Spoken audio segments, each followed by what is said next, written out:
I'm using balls, so you're gonna get. No sync. I combo. Go now. End bottom, I think. Or do we need DK? I killed. Into the... Whatever I had, right? Ah! What the fuck is that?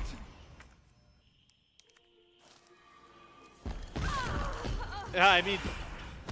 Heh!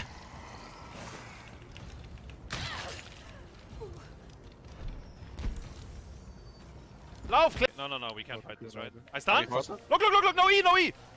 Yeah. I'm almost there. I'm fine. I have silence. I'm being out. I'm We're flanking. alive here. I can. I can. They leave Massive force, stun! Silence, I'm not there. Yeah! Oi! Finish on as well and then boss. Stun? Carry the spear, Hasu. Can we go to Yasu? Maybe he can heal you? Okay. I start boss. With the what? Yeah. Misha tanks. Oh my god! Stay 5 man. It's almost cleared. I have burrow. We need to put up still if you wanna clear it. I think I should stick out. I mean, They're deep. No? Okay, I can dig now. They're looking me. Behind them. Come on, hands is strong, very low. No, I got it in the back. Look, look at him. Garrosh He's is... literally still dying to me. Yeah, we got under this. Garrosh 1 HP in this. Yeah, kill Garrosh after. Save me.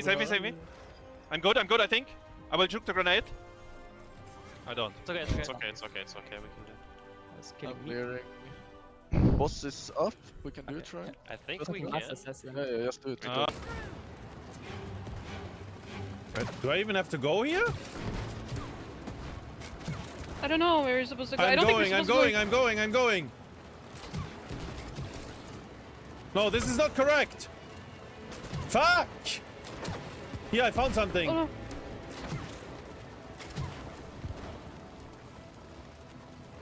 Oh my god. Driving into the thing. Can't see anything.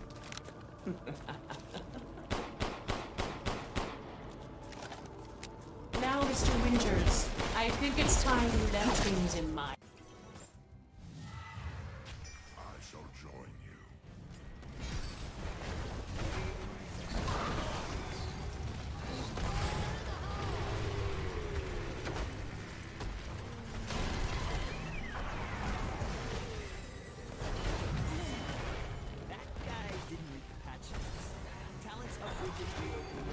Take it. Start paying, Blaze. We kill them if they walk up. We kill them. I have side ready. Tyler, yeah. Can you stun him? I follow after. Nice. Big stun. Really good job. We gank bot maybe? Oh, Maki. Oh yeah. I have stun in 3. I'm Can you slow. follow? Pull in 1. I didn't I start. go. I follow. Nice. Good job. Oh, this is all so sad. I kill him though if you trust me.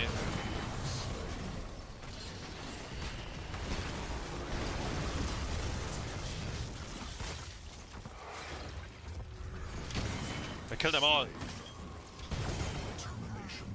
Just have to trust me.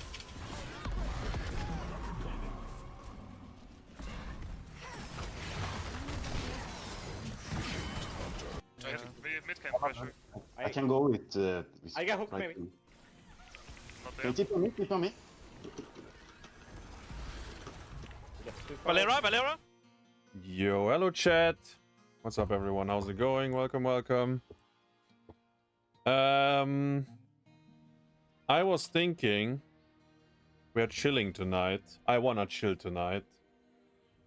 And I was thinking we watch Bahamut casting the playoffs. Is this the famous 2-time world champion stream? We will start with the painful match, our 0-3 loss, but after that it goes uphill, you know. But yeah, I was thinking we just watch some Bahamut. And yeah, if you guys have any questions about like the drafts or plays, feel free to ask. While the memory is still fresh, maybe I can answer. What's back? 100 months. 100 months. Is this the famous two-time world champion? I think Ulli is the famous Ulli is the famous 2 times world champion. Breaking news. But yeah, thank you very much. You are the famous 100 months resub. 100 years. Geile Matches yesterday. Dankeschön. Schon erholt? Ehrlich zu sein, bin ich immer noch, ja. Sehr, sehr happy. Aber auch, ja.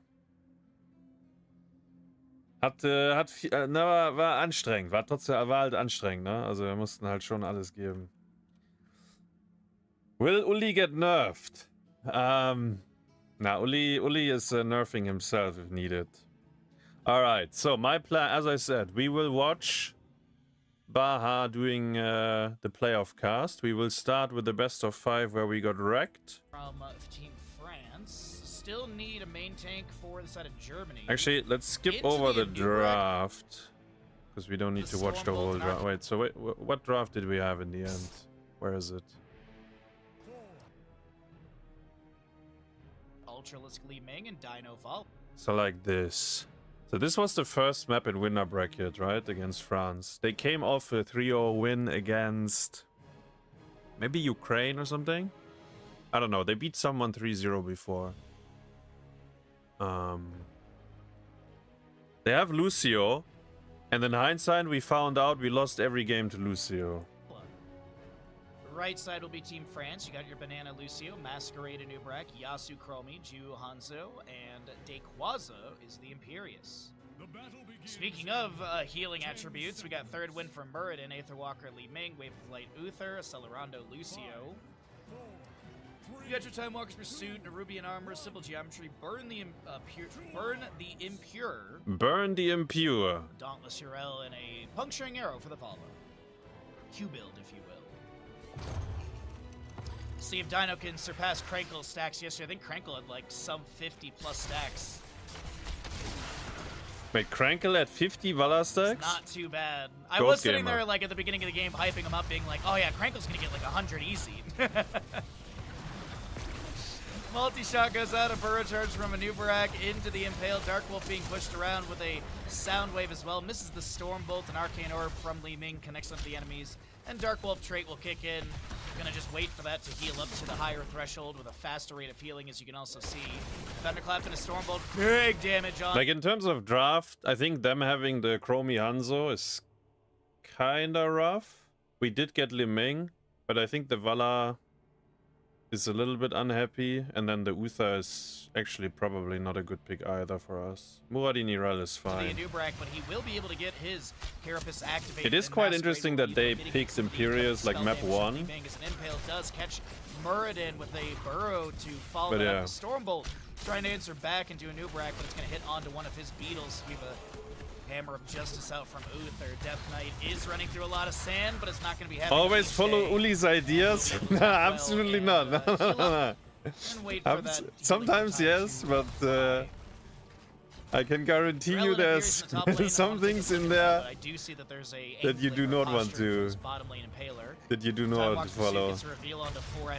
Hello Zeus. VOD review? I don't want to play today. I really don't want to play today, and I was thinking we just watch Baha doing the playoff cast. We will probably skip through a few segments, but yeah. By the way, I wanted to say that it was really nice to see you in chat throughout the whole tournament. It was kind of cool actually. Impale lands onto 2. Seeing Death Knight getting chunked a little bit. How it is these days Masquerade, in will HOTS. go down. First blood to the side of Team France. Actually, what do you think about the skill level, Zeus? It looks like there's minimal damage Urel was able to pick what up. is your Looking like France what is your thought after watching most of the tournament games? Hi Kylo Tripson, good morning bud. Good to see you. Righteous hammer, but there's a Okay. celestial charge right I will after. pause here once, because this is very symptomatic what happened to us in this. I think this best of 3, and actually, I think we fixed it after this instantly. So there was something with us and like easy camps and like contesting camps that didn't look good. Or didn't even matter. Any camp, somehow we were always interested in contesting. It's on to Muradin and Team France. And yeah, sometimes it was a big donation, sometimes you would win the coin flip. But after we were talking about it, I think everyone in the team kind of agreed. Like I said, we just have the rule, we don't contest easy camps to make it easy. Unless it's like numbers advantage and it's obvious. And I think kind of everyone agreed, like throwing a game or a lead for any of this nonsense is like unacceptable kind of. So after this best of 5, I think we kind of fixed it. You do have your time troubles for the Chromie, which is minus 15 armor to enemies. But in this best of 5 specifically, and this map, actually this map, it's crazy what happens with the camps and us. And of course, you have the faster arming time from the Time Walk's Pursuit. I think we had one more on Dragon. I was on Vikings and my team was invading the opponent's hard camp on Dragonshire, and then they every single one of my teammates died. I remember that as well. It was maybe against Netherlands or I don't know, maybe in the grand final. I don't remember which map. We will see it later, I think. It was really too fun. You see playing still, having the comps bring back some really good memories. Nah, yeah. I think the individual mechanics of the level is actually a bit lower. Players' decision making is worse. Lots of solo queue type of plays. Lower level of awareness of teammates' positioning. Yeah. Mechanical level is actually only lower a bit. Okay, yeah. I think I would agree with you for the most part on that, and I think it's also the difference is that back then people were like playing 6 hours of scrims, right? Like a day. Like there was so much more grinding. Like these days, I mean, there's some players that play a lot, but it's mostly like Stormleague. It's just not that many tournaments, and the tournaments that are there have like small prize pool in comparison, so it's just not. Even if we like scrim a decent bunch these days, it's like 2 hours like per block, right? And it's like maybe 1 block a day. It's like nothing in comparison to how much people were grinding. And actually, it was not only the playtime back then, but also there was like more replay reviews and like talks like that. Check Discord. Wait, what is it about? Get him here. Wait, what? Get him here died in WoW Classic. Wait, is that actually him? I don't know if anyone else would have this nickname, but yeah, that might be him.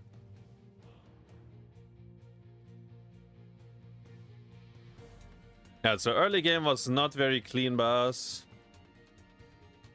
I will also say this best of 5, I think our draft prep was almost non-existent. I don't know, it was like very little. It's like very little.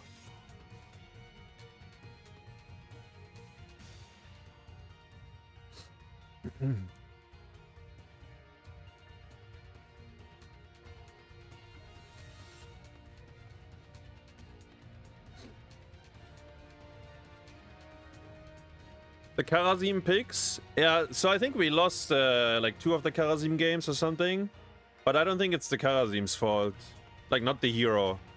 We actually believe, I mean, I know how strong Monk is as well. I think our whole team knows, but and I think Death Knight plays it well. It's just like sometimes we make mistakes and then doesn't quite work out.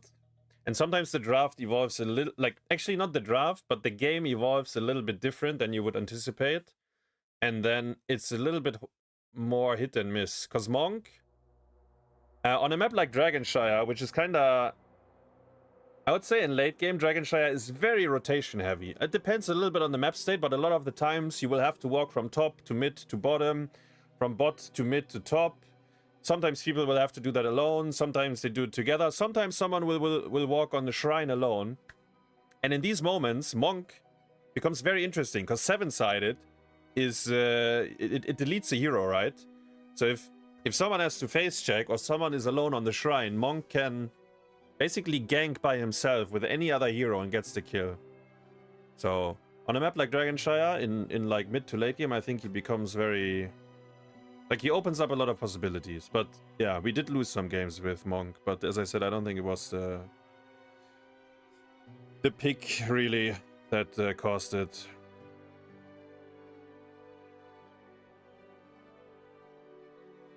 Because even, yes, we did draft Monk, right?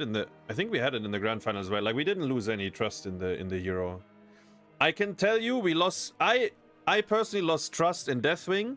I told my team I don't want to draft Deathwing anymore, and if we drafted its last pick, and it has to look like free win. And every time someone mentioned Deathwing, I said, guys, it's a stop, please. it's a nightmare. You have to stop. And then, was there any other hero? I told Dino I don't want to play Chen early. I felt like people got brainwashed by the balance changes with Chen. And also my Chen is not that great. I actually played Chen. I think we won on it. But the game was really fucking rough. Yeah. Other than that, I think... there was one more in terms of draft prep. We... So the last 2 or 3 weeks of scrims, we banned Johanna. We banned Johanna every game. I think it was like a mix out of Wolf. I think his Johanna is fine, but there were like a few mechanical issues with Johanna, and then we felt like on other heroes, on other tanks, he's like doing a little bit better. And we really don't want to play against Johanna because the hero is disgusting, right? So we kept banning it. But then in the playoffs, we let it in and he had to first pick it. And we won the game, so... Johanna is, you know, it's like riding a bike for a tank. Every tank can play Johanna, I think. Was maybe also bamboozling the opponents because we kept banning it in scrims all the time.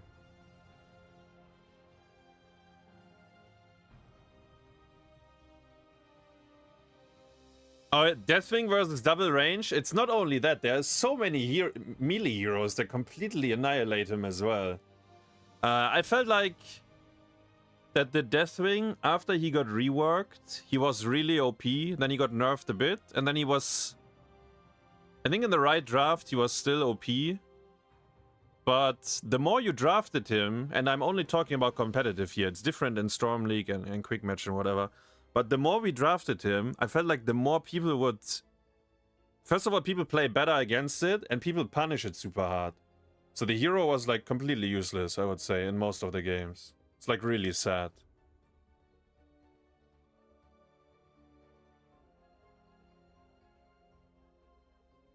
I also think all teams in the tournament play less conservative around XP leads. In HEC... teams were better at macro if they got level lead, moving around the map efficiently to not fight until talent tier advantage. Yes, I think so.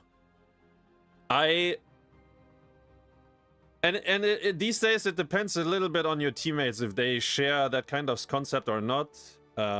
If you have someone like Ulli in the team, he likes to fight, you know, he's always ready and he always sees an angle. And I mean, he will make magic happen as well. And then I think I'm very much on the other side of the coin.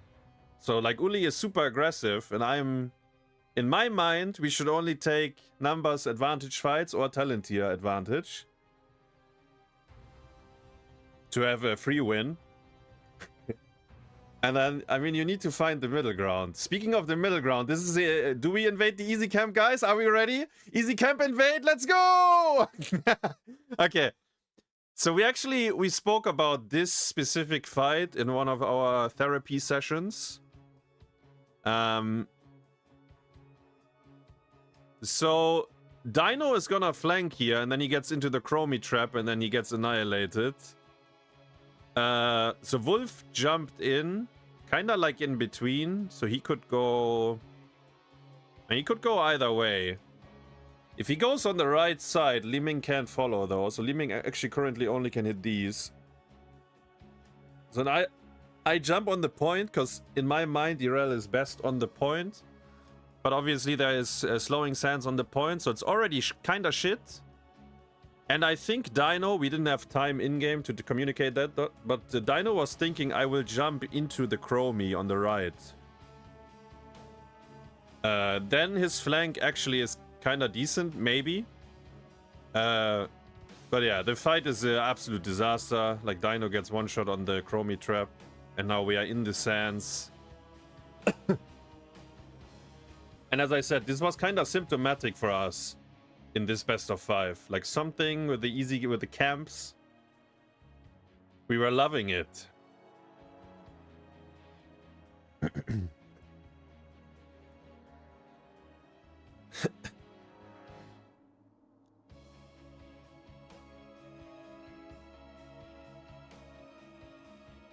Wait, by the way, so this was the first... This is the second time with the easy camp, right? We had one at level 4 or whatever. Now at level 12. And we will have one more easy camp on bot lane at level 16. Are you ready for it? Are you ready for that? Or healer and Dark Wolf main tank. I think it's just that's the role that fit Hasu. I mean, like if you compare Ultralisk, Dino, and Hasu on like range assassins or melee assassins, I'd be leaning towards Ultralisk and Dino for those roles. And I think it just made logical sense that Hasu is solo lane. Also, Hasu's like macro control, even when he plays range assassins, is insane. Go back to CCL when he played Falstad in a nearly pure macro role, just showing up for team fights. I think it was Volskaya game. So Hasu's always had really good macro control and good solo laning prowess. Actually, it's kind of funny that Baha talks about it. I mean, so for us as a team, right, like with the roles, obviously the thing is with Team Germany, everyone is range carry, and then we had... So last time we played with Nick on main tank, who's actually range carry as well, and Death Knight was playing support like he is now. But Death Knight is... he's a retired GOAT. He only plays ARAM these days. And technically every role, but I would say support or tank is where you would want to see him. And actually his support is really fucking clean. He does some insane shit on support. So it's kind of natural for him to be on support again. And because everyone else is range carry, and I think that both Dino and Ulli are mechanically more gifted, it does make sense that they play it. Also, the hero pools work out really nicely between these two, because Ulli plays Kerrigan, Ulli plays Medivh, Ulli plays Maiev, and then Dino is the one that plays the Tracer. Actually, Ulli started playing Tracer as well. They both play Genji. Anyways, what I'm trying to say is the range carry and the melee assassin pool is basically fully available when these two are playing on those roles. And then you need someone to play off lane, right? Which, yeah, was me in this case. But I did it last Nations Cup as well, and oh yeah, are you ready? Another easy camp invade, guys. Are you ready for this? Oh no! Oh wait, we run away. Wait, it's gonna happen soon though. Maybe when it respawns 2 minutes from now. Hasu, I play everything, says Ulli. Yeah. I heard that from Gufflo as well. And I heard that many years ago from some of my teammates as well, Ulli.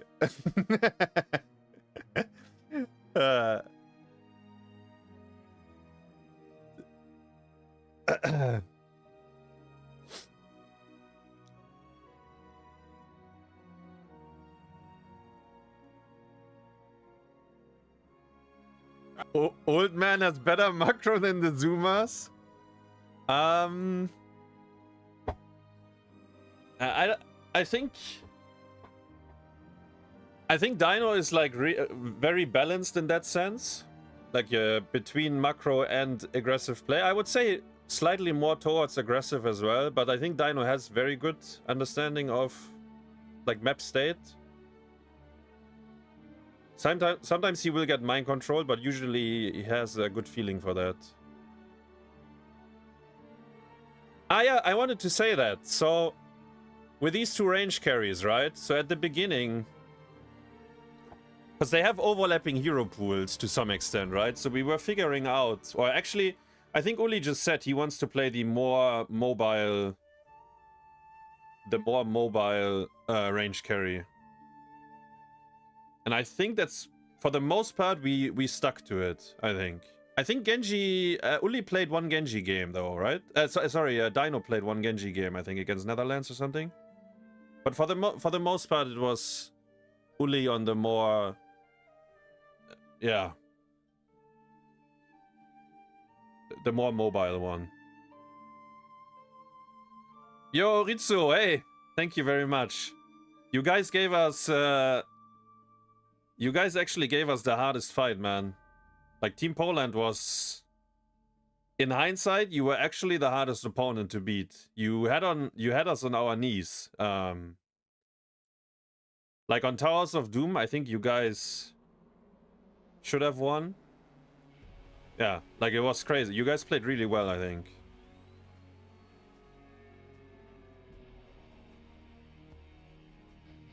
It was actually crazy. Like in hindsight, yeah, Team Poland was extremely strong, I have to say.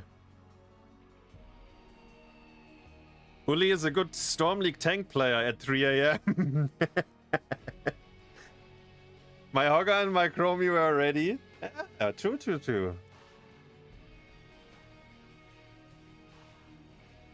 Just say the truth. Offlane is the easiest role.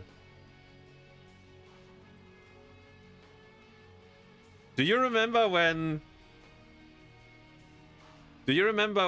Chris was our offlaner and he didn't want to pick Blaze because Chris was like, offlane is the most useless role or something? And oh, we are invading the easy camp again. Guys, we are inside the easy camp again. HasuObs dead first. Death Knight to follow. Are we winning? Liming is top lane. Are we winning yet, guys? What was I saying? Ah, yeah, Chris didn't want to pick Blaze. And every tournament, in any meta in Heroes of the Storm, any tournament, offlane was always like first pick or 1-2. Like really, really high contested.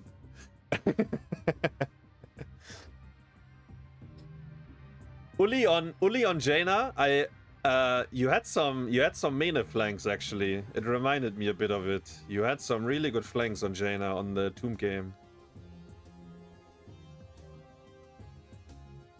Okay, we threw the game over an easy camp. Actually, what did Baha say? Let me defender for 35 seconds. Probably mount up in rotation back down to the allies. You see Imperius doing the same. There's going to be a Dragon's Arrow going onto the Uther.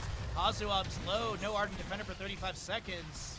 And now Death Knight trying to back away. The Rain of Vengeance from Vala is good, but it's not going to be enough to save. No way, the scatter! Oh my god, that scatter hitting is insane, as that is going to be Wrath of Aegirus into Muradin. And what is the 13 overkill onto Vala? Oh, that's so close. Yo, forget what? Thanks for the lurk, bud. Okay. Okay, we are still alive though. We didn't lose the game, but we kind of threw everything we worked for at this point. Let me see. Is there? We have one more team fight, right? But we. Ah no, it's the yeah. We don't have a team fight. We will get the boss, but we die, and then they end the game. Just looking to see what they're gonna do. If it's gonna be rotation for wave clear bottom, looking to try and wrap around. I think we get arrowed. Bro had a fat arrow. There for the side of France. So this orb gets. So this orb would proc the boss, but it gets cock blocked. They need an arcane orb or something to hit onto the. And now the arrow onto Liming and Uther. That's going to be a Dragon's Arrow into the bullseye. Li Ming gets taken down, and that's Uther to fall. Hasu will confirm the Immortal for their team. But now Dark Wolf has to pop Avatar. Does not run into the time trap, but I think this is a very dead Muradin. And this might be a very... You also, by the way, Germany, France... They do get the Immortal. Gwo, It's gonna head to bottom lane. Gwo played really well for them on the ranged slot, so him not being available on the final day or final weekend or whatever is kind of rough for Team France, I have to say. Like, Gwo... like... We would have the drafts would have looked a little bit different if he was there, like for us in terms of buns. But because Gwo wasn't there, we could like ignore some of the heroes he would like to play.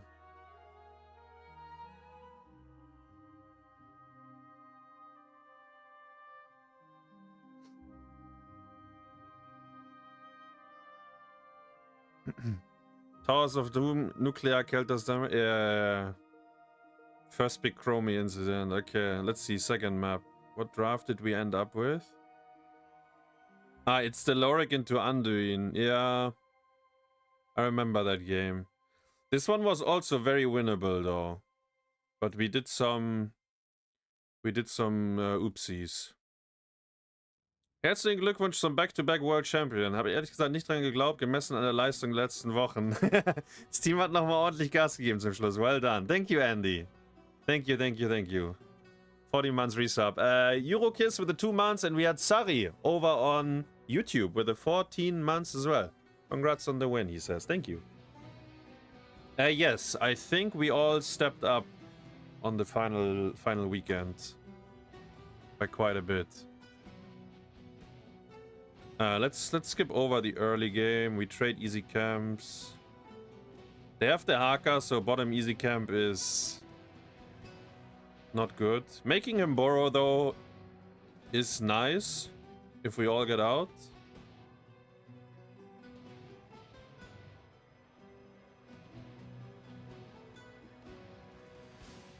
I see. Oh, we lose this shrine, I think, with level 7 versus 6 or something, right? Yeah, this is kind of tragic as well, I think. Okay, now we are level 7. We should not lose the shrine. I mean, it's 5v4, right? But we... yeah. Actually, let me see. Maybe... I'm pretty low. Right wing is not a good healer in this...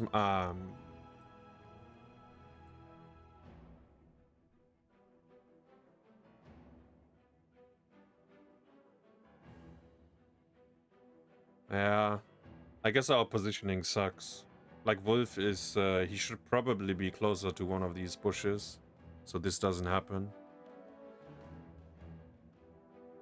Like, we can pull him off the lick, but actually it's kind of disaster seeing it now. Maybe we shouldn't have been inside, because Ulli was getting core on bottom. Yeah. It was kind of tragic, though. Like, seeing it now from the observer POV. We should have not been inside like this. That's actually the big... I can be inside. I'm Leoric. I don't... like, I'm back in 5 seconds, and I have the shrine clear. I think everyone else probably needed to be slightly different positioned. This is a good flank, though. We get 1 kill. Stop the bleeding for now. Actually, the Haka... I remember Dequaza is gapping me this game really hard. I think it's this game. I mean, he gaps me anyways on the offlane, but I think this game specifically, he had a big one. Always prepared for me.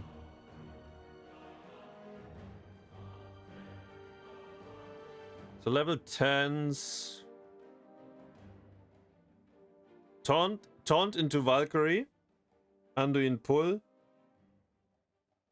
I can entomb the Anduin, but the Horrify is very big. It's actually good gust. Maybe a bit lucky that it happened like that. Oh, he gets licked. Okay. Actually, Dequaza had a fat one for Ulli there as well.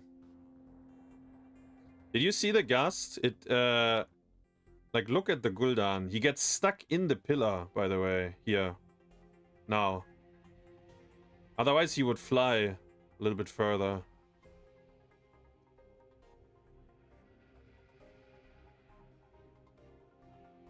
It's a very random team fight. Like if you look at the map state, we are just it's a 5v5 kinda bottom jungle. For no real apparent reason. Yeah. I don't think I will play anything tonight.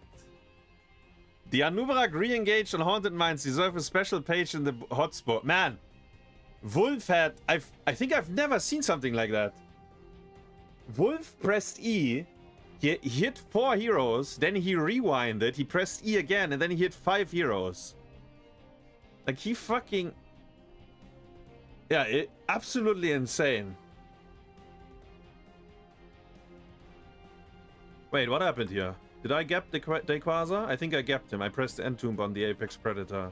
Yeah, actually everyone was around as well. Ah, we have some decent... This is, you know, it's playable. Which easy camp do we want to throw the game on, though?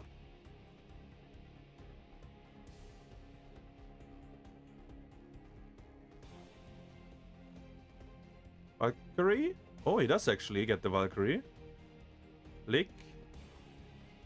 Gust. Judgment. Okay, everyone traded cooldowns. We should be out. I get the Shrine. It's not the war. Actually, this is pretty okay as well. I remember how we lose the game because we analyzed it afterwards. I would say I'm responsible, but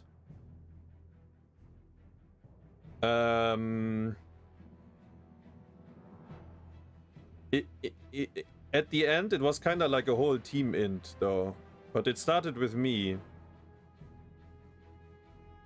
and then we were over eager, I think.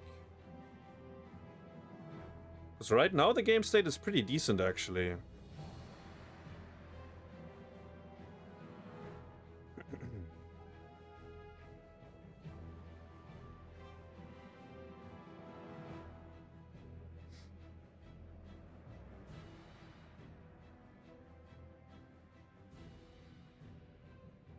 Yeah, Wolf, I said it as well, like if Wolf wasn't our tank, we wouldn't have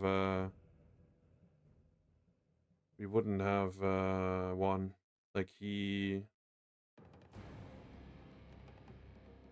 what I'm trying to say is that there's not that many main tanks. Almost none at all.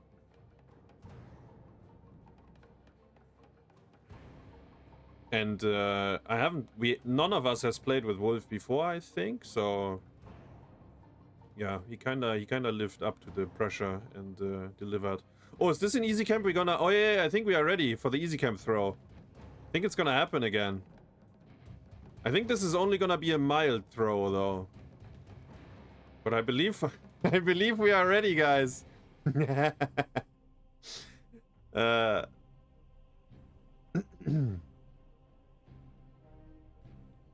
Yeah.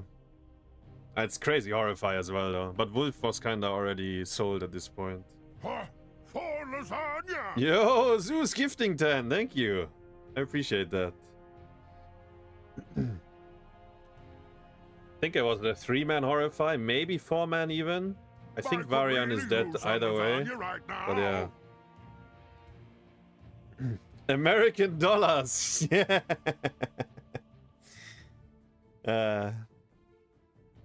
What about Silent Hill F? I do plan on continuing Silent Hill F, but not tonight. I don't think I will play anything tonight, guys. We will just watch. We'll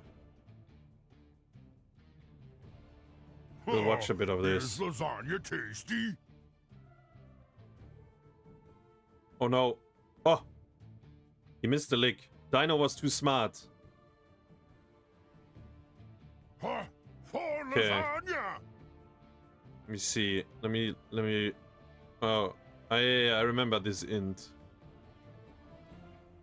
Is lasagna tasty? No comment. What happened here to me? It's report worthy. Is But lasagna game state is tasty? actually good for us. Like we have 2 forts alive, one of them is very low, and the next shrine is gonna be on bottom. Oh, he went portal on That 20. heal was better than lasagna. Maybe. But the game will end before the shrine spawns now, because we die. And as I said, it starts with my attempt, and then everyone wanted to up it by 1 until there was nothing to do anymore. I could really use some lasagna right now.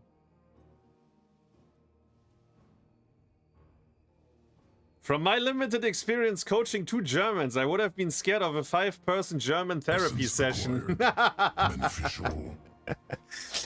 Very proud of my German team. Congrats. Vida so. I can tell you it was pretty civilized when we were talking as a team. Beneficial. Missed the finals. Luckily there is a live recap. Congrats. It was pretty civilized.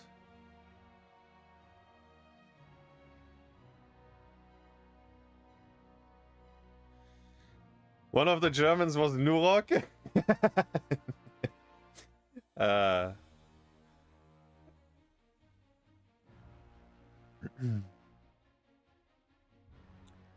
Magic Stevie, 89 months. Very proud of the German team. Congrats. Weiter so. Dankeschön. Vielen Dank. And HasuObs, Mr. Finals. Lucky there's a live recap. Yeah, okay, so this is the first round of winner bracket. Hold up, I need to pause here. This is the first round of the winner bracket. So this is the painful, you know? This is the painful beginning, but it will get better afterwards. Okay. So to share my... We don't see it, but to share what I was thinking here. I'm in the bush, and Sylvanas left the bush, and she didn't know that I was in there, so I saw her, she didn't see me, yeah? So now I was thinking, maybe I have a 500 IQ Entomb here with Sylvanas and either Gul'dan or Anduin. I didn't see them though, right? So this is like, it's a gamble, and it's probably... I think in the position we're in, we don't need to gamble. So I think it's wrong. Now in hindsight, I think it's wrong, actually. So I press Entomb. It's only gonna be on Sylv. And because I see it's only on Sylv, I will actually instantly go out. So now I'm out, yeah? The thing is that we press Valkyrie, we hit someone. The someone is Tyrael though. And I think the fight is already not good. Like, it could be 5-man isolation. Anduin still has pulse. They have Horrify. I think this is already really bad. And Dequaza has a magnetic tongue. Are you ready? I will slow it down. So you can see how Dino gets hit. Then we gust to get out. The gust hits everyone but the Dehaka, and then we get 4-man horrified. And then it's Jova. It is very much Jova. And he has another lick. Yeah. That's how quickly it fell apart.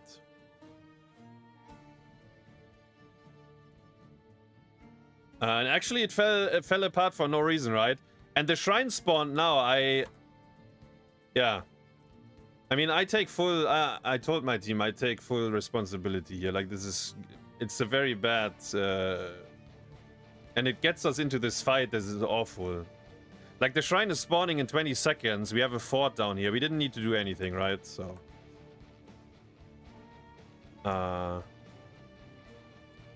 But yeah, after speaking about that... Because we were down 0-1 at this point, and the scrim results before this match have been pretty bad as well.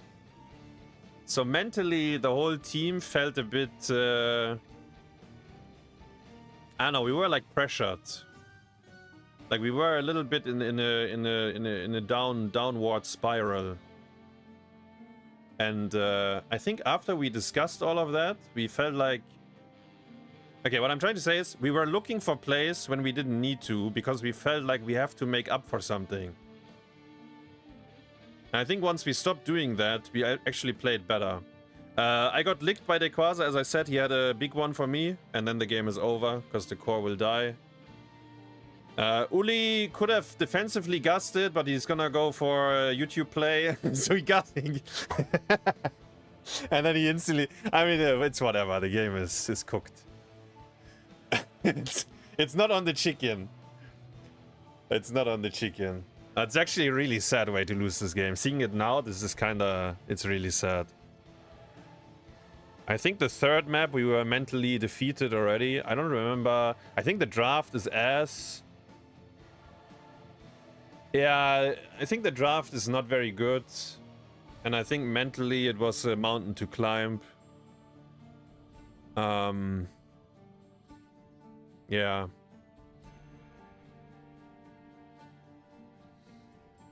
We had a good practice week before this match. Actually, yeah, it was better. Yeah.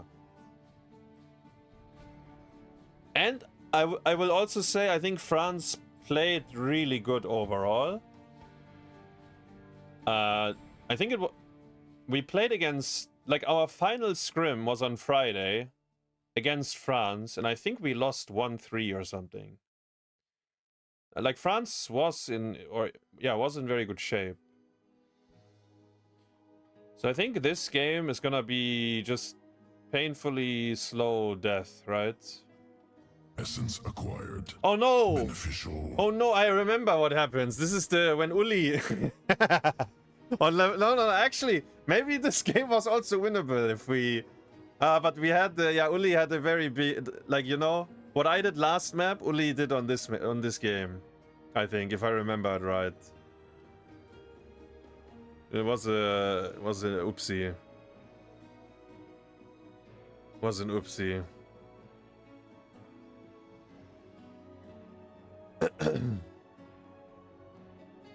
Let's skip the early game a bit.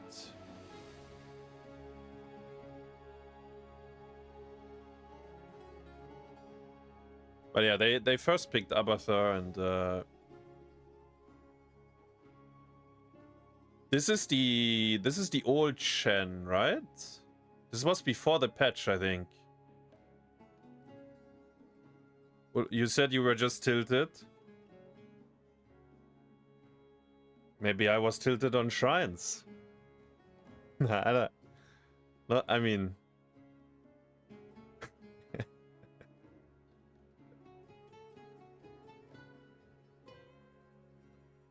Whatever you did, Ulli, for the last 2 days, in terms of not being tilted, was good.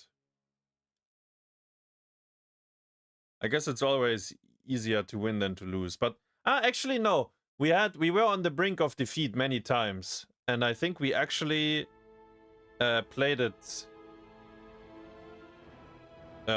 much better in those moments as well.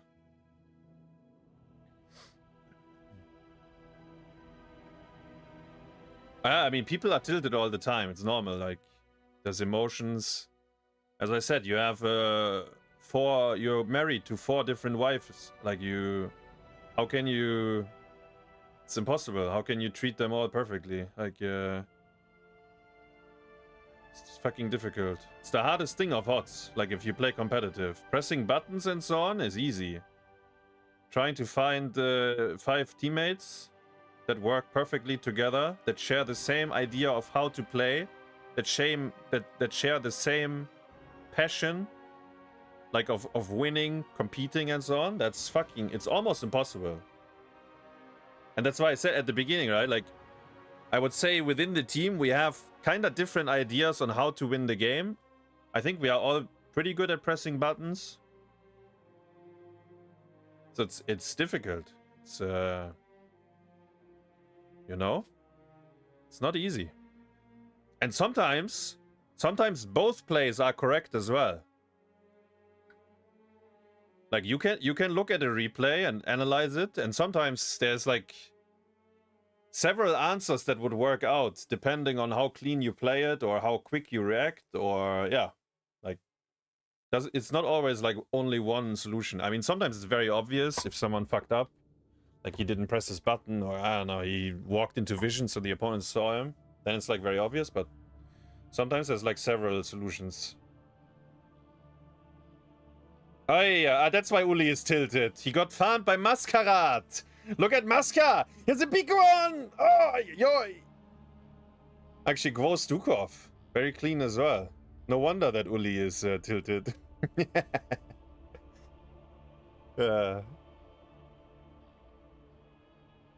The Poland series was lost on Towers of Doom and you guys turned it around? Yes. I think the Towers of Doom game we should have lost. Probably kinda high percentages as well. Like, I think it was a miracle comeback. I think. That's how I felt from my POV. Like, from my POV, the game was like absolutely gross and disgusting to play. But we will get to that eventually. All right, let me forward it a little bit because Garden of Terror is a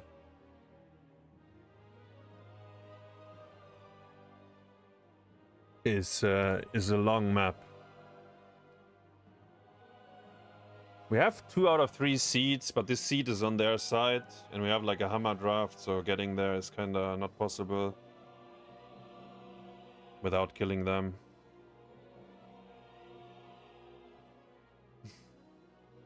Wait, what is this? Wait, look at Mascara. Everything is a question mark. Okay, there we go. So he did go stage dive. He was just waiting. And then he didn't skill his level 13. Hello, Mascara, please! Where's your level 13? You're team fighting. Ah! He still didn't skill it. That's why you lost the seed, my friend. That's why you lost the seed. Ha! Ooh, nice unstoppable by Wolf. Into the boss. He actually walked. I love it. He just walked in afterwards. He gave up on life. Oh yeah, I remember this. Diving the Stuka was good as well. I said Misha can tank. Yeah. The boss will sniff him. Ah, this was pretty good actually. This was pretty good. Like this whole sequence. Nice. I sounded sad every time I had to play Arthas. I mean, but Ulli is tricking me, you know? He's like, oh, this is such a good Arthas game. I will pick Arthas here. I will pick Arthas here. And then he picks the Arthas and then he's like, yeah, by the way, Hasu, you play it. And then I'm not very comfortable on Arthas. I don't have many games on it. So after reviewing the replay of the first Arthas game, and I got some Ultralisk coaching, and now I understand why Ulli likes Arthas so much. I mean, I kind of understood the concept of the hero before anyways, but not to that extent. Ulli, because, yeah, you can fully embrace just just starting a fight. You just, yeah. It's exactly what Ulli would like to do on every hero. And I think after we watched the replay, it was against Poland, I think. I think if I had played like that, we would have won the game. But I just didn't have the experience on Arthas. I didn't feel comfortable enough to do it. I don't want to throw the game either, right? So, but yeah. What makes Arthas strong? I mean, he's naturally good in some drafts. When you play against many melees, right? Because when they walk into your E, they can't walk anymore. They're slowed. They probably don't kill Arthas ever. Outside of these drafts, though, Arthas is... First of all, you got reworked like 1 week before the playoffs. And I would say you kind of play him like you did before. And what makes him strong is he's very tanky. And Arthas' playstyle overall...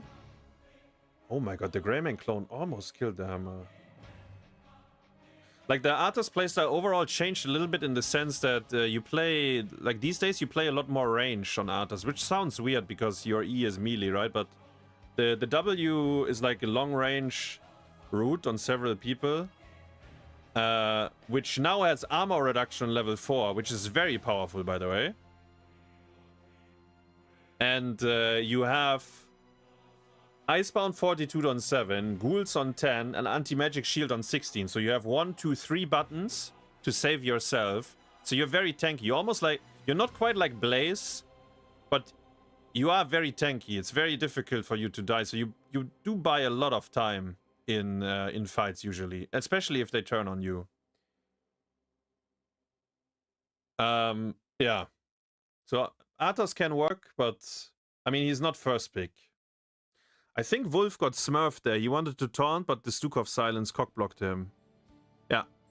You can see the Garrosh raising his arm. Right.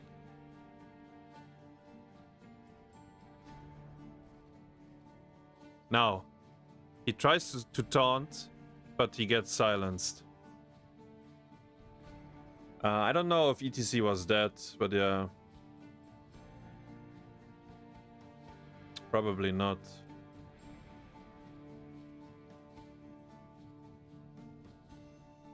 Then I die mid-air.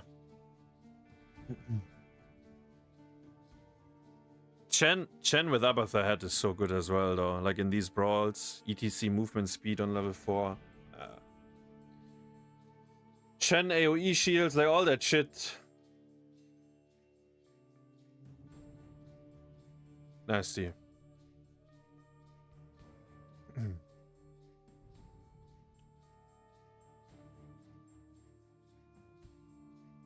I feel the same happened yesterday with Auriel Uther game when he wanted to Auriel and then Death Knight said, well, you have to play the yeah. Ulli, Ulli said, I will pick Auriel here, it looks really good. And then when he says it like that, he wants to play it as well, but it just didn't fit with the, it didn't work, right? Like, the pick is fine, but he won't play it. Basically, it was that simple. But that's okay. Like, if we have some, like, you know, if the pick is good, and I would say double support is very forgiving. So even if someone, and Death Knight is very good on Auriel anyways, but let's say the second support player is not fully comfortable on the support he's playing, because you have 2 of them, it's actually fine if you are handicapped. Like, you have the second support that's gonna help you out, and there's so much more healing and buttons that even if you don't perform at 100% on the support that you have, it's like, it's so much easier to play. There's like a lot more rooms for mistakes.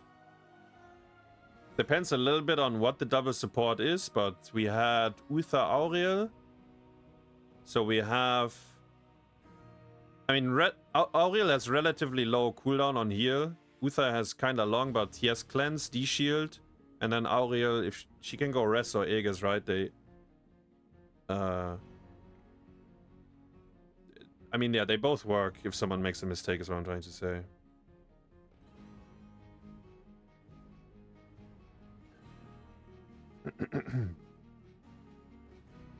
Yeah, we took Resurrect.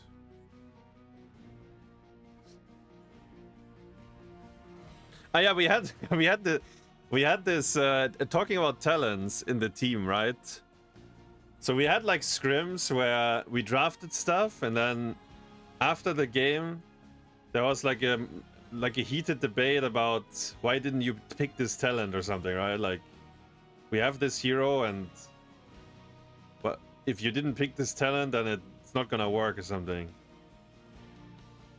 I think we fixed that for the most part. I think it was actually much better after we discussed that as well. Like, just say it in fucking draft screen, right? Like, while we are loading into the map. Like, if you have a very strong opinion about a talent, just say it. And there is, like, heroes that have, like, 2 viable routes in terms of build. Essence acquired. Beneficial. Oh, yeah. Congrats. Up fared. It's always res. I think Death Knight would have skilled Aegis, but I believe the consensus of the team was to go res.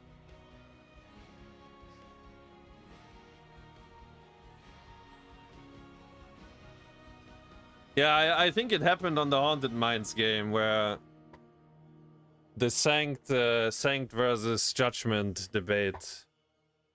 And it happened when Ulli when Ulli went Cage. When against Team Poland, he went Cage instead of Disc, and then it like people started to talk about. I think I said something like stop talking about it and focus on the next map because I mean, you can't fucking refund, right? Like, I agree. I think Disc is like really OP. Yeah.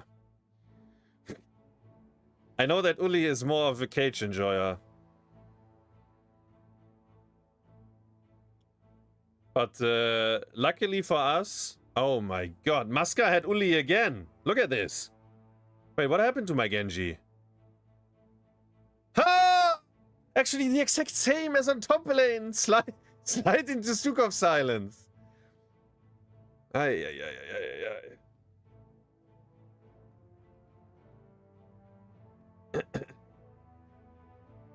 I saw Ulli play Disc in Stormleague today. Death Knight wrote that in the team chat. He said the first game Ulli plays out of the tournament, he instantly goes Disc. And we tried to convince him for like, yeah, whatever, 3 weeks.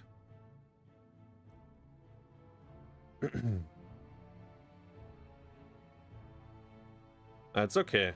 I think there's games where Cage is probably the right pick. And I will not... I mean, Ulli's Maiev is really good, so I will not question it. Actually, I think there are some Maiev players at the moment as well that are doing pretty good. And they go a different build. They go a different build overall, so...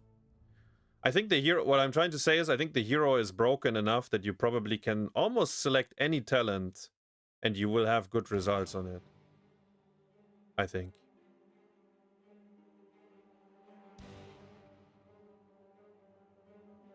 Wait, what happened here? Why is it freezing? No! Wait, is my internet gone? Am I deceived? No. Hello, German internet, please. E-build Maiev, kick W.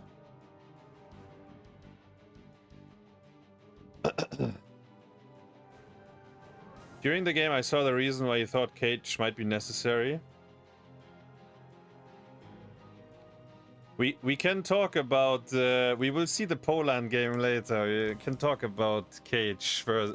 And the thing is, Ulli had very, very good cages that game. Like, it's not even that he had bad ones. Like, he actually had very, very good cages throughout the game. It just, yeah.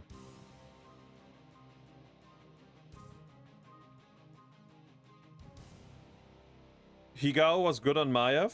I would say Higao was pretty good on Maiev overall.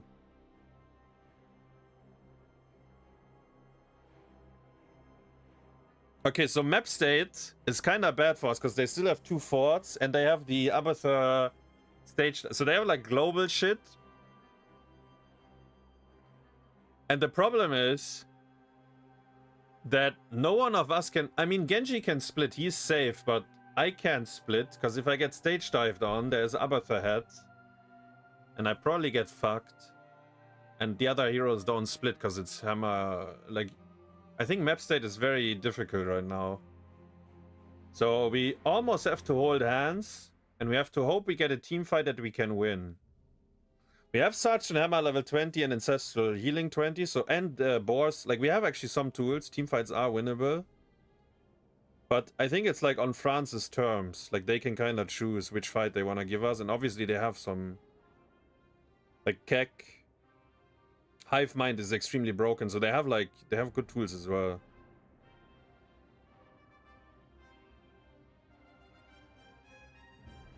But yeah, map stage was really difficult. Like, you see top is bleeding. So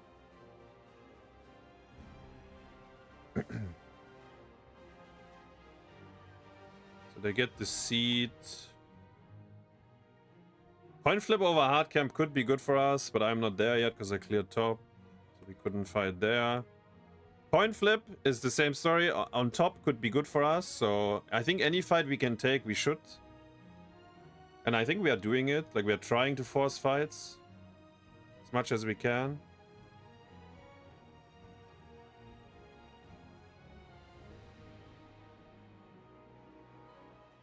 But yeah, it's Hive Mind plus Chen Shield. It's actually disgusting.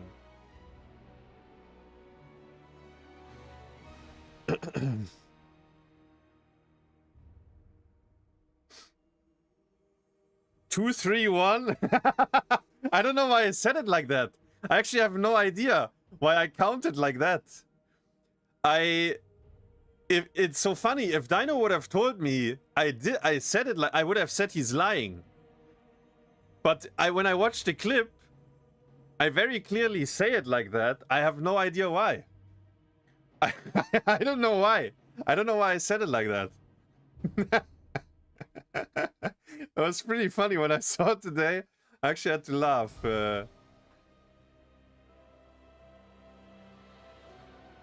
Wait, this... No. We will have... Let me skip through this, because this is like a slow and painful map. Oi, the slide. Wolf with a double toss. No taunt, sadly, though. This fight was...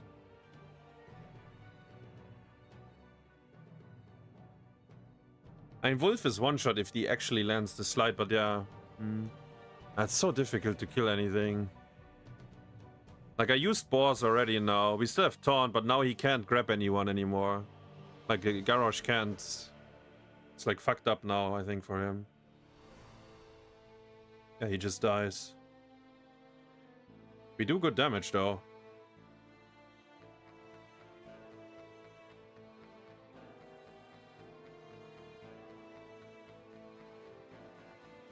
Oh, we get the seed. Yeah. The objective is kind of bad on this map, though. They had vision on the garage. Wait, let me see. Wait. Maybe we see how they will have vision.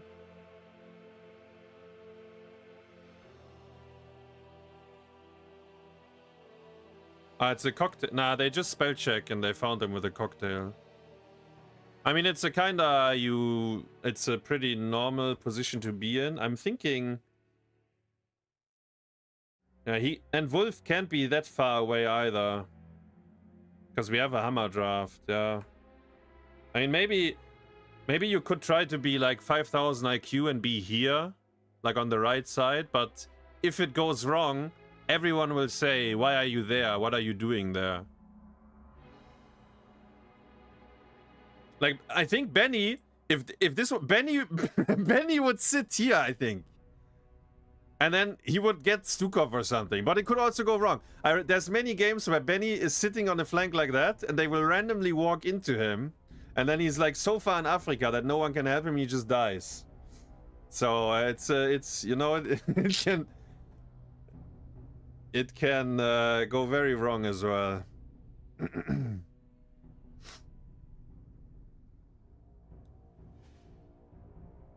Oh wait, how did we get the Oh, Masca slid in, I think. I think I remember. I think Masca slid in, that's why we get kills now. Almost comeback. Because the boars, they have no cleanse, right? So when the boars get them, no one can walk. They all get fucked. Do we get one more? No, we only get one. That's not enough. Only got one kill, sadly. We almost die and return to the pistol of banana. Botkeep might die though, right? To the... We kill Botkeep, yeah. We actually equalized map state after this. But team fights, we haven't won a team fight in a while, right? We kinda... And equalizing map state is only like... It's not real either, because they have the Abathur and the stage dive.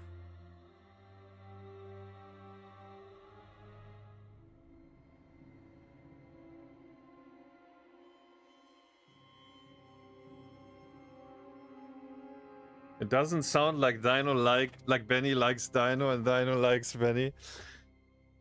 I think they get along pretty well, but they will have debates.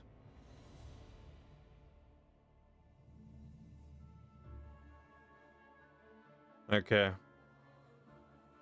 So again, we try to force a fight, because in my opinion, every fight that we can force is good for us. Because I think the map state will never get good for us again.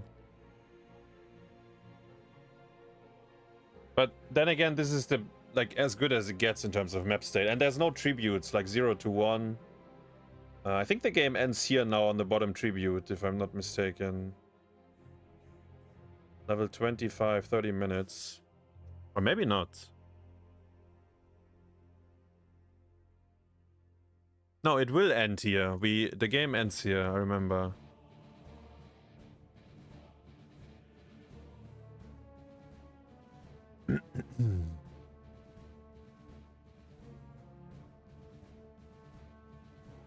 I remember, this is pretty fucked up as well. Fucking Yasu goes in there with a clone.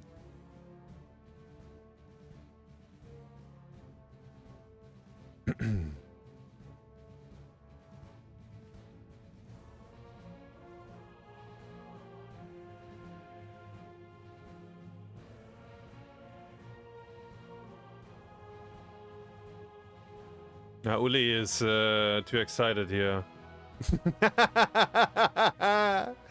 Wait, let me see that again.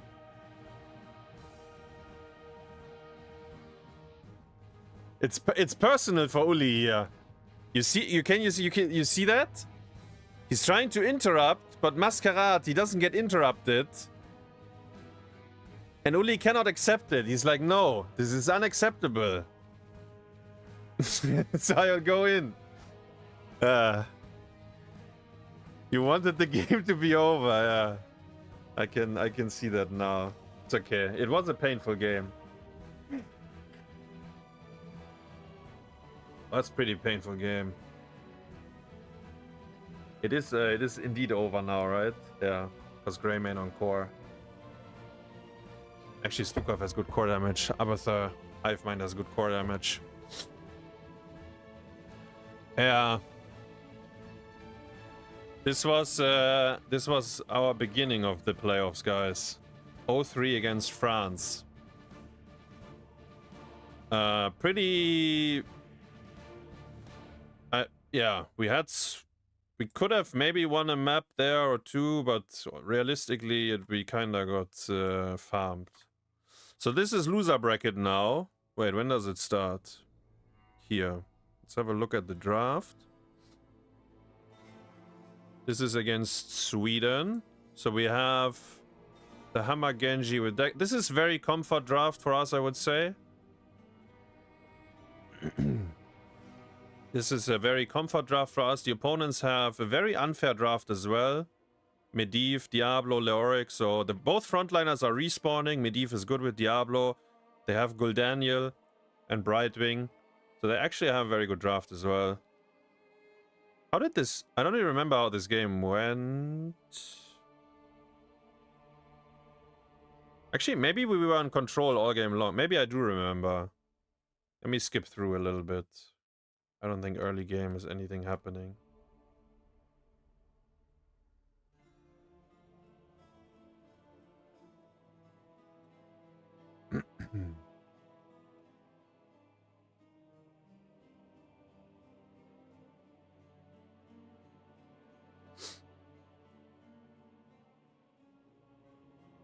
Kinda messy fight. I missed my stun. The second one on bottom, but...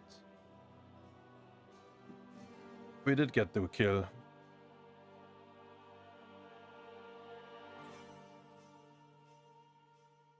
Oh wait, Lorik had the fealty on one. Just realized.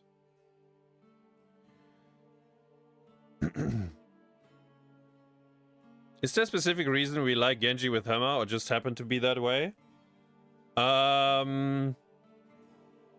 So the Genji is kind of good into the Hammer draft because of Shingun. Like, it's kind of painful for Hammer to play against it. And Genji is very mobile on the map, right? So Genji can catch Soak that no other range carry could catch it. But Genji can. And Hammer is like stuck in a wheelchair, right? So Hammer could never Soak. Like this, for example, when you have the Hammer, like someone else would, like Tyrael would have to go there. I mean, now he based, but Genji can do it very easily. So I feel like they kind of... Yeah, they kind of work pretty well together. In terms of macro. And then in team fights, I mean, it depends, right? So I think Sarge Nama is obviously the OP team fighter, and Genji depends on the draft. It's a lot more, like here, there's Diablo, point and click, Brightwing, point and click, so Genji is a lot more limited. But the raw fighting power of Hammer is always there, right? There's almost no drafts that really stop her from team fighting.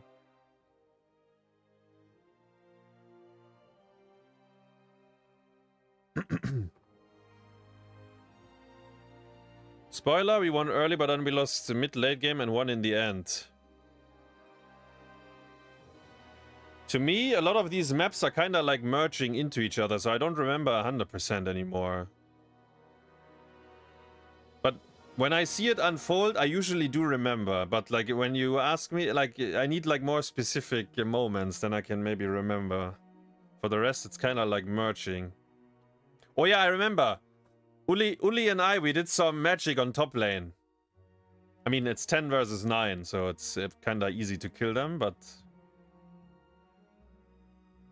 We did get the Brightwing kill. We had to extend Bunker and X-Strike, but yeah, it did work.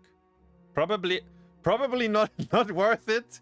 Actually, let's see how the cooldowns. When is the shrine? Nah, it was worth it. All good. Perfect. Cooldowns are up. Nothing happened in between and the shrine is spawning. Yeah, it was worth it.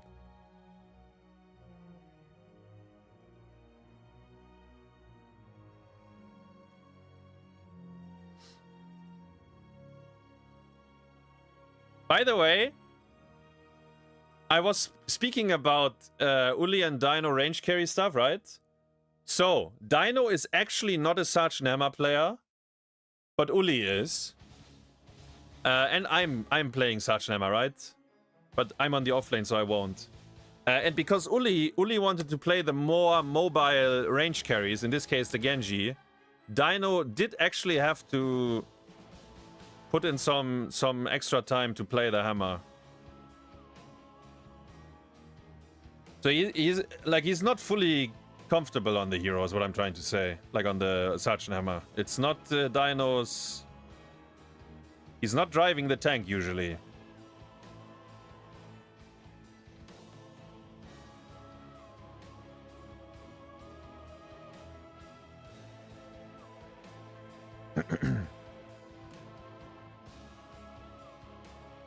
It was worth it to satisfy his Ulli bloodthirst power. They're killing the Brightwing, so Ulli had to base and get some mana. Hammer has like 2 buttons that you need to press. The rest is auto attack. It's like playing Abathur. I mean, yes. But, I mean, yeah. I mean, you're not wrong. Hammer has only 2 buttons to press. E and W. Q is irrelevant. Your D, I mean your C, yeah. And you have a BFG. But the hero is very... Like, you're stuck in a wheelchair. You can't move. Your positioning is... like very different. I mean, I don't know. It's like different enough from other ranged heroes in a way. I mean, you're positioning safe, but like what I'm trying to say is Dino is like playing Vala and Tracer. They have 5,000 mobility, movement speed, blinks, recalls, and then the game after you need to sit in Sergeant Hammer and the wheel, like you can't move at all. It's like it might be not in his system, you know. Okay, wait, let me see this fight. What did we do here? I think sieging fort here is very greedy by us. I don't have bunker. We know that they can collapse. Actually, top like Leoric also pushed out top, so we are losing soak now. I think it's really greedy that we are still in mid, and we do get punished. I think the Sanct is not that great because Hammer is not in, so Hammer just dies. Yeah. And I have no bunker. I have no mana either, actually, seeing it now. All of it is... Actually, we just overstayed. Like, was no reason, I think, to auto-attack mid-fort 3 times. I mean, there is a reason, because mid-shrine is... The next shrine is in mid. But I think we didn't have to do it like that.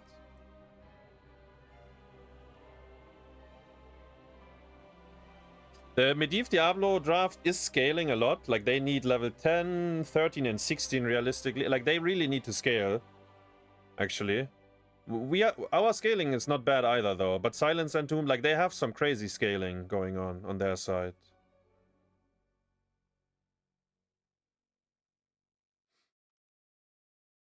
So, like, losing a random team fight on level 13 or 14 it kind of sucks, actually.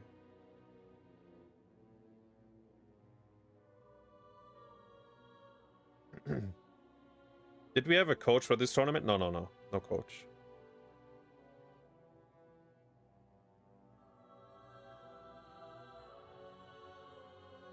I entomb?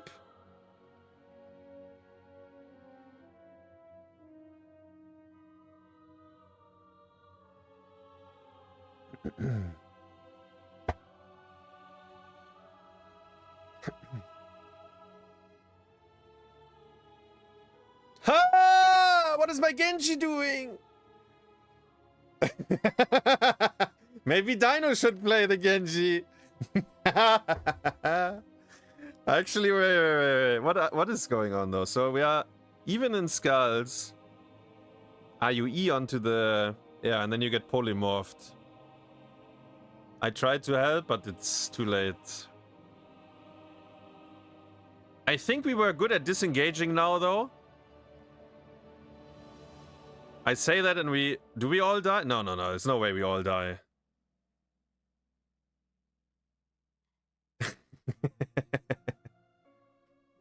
Hasu's therapy session was our coaching. It's important that only one of us dies. If we die with more, it gets a lot worse, so...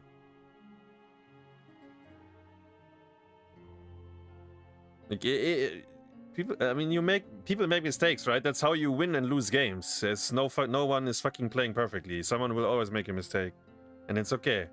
Just need to cut losses once it happens. Like, we look at this. For the guys that gonna play quick match in Stormleague, this is a level 17 Punisher, yeah? And we died. Our Genji died, and look how much it gets. It actually gets nothing. The wall is still alive. In all fairness, they had to clear top because there was a hard camp. And I don't know what the rest... Maybe they had low mana? No, they just didn't dare to step up anymore. So, like, you can fight for the objective, but it does nothing, right? It legit is... It's free defense. Like, if people are alive, if you can hit it. It's only really bad if you're dead. Then it kills everything. Because then no one is hitting it.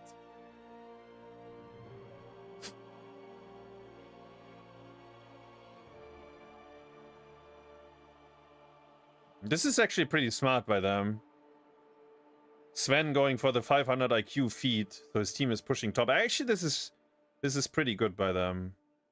Let me see. How did we rotate after the Gul'dan already cleared top? I think it's my bad. I should run top here. But I think we are calling to fight in the, like, trying to catch them on the camps. Which we do, but we catch the hero that is irrelevant, right? I think I should have just went top. Seeing it now. Because this is really bad, right? Like, the Lorik kill is whatever. Losing the fort on top is kind of, or like the fort being 1% is kind of bad. Because the next shrine is gonna be there. We have a bit of a lead though. 5-man blessing by Deckard. Sven found the portal though. Wolf has no mana. We are back at mid fort. This time shooting mid fort is fine. That's really, really low. It's not that though. I think we are calling. We want to defend it if they come. Because the shrine is gonna spawn.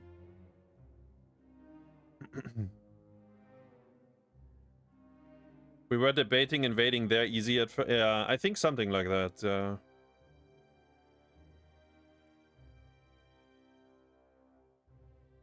Oh yeah, I remember. We lose this fight. So Dino dodges the entomb. Now, like, he is not in. He had to use thrusters. And he is kinda he's still entombed though, if you get what I'm saying. Like, there's terrain here and there's a fucking sidewall. So he actually can't move. He does have Deckard next to him. And Tyrael and Genji. So there's 4 heroes. I had a big one in the back line, so they couldn't follow up right now. But after the big one, I can't... Like, they will eventually get to him. We needed to sank much earlier, I think.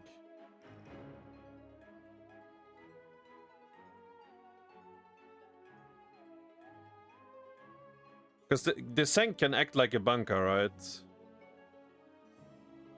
Like, if I E to the left here, we might get, like, 5-man horrified. Where's my... Actually, Tyrael is pretty low as well. They did good damage to him. I think you... Like, if you sank now, we win.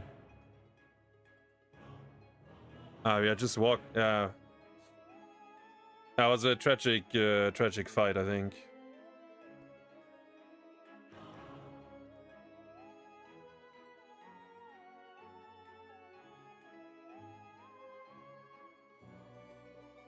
But they have very strong level 20s. Like, their scaling is absolutely disgusting.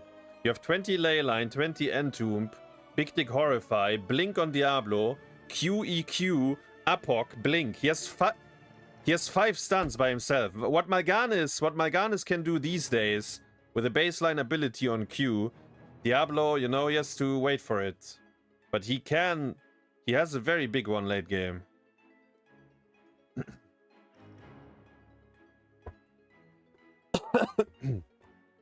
Like, they have very, very strong late game, actually. Let me see. So they are holding top to fix the map stay. Actually, they're clicking now. So they want to open the map. So they go for mid fort. Genji is saying top to defend. We did discuss that was fine. And then we say we defend with the rest on bottom if they show bottom. But we need to wait till we see them. Now we see them. Now we can walk. Because they could also all go top. And if they portal onto our Genji, he might get polymorphed by Bright. And then, you know, he's fucked. Like, so we had to wait a moment till we actually see them on bottom. We don't want to lose this fort. Wait, what happened here? I guess they're going in because it's 5v4. Diablo goes on Blaze. That's good for us. Like, I'm unkillable. I will show you in a second why. Here, do you see this, guys? Do you like it as well? I love it. Please go on me, daddy. Give me that shield. We only get one kill. And it's the hero that respawns for free. To be fair, the other hero would respawn as well. But he would at least have to use souls. The fucking Lorik is, yeah. Comes back. Full mana, full HP, and entomb up.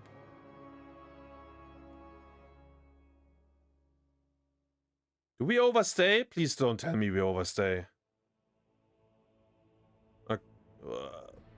Yeah, okay.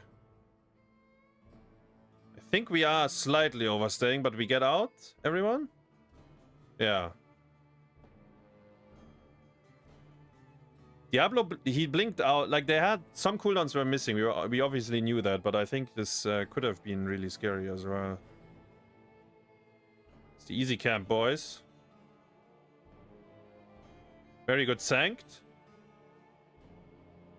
Wait, this was insane. Let me see that. What does he entomb? Ah, he doesn't entomb anything. He just dies. Oh, that's pretty good for us. And then the Decad Sleep hits the Brightwing.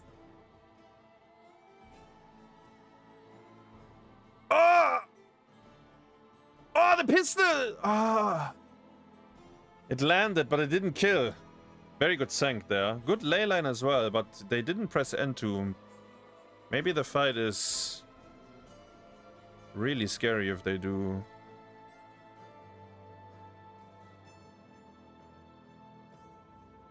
They go on me again, though. Like, I'm... Yeah.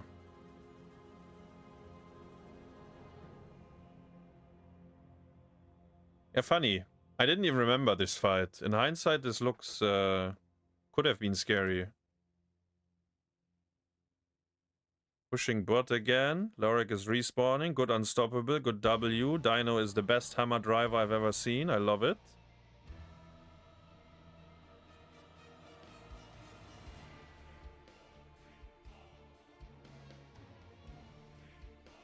I do remember calling, because we know that we will get entombed, right? I think I called, I will instantly turn and bunker, like the moment Lorik releases his E. Which we do, actually. The entomb misses kind of anyways.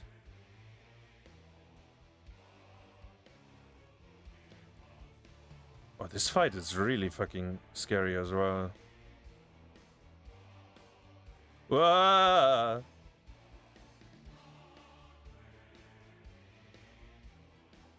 Oh my god.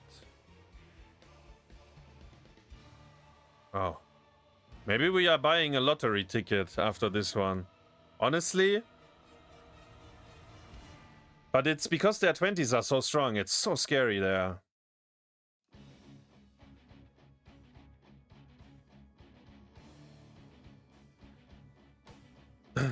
We fought over the easy camp and didn't lose the game. Yeah, it was our mojo. We if this happens, we win.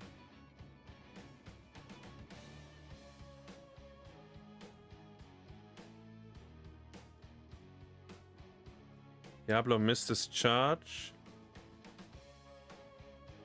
They horrify. Oh, Genji is in. That's good bait by Ulli, though. Like, Ulli survives and we kill the Lorik, so we can win the shrine. Very good bait, Ulli. I'm getting horrified there.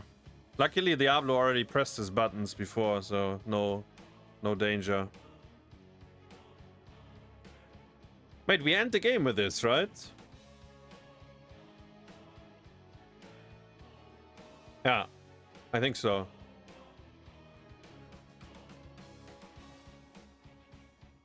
This is also on the new patch, right? So Sarchnema is actually stacking on buildings, if I remember right.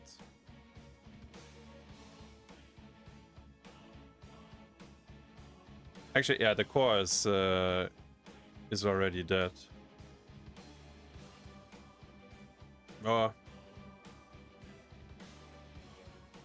In hindsight, I think Sweden could have definitely, like, this map could have gone wrong. Next map was Towers. They banned Vikings. Right, let me see the draft at the end. Ah, it's the Stitches draft. Yeah. And they have the double support Maiev. Guys, they have Lucio. This game was not winnable for us. We lost every single game against Lucio, apparently.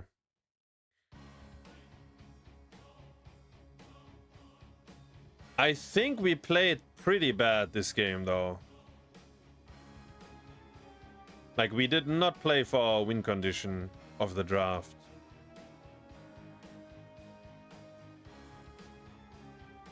Which was a bit sad.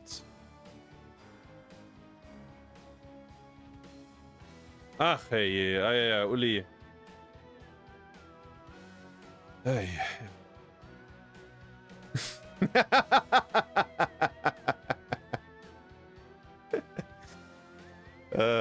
I mean, I can take the blame. I can take the blame here. I mean, I can auto-attack the Hogger a bit earlier, but he is full HP, full mana. We are already half dead. Yeah, but I mean, I can take the blame here. It's okay. The chicken dinner. The chicken dinner.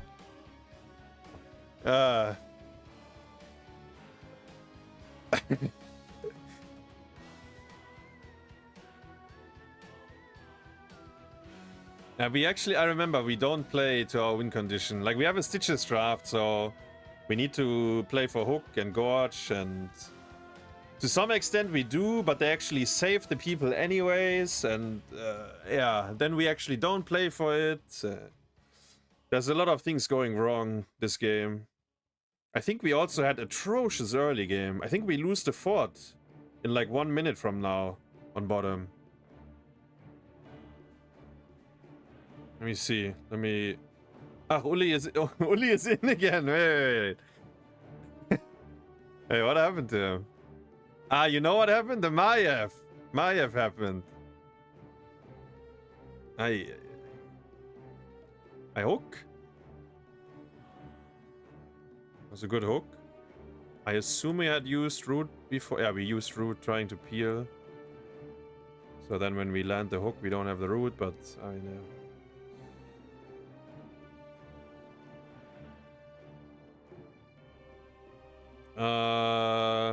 yeah, this fight.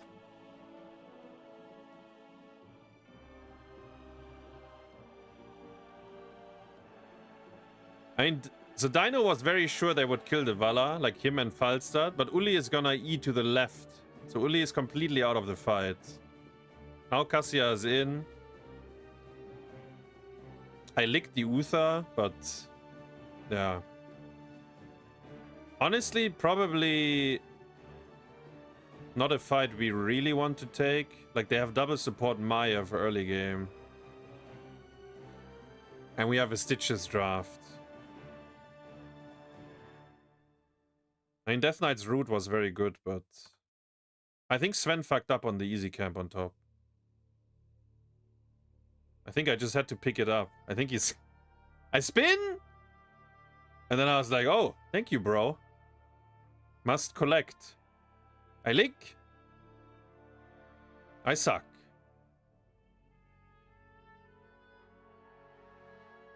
Got the camp, though.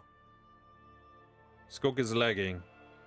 Let's see, level 10. We are 1 level down. Our fort is almost dead on bottom. But it's because we died while they got easy camps. Otherwise, I think it's gonna be more healthy. 10 versus 9. Very good hook again. They had to D-shield. And I think now I borrow, but I actually borrow defensively, which sucks as well. I should borrow into the right bush if we really want to fight here.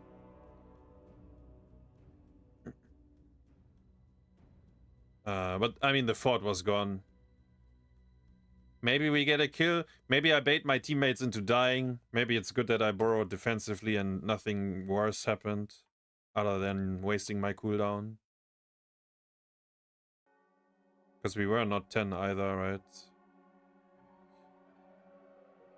A very bad early game for us, though. And the Stitches draft, it kinda needs to wait for level 10 most of the time. And actually, it needs to have buildings alive. So Towers of Doom is very unique in that sense that you get the buildings back. But it's still really bad to lose them like this. That early. Stitches can gorge into the castle, like he does now. There's the D shield. We missed the Valkyrie. Wait, what? Who did we... Who did die? Ah, he tried on Vala maybe, huh? Yeah, he tried on Vala.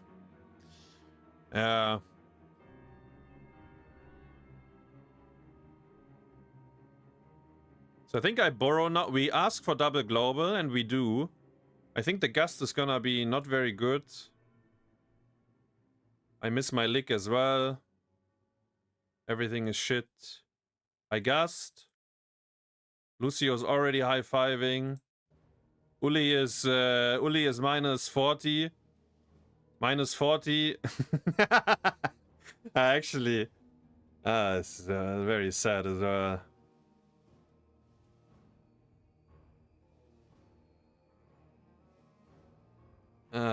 And when we double global, I mean, we get the fort back. It's something.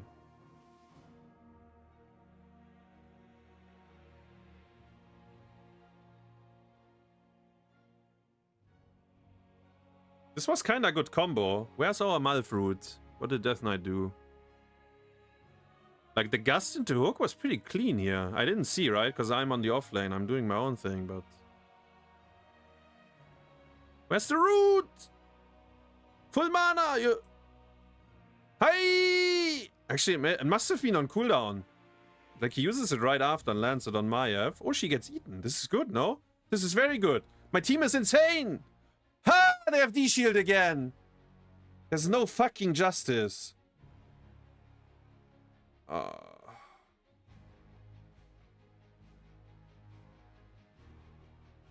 Okay, we have no Gorge, no Gust. We need to be really careful now.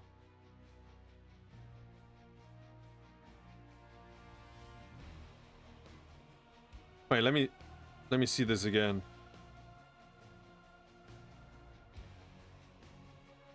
Ah, the actually, yeah, this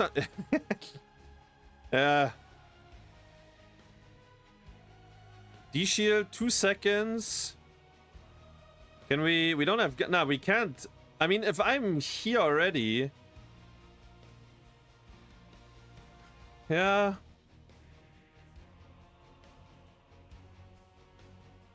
I don't remember if I had Borrow at this point. I'm clicking mid now.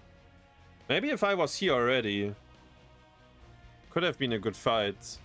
I mean, it's still like 1-for-1, right? But maybe we needed more. Yeah, I think we needed more. Maybe. And now I think now we are doing the shit. Like, we have no Gust, no Gorge, but we walk in. So we lose the game. Yeah. It's extremely bad. Oh, it's so bad. It's even worse than it's so extremely bad. Good night. Good fight. Good fight. Good night. Wait, does every single one die? No, Malfurion lives. Great.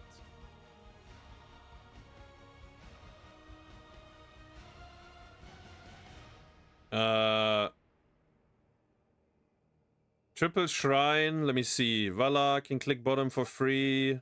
Hogger clicks his. We are not 6. Yeah, this is it's Towers of Doom, so we can always come back, but we maneuvered ourselves into like a really rough position.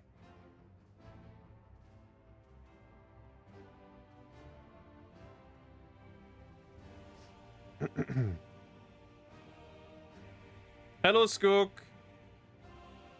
That was good draft by you guys. I think maybe Death Knight called it that you guys will go Maiev double support, but I don't know what our conclusion was, so maybe we just ignored it. So we have Gorge on Vala. Stitches gets disked. D-shield. Uther dies. Me and Hogger are having the the fight of the century between two people that have no hands. It's actually really funny, and it happens off screen, so no one sees it. But I can tell you what happened between Hogger and the Haka. So I miss my lick, I miss my isolation. He hits a few buttons on me. I drop very low. He drops low, and then he wants to Horder pull to kill me. And then I finally land a lick to interrupt his Horder pull, and then my team kills him.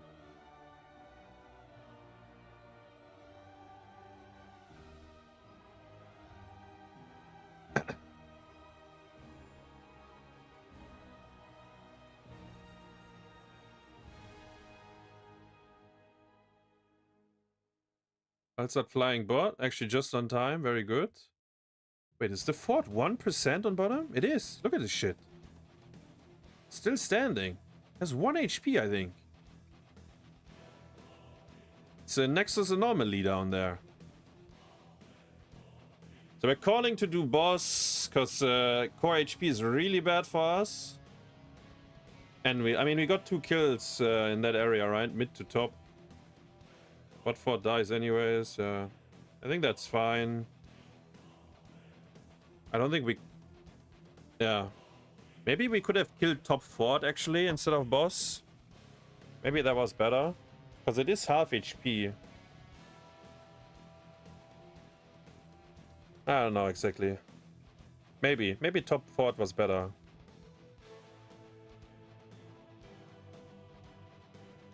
Very good Gorge.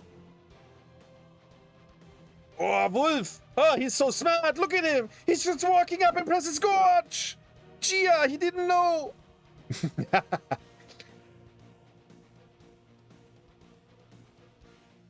I can't interrupt though. It's Uther's gonna bonk me. I land the ISO and the lick. Finally, I hit some buttons. But they have so many safety tools.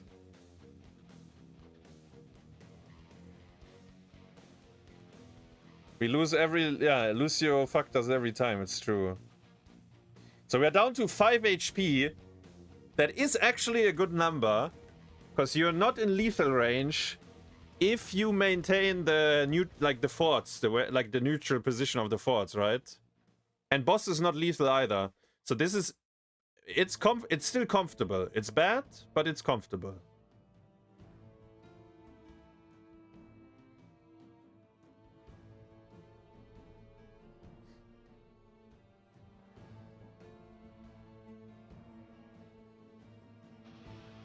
Sven spinning out. XP, yeah. Wait, let me... Oh, we do kill top fort finally. Nice. Yeah, I think in hindsight, we should have done that before. I think after the 2 kills, maybe. Maybe it's better than doing the boss, like getting the top fort. Because we can actually hold, like, because we have 2 globals. The Hogger can't get it that easily, because one of us can always occupy and then global out if we have to. I don't know. Like, if he's alone, he does it relatively quick. But we are going bottom. Like, we're calling... we are 20 versus 19, right? So we're trying to... kill some heroes. Get bot fort. Bot fort is overall more valuable. Wait, let me see. I think we land a hook. I hook! Very good damage. Doesn't quite die.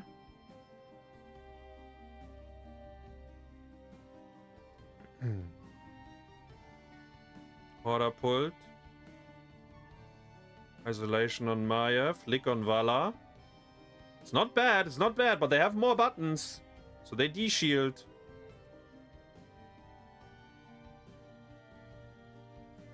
Oh no, I remember what happens next, because we went through it. We analyzed this. It's gonna be bad, guys. We have Gorge up, but everything else is on cooldown. De-shield is on cooldown for them.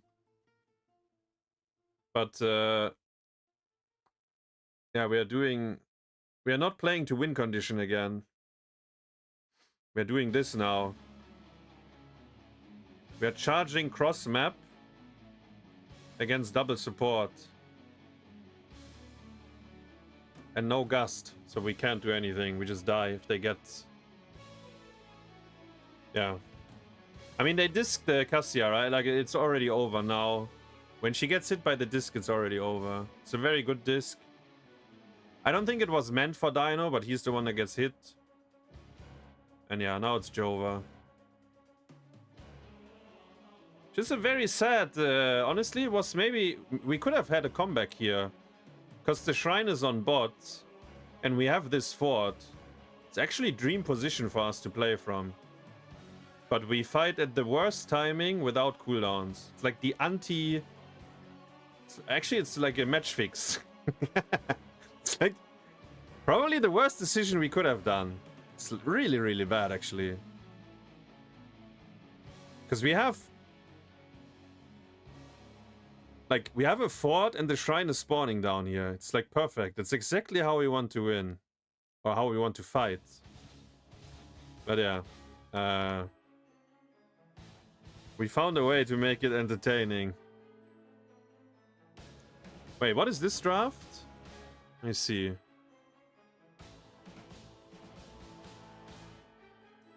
Ah, it's the Samuro ETC Greymane Sylph.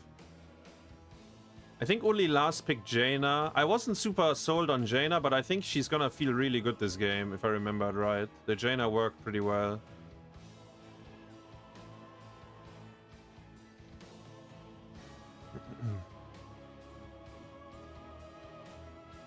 You wanted to hook the Cassia out, but Malf blocked you. Death Knight, the secret agent.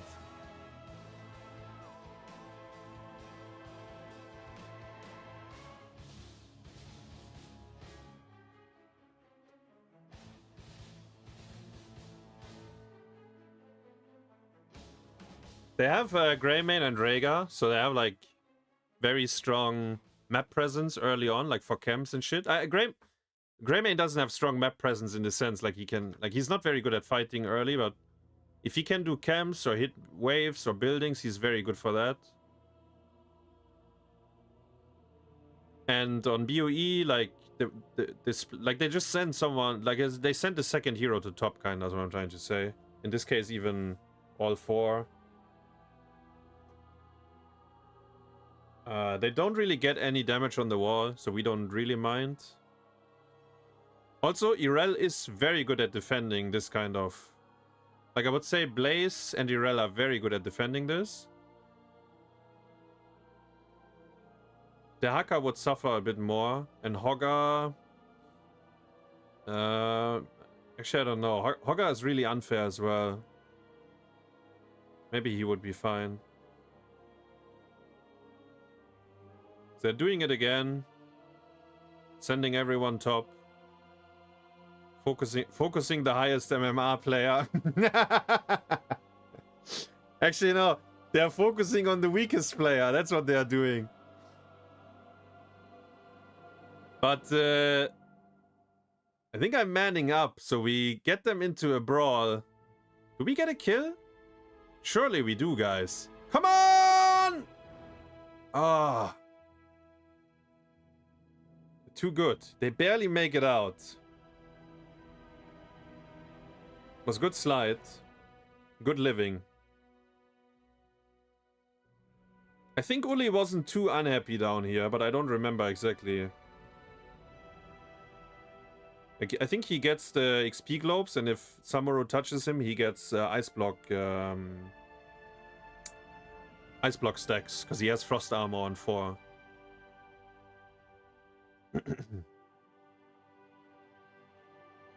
Does anything happen? Wait, let me...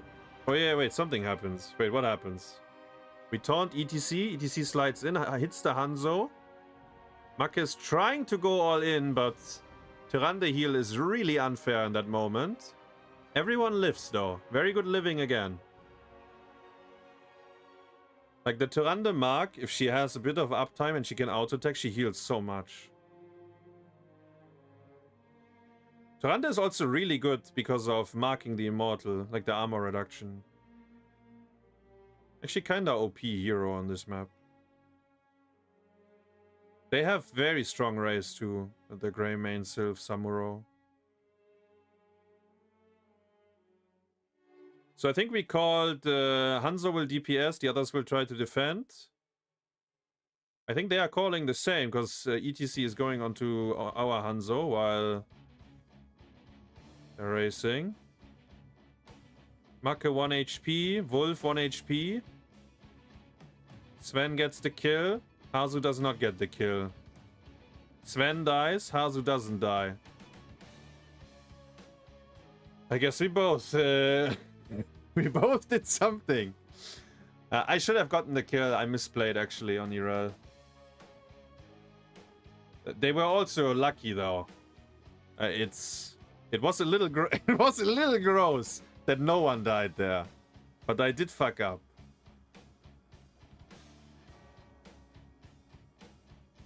%5 cleaner, and I actually do get the kill on the Rhaegar. Rhaegar was that. Greymane, I'm not sure.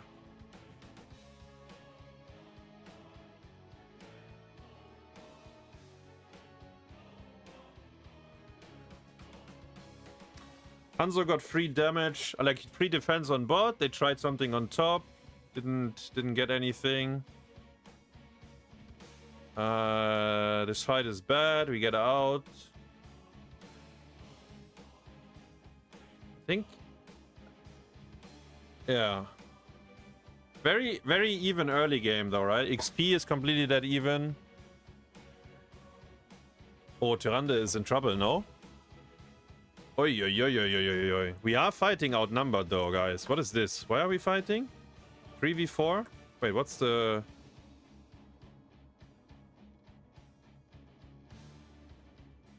If it wasn't ETC, maybe, but... Like, if the taunt is on anyone but ETC. But yeah, he's like the pack of the leader, and he's probably the hardest to kill. He's kind of squishy, but he's still hard to kill when you're only 3 heroes. Oh, this is actually really bad. I didn't remember that. Ay. Guys.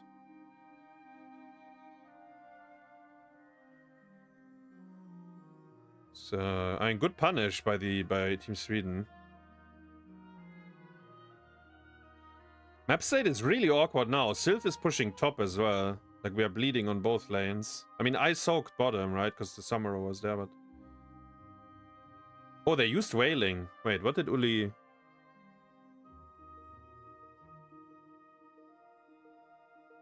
Oh, Ulli sidestepped the slide.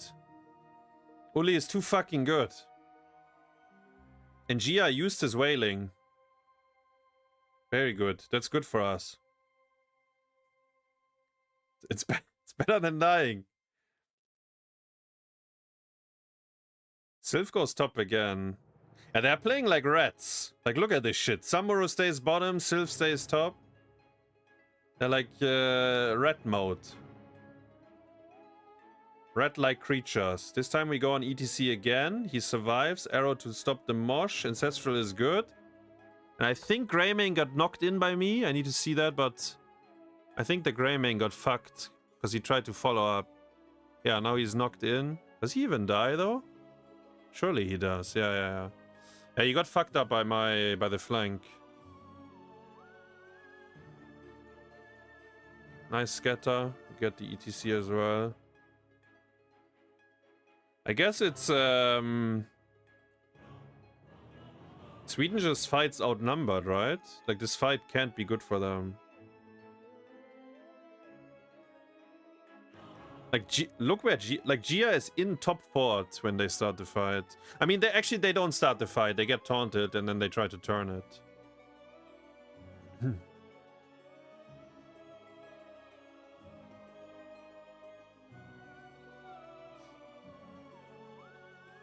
Yeah. Maybe if ETC smurfs on the Varian, like when he walks up to taunt, like if he gets his W off, buys a bit of extra time.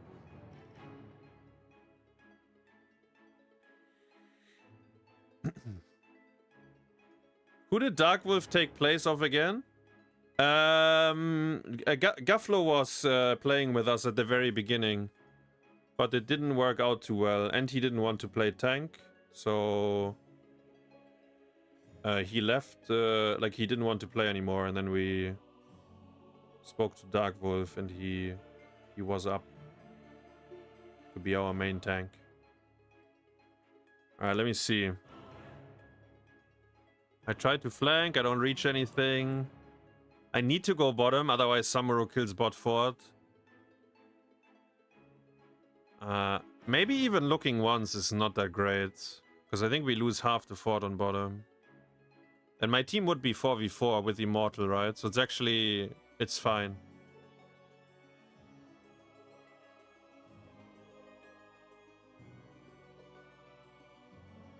We did get the top fort though, even though they were retting. We have building advantage. Random 5v5 on bottom. No. Yes? No? No. Okay. Samuro was showing top. I remember I wanted to force here, but... Actually, we are forcing. Ancestral arrow. ETC. Oh, we still get a kill. Okay. They didn't press ults though, these greedy fucks. Actually, Sylph is zoned, I just realized. Yeah. Like, they used Ancestral, but they held everything. Wait, he doesn't have bullet. He won't go for the throat. Yeah.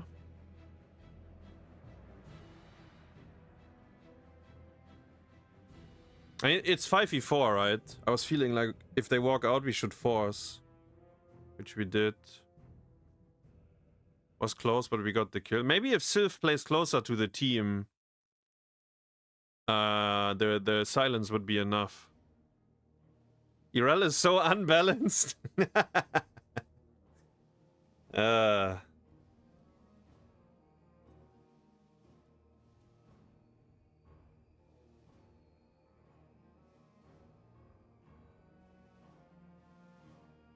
So we have a lead.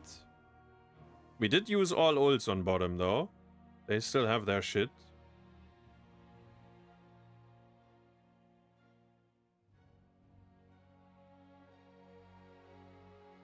This position is good for us because we have Hanzo to poke. They have no poke damage. Like, so when we have the half time, like in this position, like left right, it always favors the Hanzo. That being said, Samuro is hitting our boss though. Ooh, I found the Sylph. Maybe we could have taunted her. Was he in range to charge? Looks like it, no? Would have been good damage. Like, she would have been... she doesn't die, but she would take a lot of damage.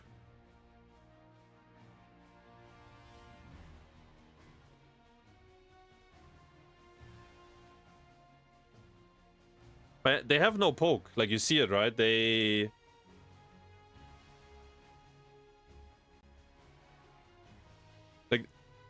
kind of need... Oh, yo. Now the Sylph got taunted. Wait, let me see it. I didn't see that in-game. Because they did it on the other side. Ooh, I love it. Yeah. Very good, guys. Perfect. Gia did kind of face check, though.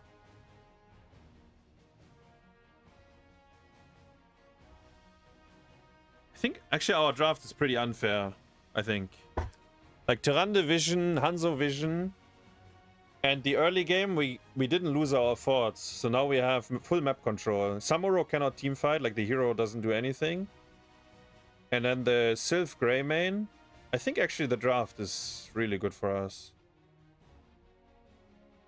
Like, the Sylph Greymane would have to go all in. They can't poke at the Immortal phase. But you can't go all in, because everyone is always in vision. Greymane is such a shit hero, he can't play this game at all.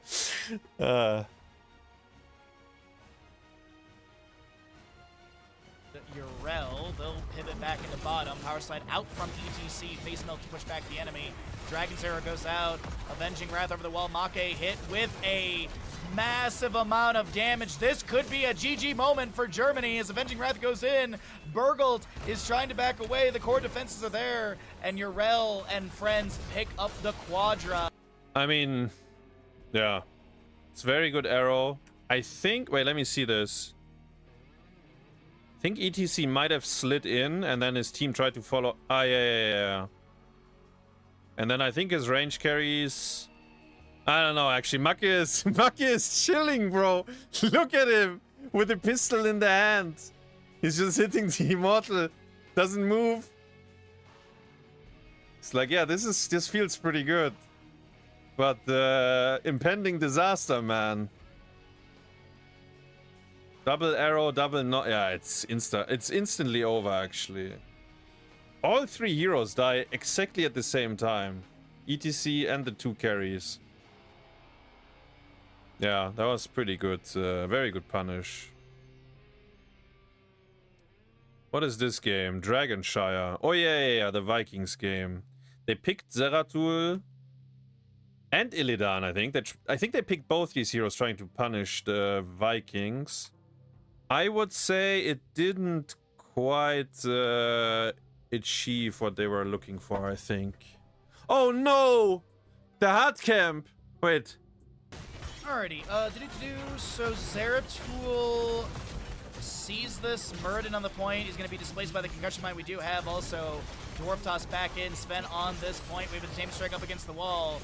Kerrigan with a bit of a primal grasp, and this is Germany hemorrhaging 4 members for a camp they don't get. Guys, everyone is dead. Get me out. Everyone is dead, and my fucking Balog died on bottom because I was microing Olaf. So bottom is dog shit as well now. They have an easy camp on bottom even. Oh my fuck. Get me out, guys. An absolute massive blunder for Germany on that. Yeah, That is massive blunder.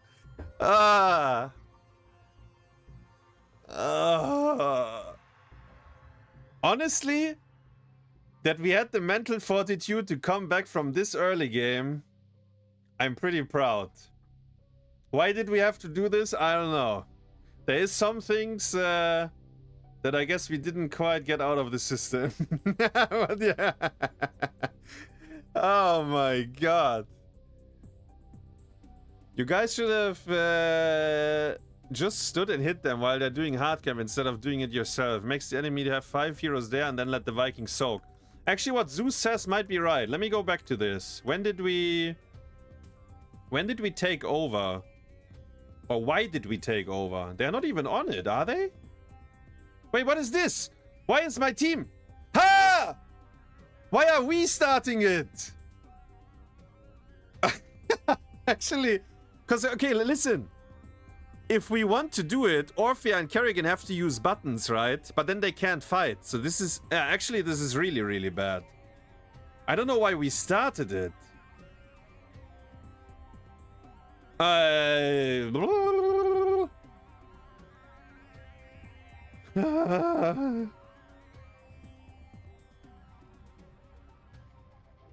Actually, this is like, yeah, such a bad early game, but our draft is good, you know, like it has the pieces to work.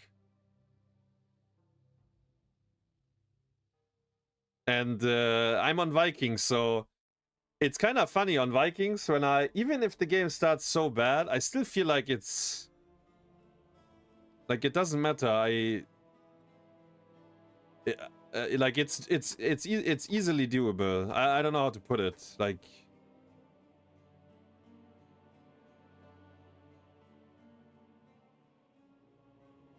Like for Vikings, it would be really bad if we had lost forts already now, I think. Then things get a lot more out of control. But heroes dying and so on, it's like you can kind of salvage that.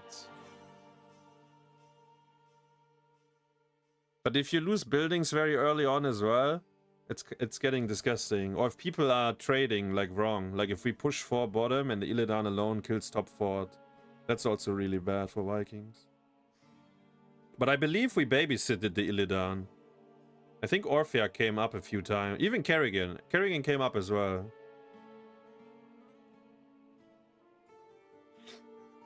So they didn't get the top fort.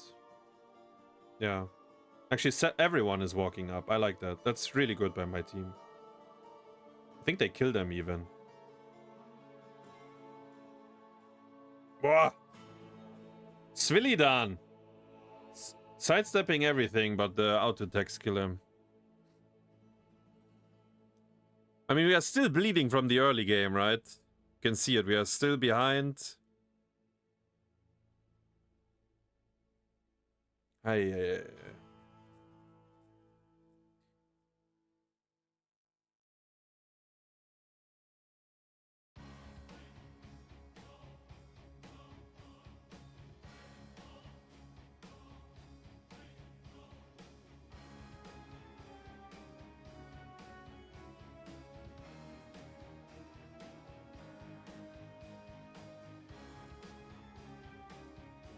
Okay, we got to level 10.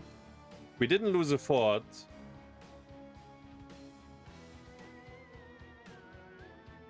I would say we are still like feeling the early game ins, like map state wise, but it's okay now. Like we killed Malgan. Yeah, nice actually. It was off cam, but I think Ulli landed the combo and then 7-sided got the kill.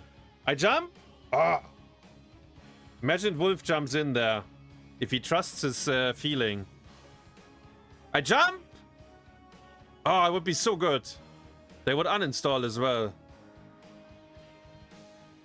Because we see 2 heroes on bottom. And we know that the Illidan is missing. So the rat is on one of the camps, you know? That's okay though.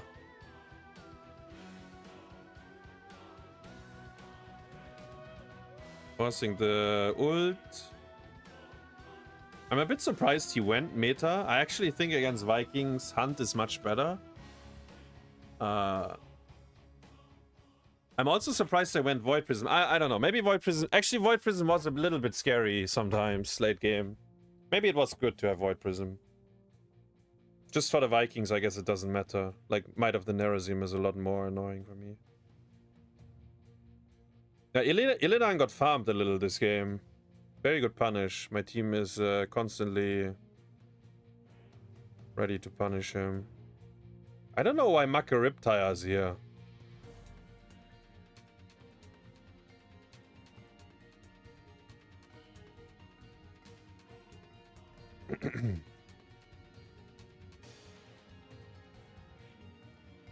You wanted to jump in, but you got too scared. That's okay. I mean, it's a little bit like you also don't want to throw the game, right? Like, depending on what you saw on the minimap. And like, seeing... Like, as an observer now, it's very easy to see things on the minimap. Sometimes in the heat of the moment, people don't realize. So, yeah. It's fine. It's like, also... I mean, it's not like the hard camp does much, right? But... The mental damage would be huge. After getting the kill and then stealing it. Oh! Speaking of mental damage! Ah! Who's driving the Dragon Knight? It's Wolf! Wolf is sending... Wolf is sending Ulli in! Oh my god! Zeus! Zeus, do you remember... Do you remember Darkmok on Kerrigan jumping behind the gate on... I think it was Infernal Shrines. In a tournament game. Offline, like on LAN. Maybe we played against Arcana's team, the Australians. Wait, we can look at it again.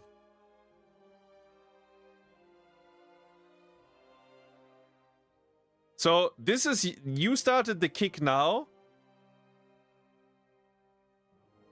I mean, okay, Ulli is trolling. He is pressing Q like 1.5 seconds, or like 1 second later. It's Ulli's fault. It is actually Ulli's fault, yeah. Yes, it was Infernal Shot. Ah, you remember that as well. Yeah, it's a bit... It reminded me of that. Like Darkmog jumping behind the gate on Kerrigan. Not quite like this, but yeah. Wait, we killed Zeratul? What happened in the jungle? 7-sided happened, maybe? No, it's actually... the fists and then 7-sided. Dainu almost lives, but not lucky enough.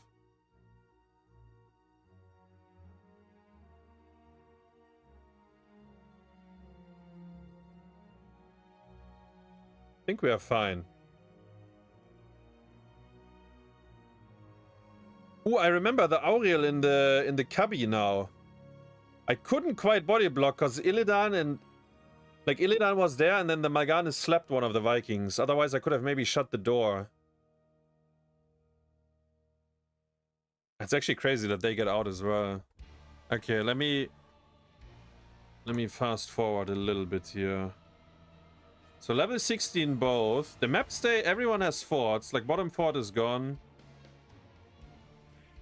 I still felt... I felt very comfortable, though, this game on Vikings.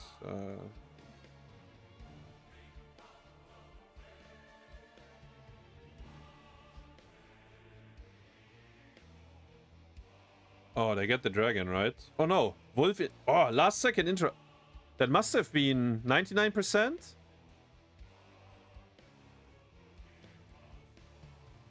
he was like 50% now. Now the Muradin... It must have been really close, actually. I remember Eric got trapped in the trap here. 0.17... Oh, yeah. So 99%, yeah.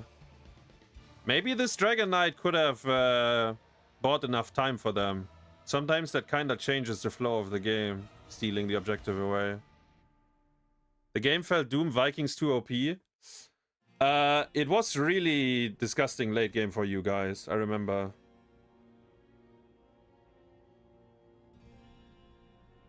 Ganking Illidan again. He has to minimum ult out. Yeah, he does ult out. I mean, you guys are controlling both shrines, but it's... doesn't really help, I think. Let's see.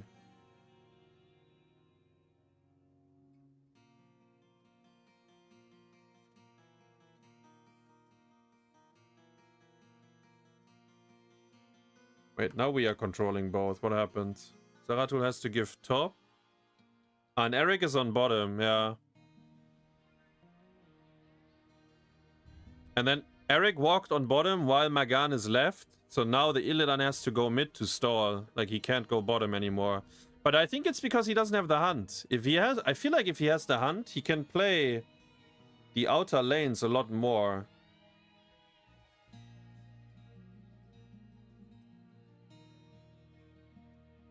Doesn't matter in this moment, because Zeratul will get it. And they still have an easy camp on bottom. Like, I'm busy depushing the easy as well. Ooh! Eric! Eric, my boy! Do not die. That's the juke you do on Vikings, by the way. When they against Illidan. Here, I'll show you. It's always the same. So you pretend to be AFK. I was actually AFK. And the moment he presses Q, you instantly run into the other direction, and then you leave a spray, which I didn't do either, but that's how you live on Eric. Ah! Oh, the Junkrat trap. Wait. Is he still dead? He might still be... Oh, he's still dead, actually. That's kind of crazy. That is kind of crazy. I mean, my teammates are smurfing.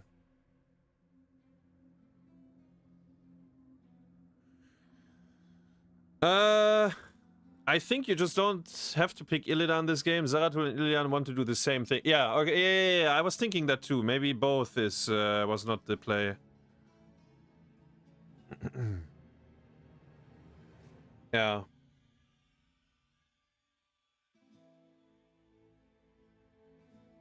Wait, what is the death time on Malgana? Because this is the new patch, right? So when he dies, 47 seconds. I don't know what the normal death timer would have been. I felt like it was pretty natural anyway. I didn't feel like it was very out of place, but I don't know. I guess you're also too locked in to really pay attention to death timers in moments like this.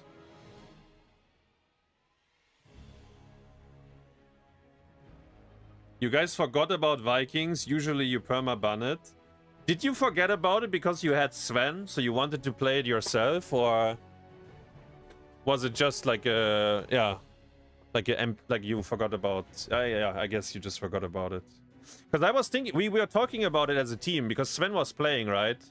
So we said Sven has like the cancer heroes as well, like Samuro, Vikings, and like he plays those as well.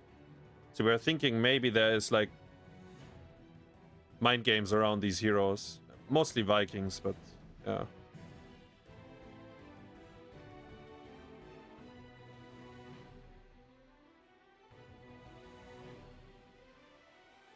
Kill top 4, level 20 for both teams. Now the map state is like open, right? Because they lost their forts. So it basically gets better and better for Vikings, and it gets better and better for Karazim. Because 7-sided, in every bush that you walk into, you get 7-sided. Because you lost map control, right? And it's because it's a Vikings draft. So not only is it 7-sided, but there's a Kerrigan, Muradin, and Orphea as well. So anything that you face check, we see it on Illidan, like instantly dead. I think Illidan inted though, but yeah.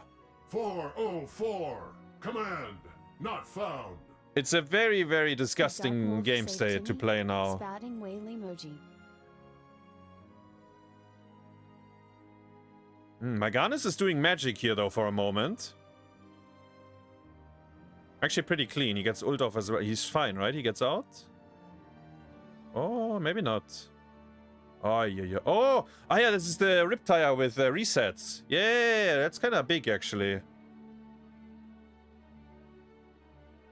Magan, oh, he does die. It's kind of insane.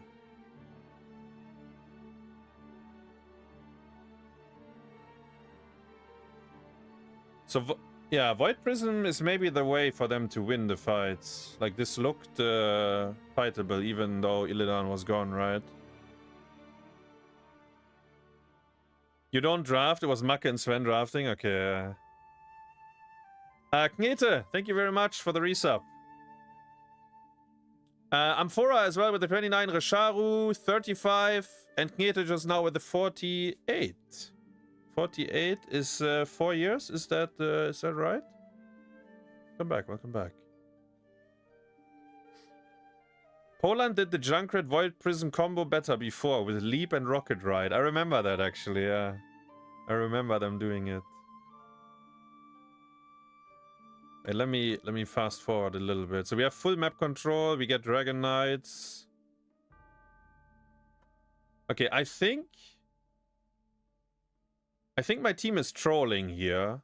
I think we should go together with the Dragon Knight so I can peel for them.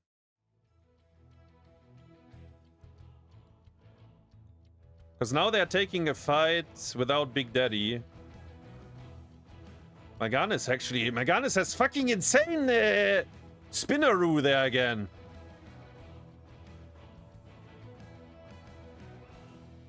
Just saying. If we are playing close to the Dragon Knight, I can punt the blind as a better way, you know? Like he can't do that shit. I guess if no one dies, then I get free value on bottom. Like if no one dies in mid, then I get like the whole keep. We almost got the keep, but maybe it's fine. We lost one character, we almost got the keep, and they won't get anything in return. Maybe it's fine. I don't know. Yeah, maybe this is okay. Yeah, actually, maybe this is okay. As long as not more people die.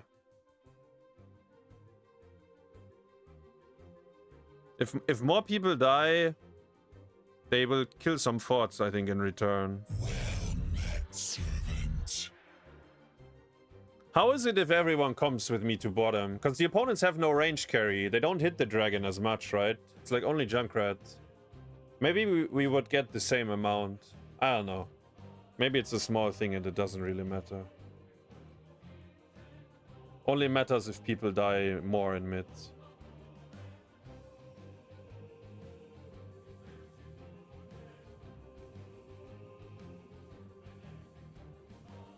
But they can't do anything anymore now. Like, it's really disgusting to play, I think. Like, we have full map control. As I said, and it's so scary. Like, you get one shot everywhere all the time. Like, no matter where you walk. Morgana's popped ult.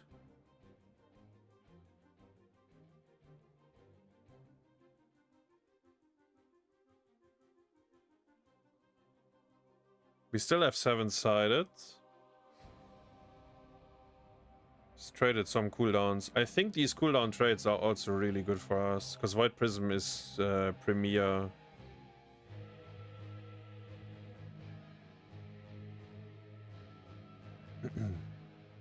Now just look at the minimap, it's disgusting. Like, top is dying, bottom is dying, and they're all stuck in mid. It's this. That's a guaranteed bottom keep, in my opinion. I think Germany rolls it in through bottom lane. Wait, we are ending the game with this, no? It's gonna be GG though. If you want some stats on the Dragon Knight, I gotcha. That might break the Viking tracker, but it doesn't matter. Could be the end of the map right here, right now. Yeah, I think we are ending with this. Illidan trying to get a flank onto the enemies. As you see him on your mini map, the Dragon Knight is just advancing towards Korra. It says Viking inside, so even if it goes down and they lose the Viking, it's not that big of a loss. That's going to be Kerrigan stunned. Blind as a bat from Mal'Ganis coming through. The Dragon Knight is on the Korra. Ulli, Ulli, what happened here? Wait, let me see that. Illidan trying to get a flank. But Skook is smurfing on him as well, I think. On your mini map, the Dragon Knight is just advancing towards Korra. It says Viking inside, so look at Kerrigan. Even if it I blink. goes down and they lose the Viking, I combo. it's not that big of a loss. That's I'm dead. Actually, this is so OP. Bro, this is so fucking OP. But the Dragon Knight is still smacking away, and The blind as a bet bullshit. HasuObs and friends will. I mean, Vikings are really fucking OP as well, but the blind as a bet stuff is crazy.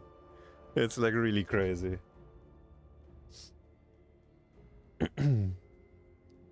It's really fucking crazy. All right. That was Sweden. Now we got the France, Netherlands. I will not watch that. France is gonna win 3-1, right? I think. Or was it 3-0? Maybe they 3-0'd them. Ah no, 3-1. We should have Germany, Poland next. So in hindsight, Poland was really difficult to play against, I have to say. So the draft, afterwards we were unhappy with the Mal'Ganis pick. I think the rest we were kind of okay with.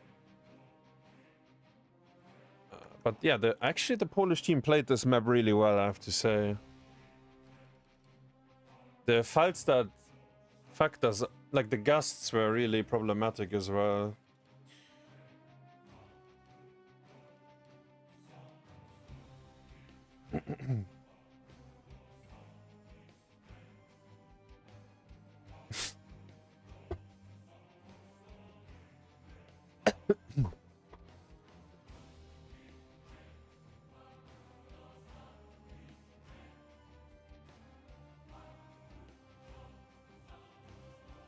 Five people gave the dragon for free on level 25. I mean, they lose top keep and bottom keep if they stay in mid, and they can't do anything in mid, so it was checkmate anyways.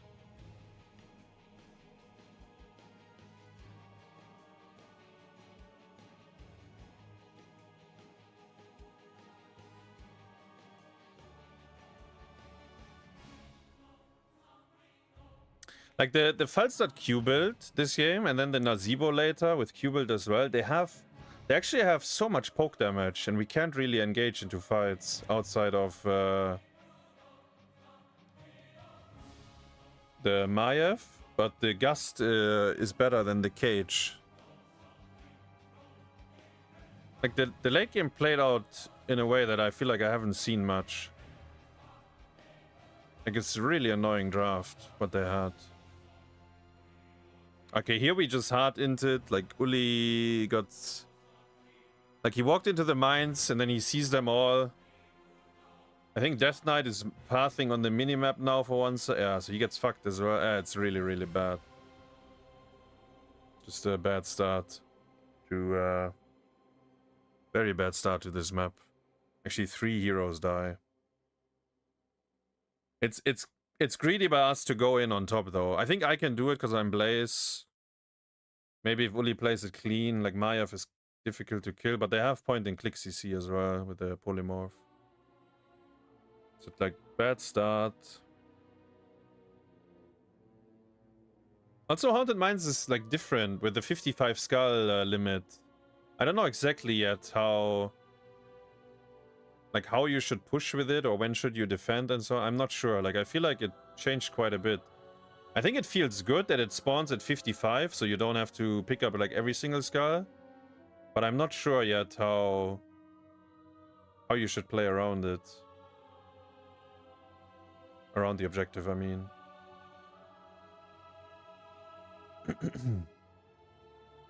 Ay, Death Knight! Getting mopsioed.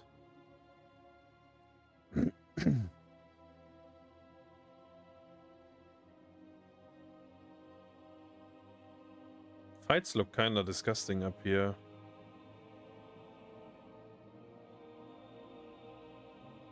Yeah.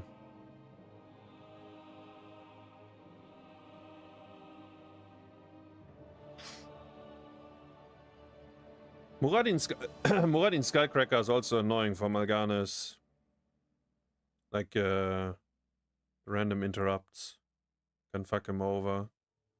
Actually, we're really far behind. Full level. The game, we will get, like, talent's gonna be even though for a long time.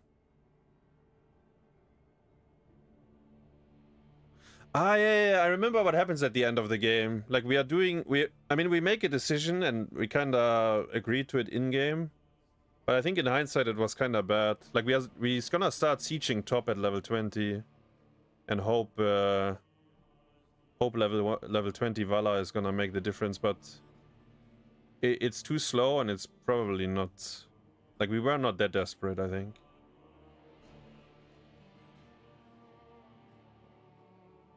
Taking the boss. Very good polymorph. Very...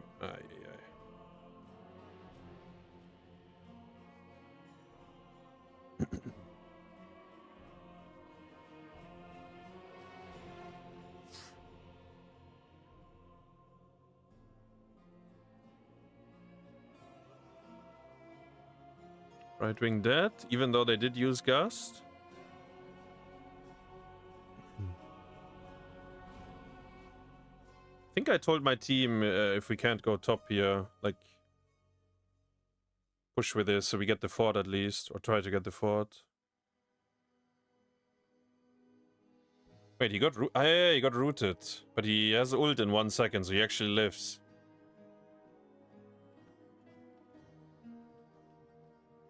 We get the fort though, maybe.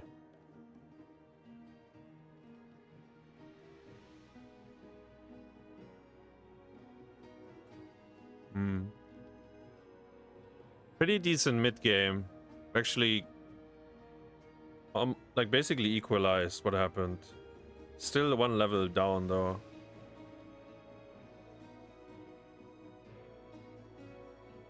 Also, Alvaros is on the Nazeebo. He actually stacks pretty well. Like he's gonna have the stacks on level 20 pretty easily.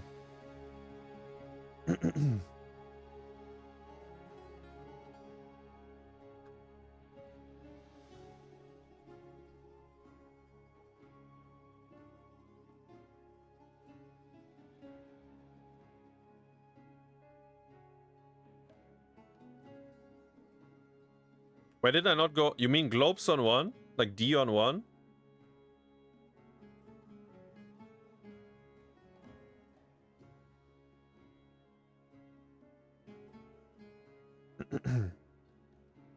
Alvaros and Caesar boss were spamming only Dota. I heard that Team Poland didn't scrim at all, yeah.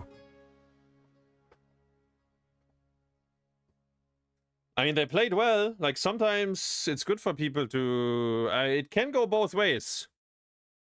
Sometimes it's good to not play. Sometimes you should play more. Depends a little bit on what kind of player you are. I guess not playing anything is usually bad, because then your hands will malfunction. And Dota is a lot harder than HOTS. But if you play like 500 Dota games and then you play HOTS again, HOTS will feel very... It's gonna feel wrong as well. I don't know how to put it. Like, sure they are both MOBAs, but they have very different tempo. But as I said, like, Poland played really fucking good. I don't know, they played really well, I think, this best of 5. Maybe if we didn't beat them, maybe they would have beaten France or Netherlands as well. I don't know, like, on this day, specifically.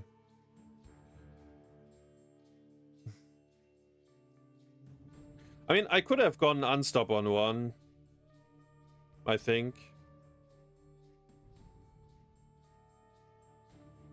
I don't know how much of... I don't know if in teamfights if it would have made any difference. Probably not. Like, I can unstop and everyone else gets gusted. I'm still uber fucked. I'd rather get gusted away together with everyone. So there's no cocooning myself.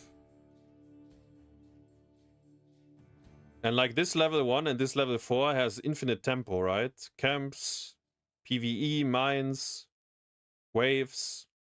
Like you have infinite value and tempo throughout the whole game with it. But I mean, maybe there was a fight where the level 1D, like the unstop, like it can happen into the URL, for example, or when he wants to polymorph me in my E animation. Maybe we would have gotten a kill. I think that, like on top, Irel had ult. I did hit my E on her, and the one before I hit my E on her as well when she ulted.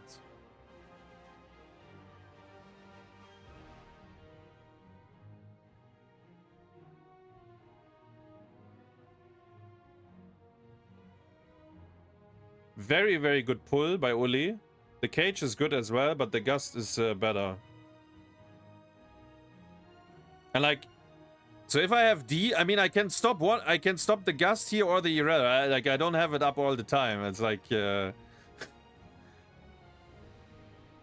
guess stopping the gust here would have been irrelevant for me. Like, we try to chase, but we can't chase. Like, if the rest get gusted, I can't chase either.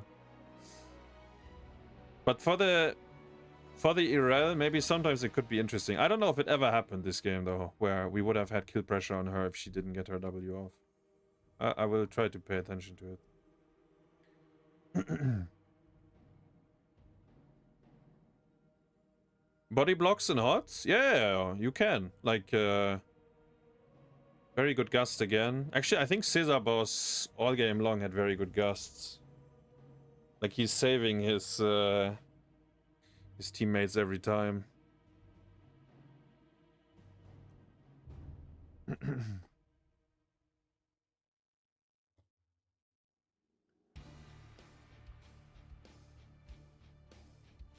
Wolf felt so useless this game. I don't think you pressed your ult a single time, right?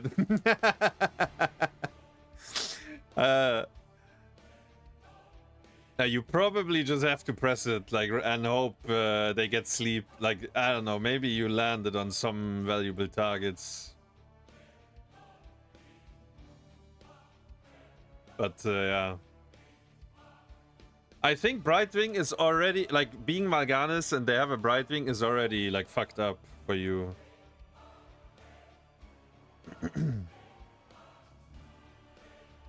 This is what I meant. The few opportunities when they use Gust already, I wanted to look. Wait, let me see. When they... So they use Gust on the camp, right? Here.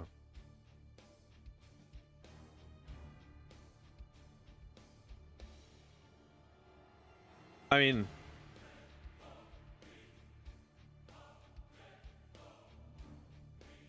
They're all running away though, right? Like, we still have 30 seconds now. I mean, we are looking in the map. Ah! Wait, let me see that again.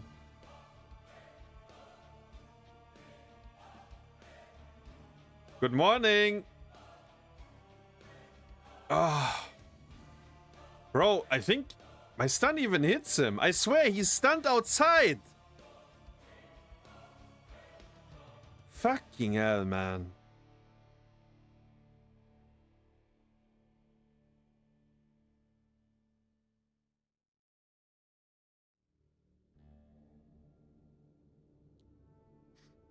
Why does it say Poland Team 2?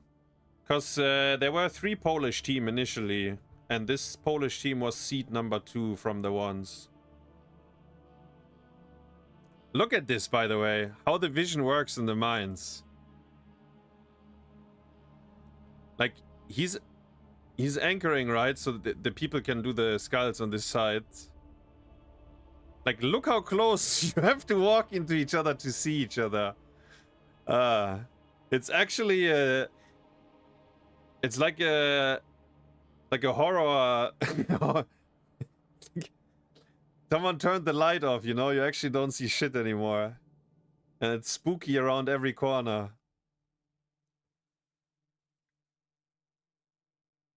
Yeah, they get the fort on bottom.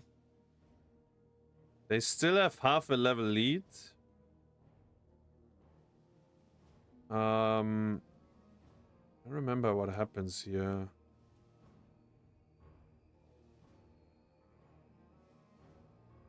Actually, nothing happens. Both teams soak 20. That's what happened.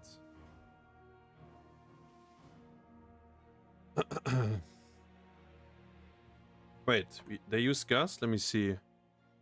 Wait, who went in? Wolf went in. Wait, did he go in? Oh yeah. And then he gets polymorphed. He almost dies. That's why I pop Insta Bunker, because he almost... I guess they pop Avatar and Gust as well. Muradin almost dead.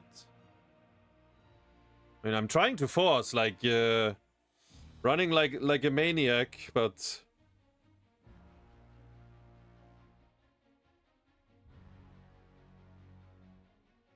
Like, we are dying to piss, right? Look at us. Like, the spiders.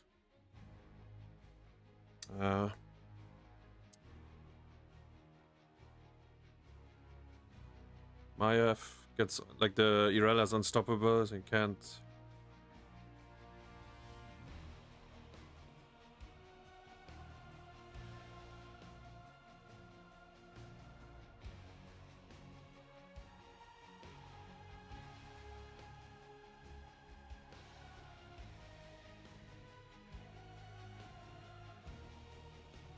Okay, wait, let me see this fight. So I instantly pulled the trigger when I found Muradin. Because we kind of said we need to force cooldowns. He's holding Gust very... He's actually waiting for the cage, and then he Gusts. What do we have left? Nothing. Actually, we have Morgana's ult left, sorry. Which is... I mean, it's AoE CC. But I think Wolf... I don't think Wolf uses his ult a single time in this game. It's a tragedy. He dies to piss down here. Yeah.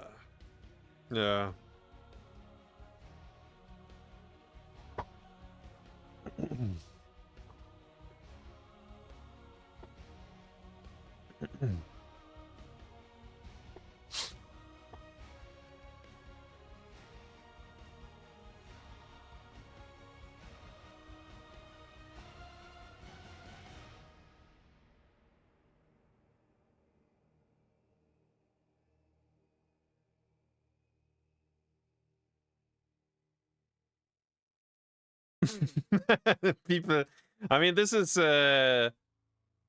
kinda unfortunate. Like, I miss my stun, we don't have rain, we don't have light bomb, and we don't have disc, so Muradin, who's actually inting, is just getting out for free. But yeah. We didn't have many opportunities like that we caught someone alone, so not getting the kill is actually kinda sad.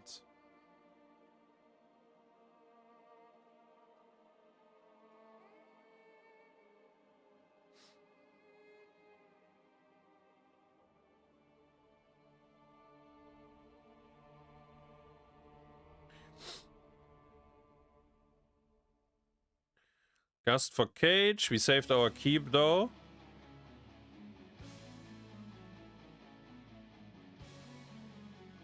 Okay, so now we make the call. We stay here. And it's the last thing we will do. Vala is gonna shoot the keep and we pray. Like, we know that Gust is on cooldown. We hope for the best.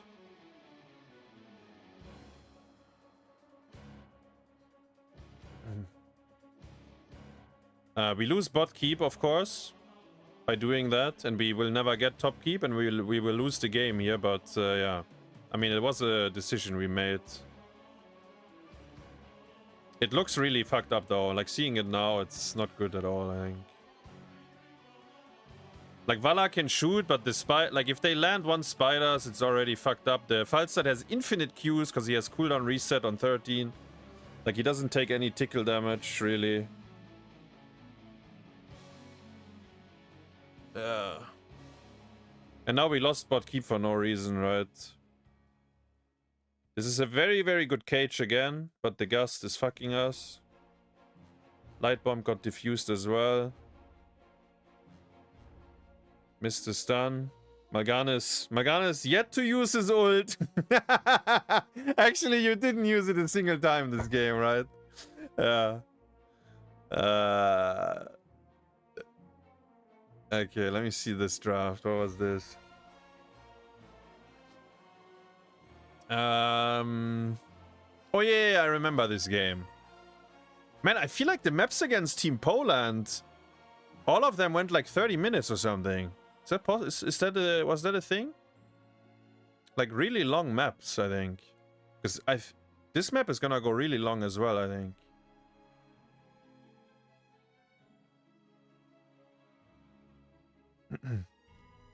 We didn't have discs, so we lost.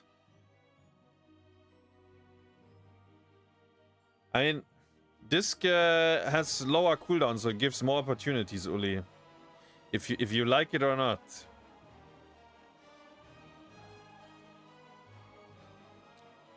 But to say it, no, we did not only lose because you skilled cage. But it's the, you know, when you tell your Tyrael, why did you go Sanct and not Judgment, it's probably also not the only thing why we lost. I remember I borrowed, Garrosh pressed Unstoppable. So we didn't get a kill. They have Deathwing top, which is... You can do it, but there is very strong limitations to Deathwing offlane.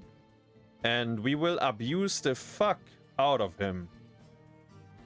I think it's completely unplayable. I think he hates his life being Deathwing this game. I also think it's not playable for him at some point. Garrosh has a wonderful time this game. Actually, Garrosh will suffer tremendously as well later, yes.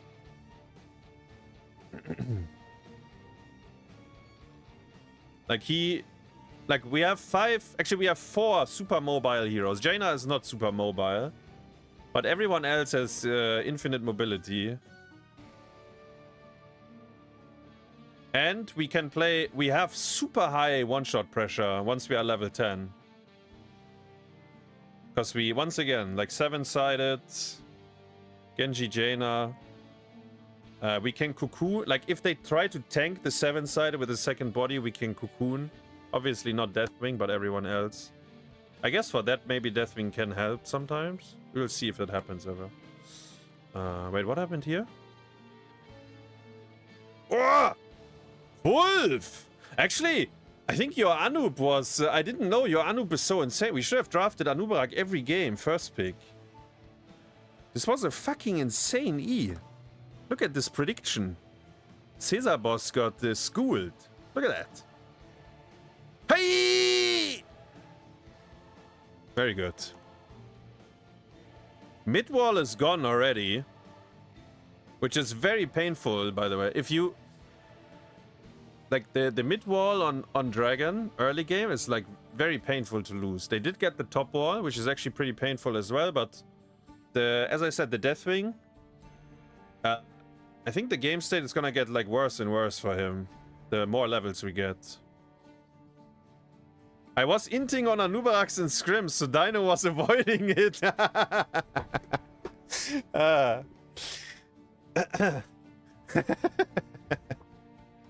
Okay. I mean, your Anub games... let me see. But looked pretty good. Wait, we got another kill? No, we didn't get a kill.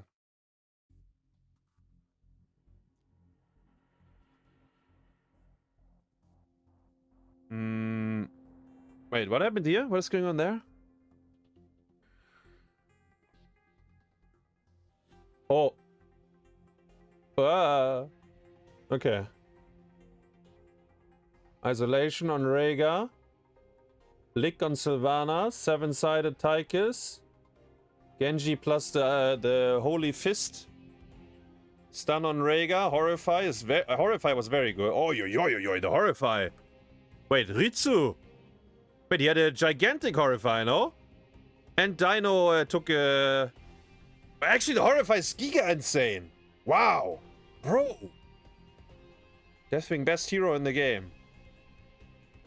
Dino was already in the wall, though. Okay, so I'm holding the point, because we are clicking mid. I lick Garrosh, so he can't throw me. Anubarak bases because he has no life. Genji gets the dragon. Genji suicides the dragon? No, it's fine. I think it may be fine. Maybe a half suicide. Maybe a half suicide. Being the dragon is too boring for Ulli. Doesn't like it. 7-sided on Deathwing. Wait, he was... we didn't have Water Elemental initially. He was... I think he was dead if we had Water Elemental. But it was 1 second of cooldown.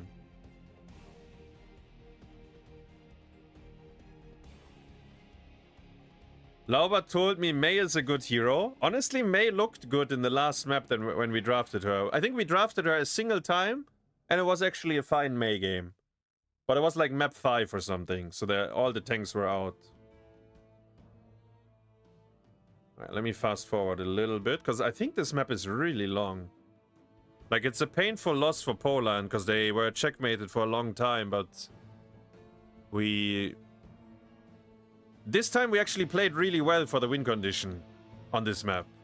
Which we sometimes didn't do on others, right? I think this map we actually fully abused it. Wait, Sylvanas died. What happened to Sylv? I lick? No, I just walk. Very good. Very, very strong. I walk. I'm not sure what Sylv did there. Why is she there? What happens? Oh no, I do lick her. I remember. I lick. Please, team. The lick. Yeah, it happens off screen, but she walked into the bush and she got licked. Wait, but look at the... Wait. Look on the mini-map. Like, how far everyone is, and we still get the kill. Actually, the Haka is super OP as well. Like, now she gets licked. Anubarak is like 1 screen away. Actually, a bit more. 2 heroes on bot and 1 on top. And then Anub is the one to arrive at the crime scene. Misses his stuns, but... I don't know why Wait, Sylvanas eat in. Maybe. Maybe she was out if she didn't lick in. E in. Not sure. got bamboozled. Deathwing landing, but the fort is gone. Garrosh can't grab anyone. Genji is killing top fort. Yeah, look at the map state is disgusting. And it's because, like, the Deathwing is not a real global. It's, like, so much slower. So we get drag. Wait. Anup clicks. They're all bottom with me. And we kill Deathwing with 7-sided again. Maybe. Wow, my team, actually. Very good. Very good. And we kill Garoshki. How do we kill Garoshki? Just random Genji body... Ulli body blocking him. And dismounting. Abfahrt. Oh yeah, I remember! Bro! Oh, bro! I lick! Hey! Oh!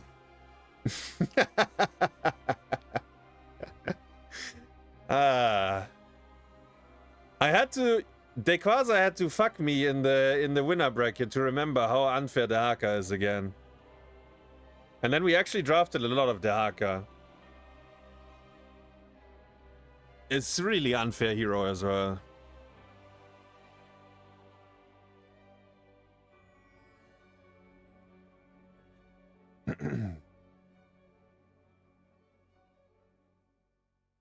Look, Dehaka can go top now, and the Deathwing cannot match. I mean, he could match in the 1v1, like he can land on me.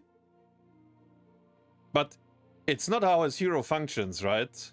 Like, it's really bad if he has to land on top and clear the wave. In comparison to Dehaka. Offlane, yeah, a lot of unfair heroes. I agree, I agree.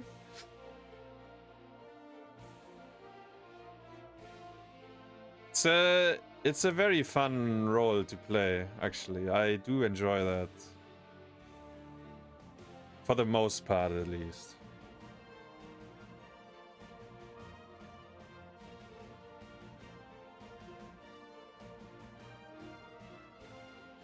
Cocoon, so we get the dragon. Wolf with the 500 IQ. I like it, I like it. I don't even know if anyone called anything there, but people are... Oh no, it's Ulli driving the Dragon Knight again, though. Let's see how that...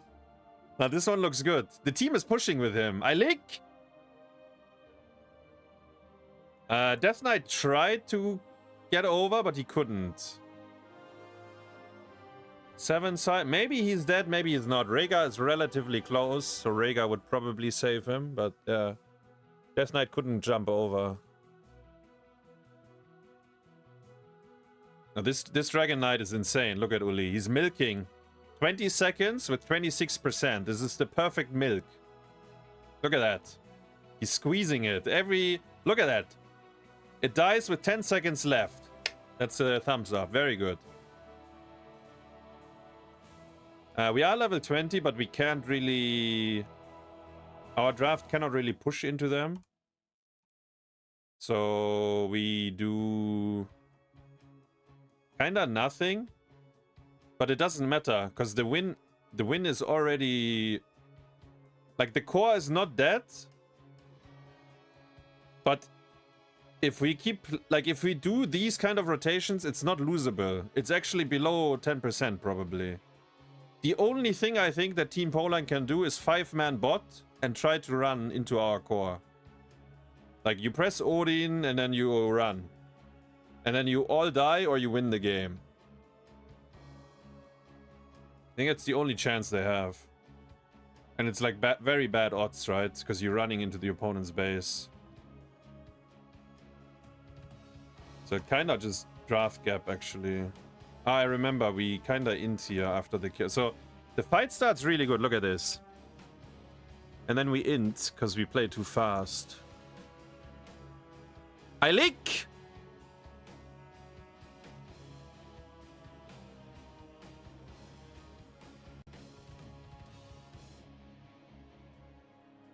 I miss my ISO though. Sylph gets the Ancestral. But we just play too fast. We actually almost die with several heroes because we play so fast. Like Jaina has one as well. Look at this shit. Actually, it was really close. This could have gone really wrong. Very good Horrify again by Ritsu. I'm the one to die here, but could have been a lot worse. And this should have been very fine, the fight. But yeah. I think after we get the kill, we should just chill. Because we press our buttons to kill, and then they still have everything. Like Ancestral, Odin, Sylph Silence. But yeah. It's still like... the map state is the same. It's still checkmate. Sylph got out was kinda... Yeah, she... Yeah. I mean, I tried to kill her, but the Ancestral also... Then it got baited in, I guess.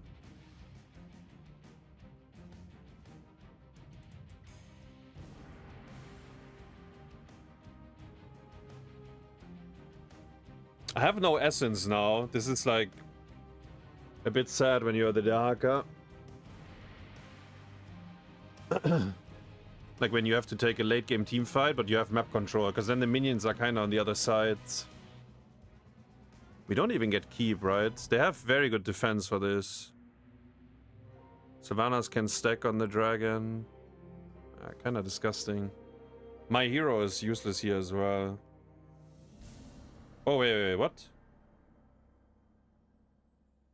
What happened here?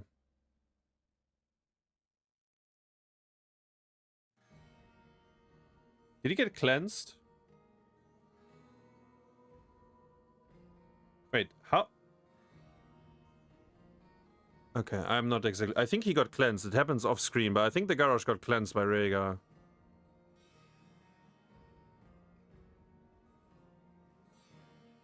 It's good dissing. Like, after we don't get the kill, we run out, which is good. They used Ancestral. Like, their cooldowns are longer than ours, so... It's pretty good. Blind stun into the bush. I like it as well. If he hits someone, we kill. Man, we still have mid-wall.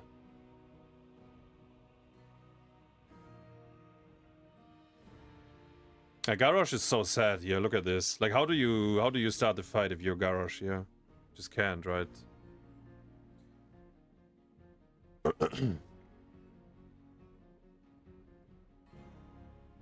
Like, you get shin gunned, you have a beetle up your ass.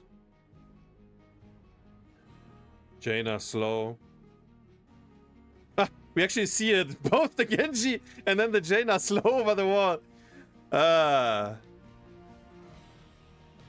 Well, this was scary though for the beetle. I remember. I guess if he lands the taunt, Monk can cleanse, so probably nothing happens out of it, but this was a bit scary, yeah. Topkeep is dying to piss. Daka claims bottom. Ulli in the driver's seat again.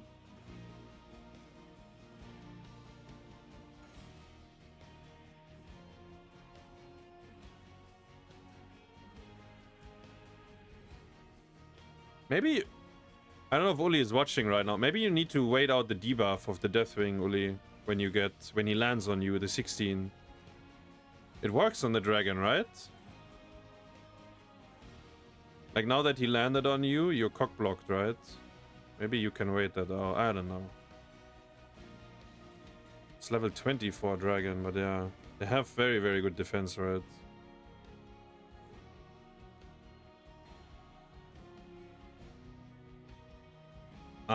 We got a second keep.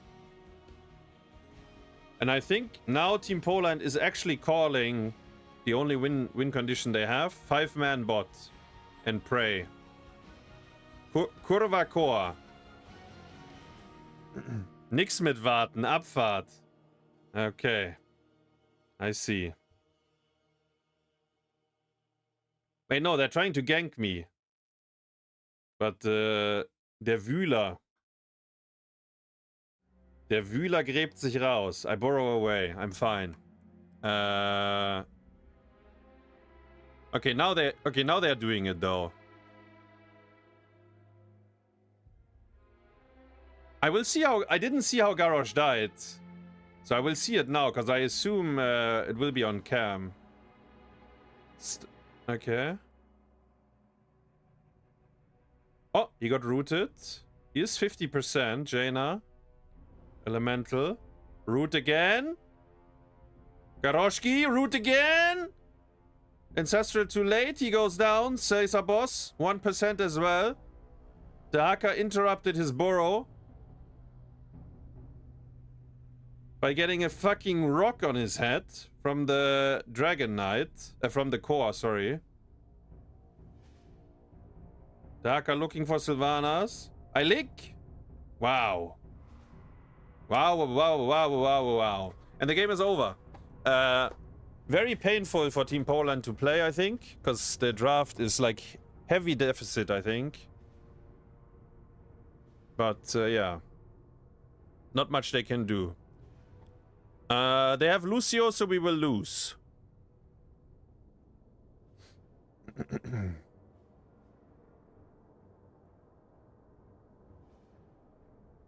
We lost to every Lucio, guys. This is the game though that we went through in the replay analysis, and I think Ulli was very right what he said about how I should have played the Arthas. But Ulli also suicided on level 11, so I lost all hope in I lost hope into what Ulli was saying. But yeah, I think in hindsight, after I saw it, I think he is very right. Let me fast forward a little bit, because I think the early game is it's not too much happening. They have Li Ming solo DPS, and Li Ming is gonna go glass cannon as well.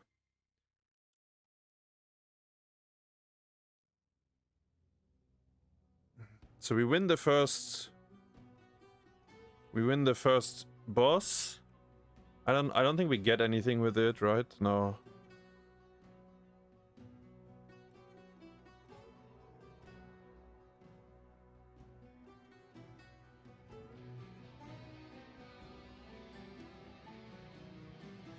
Early game looks fine.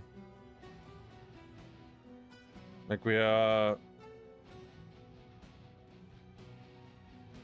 It's even, right? But we are not inting early game.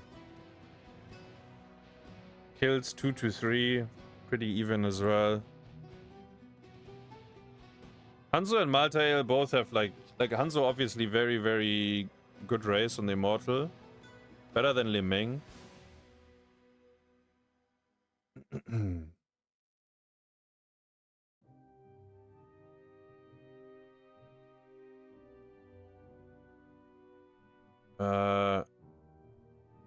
What is going on at the hard camp there? What are we doing? Okay.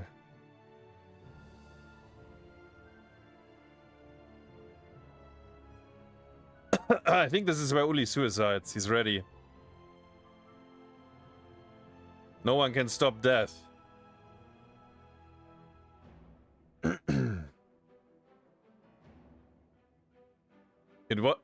It was my fault though. I have to take the blame here. Very good arrow by Dino. Very good Deckard sleep. Very good trade usage of Diablo. So we actually trade bodies and we still win the fight. I guess Maltail tanked Bless Shield at least. So we win this Immortal as well. Let me see. Do we get the fort? I get abducted. Very good arrow again. Insane arrow again onto Lucio. The second time in a row. Dino is landing the bullseyes.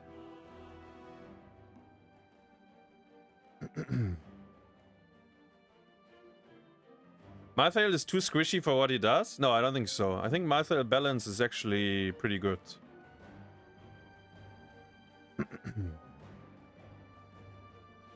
Like, he would be way too OP if he was more tanky.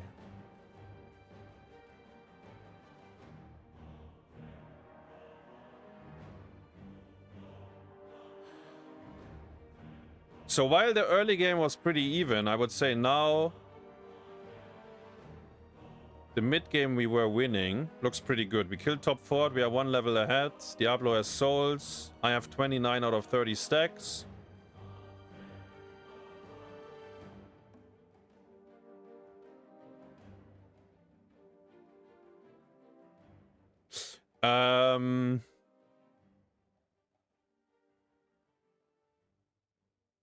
They're running on me. 5-man gank. But they didn't use any cooldowns. I used ghouls. Oh yeah. This was very good abduct, no? I think Death Knight gets abducted. Yeah. Yeah, this fight is cooked now. It's like really fucked. Li Ming almost dies, but she doesn't. It was good by Team Poland. Like, they kinda clutched it. I think we don't really see it. I do let the Johanna walk through because I wanna block the Li Ming spells, but it's kinda, it's doomed because the Deckard is in the abduct, I think. And Ulli got fucked by the Li Ming orb, I remember he said that. Otherwise he gets kills as well.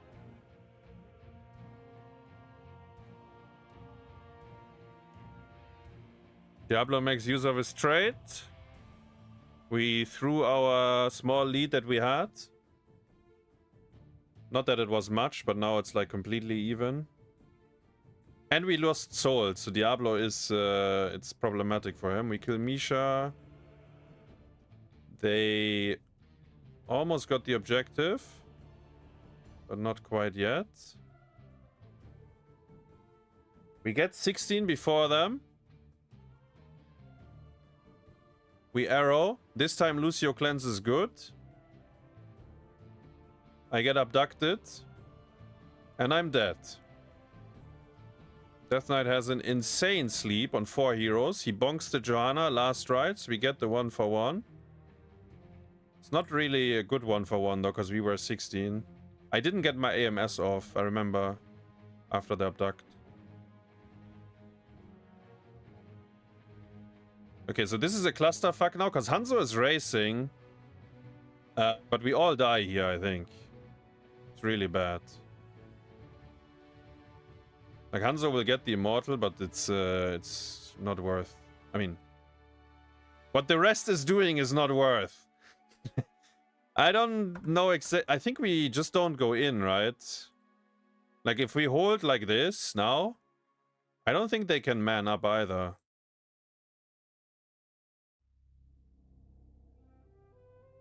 Like, this is fine on bottom, because it's 1v1, it's isolated.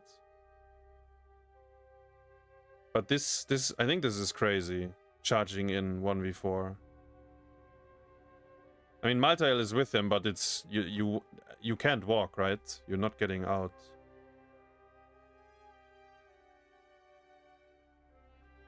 And you give a reset to Li Ming, so... yeah. It's just too greedy, I think. Can't push with this, because we are dead. We are also almost a level down now. Actually, half a level.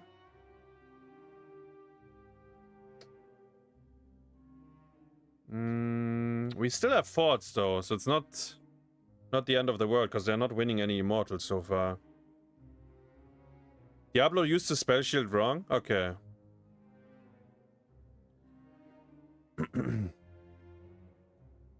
Maybe he does live if he has 75. But he can't walk afterwards though, right? That's the problem. He like, yeah.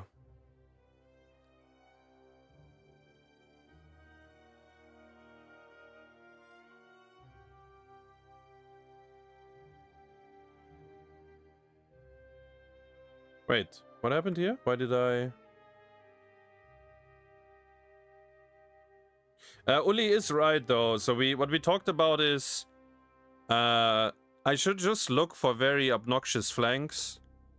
And then I press ghouls and I keep walking because the Lemming is glass cannon and it's the only DPS. So I mean they have Lucio, so they are actually running pretty fast. But what would happen, most likely at least, is Lemming and one more would have to turn to peel, and then hopefully in that time window, my team between Arrow and Last Rites and Diablo, they find someone to kill at the front.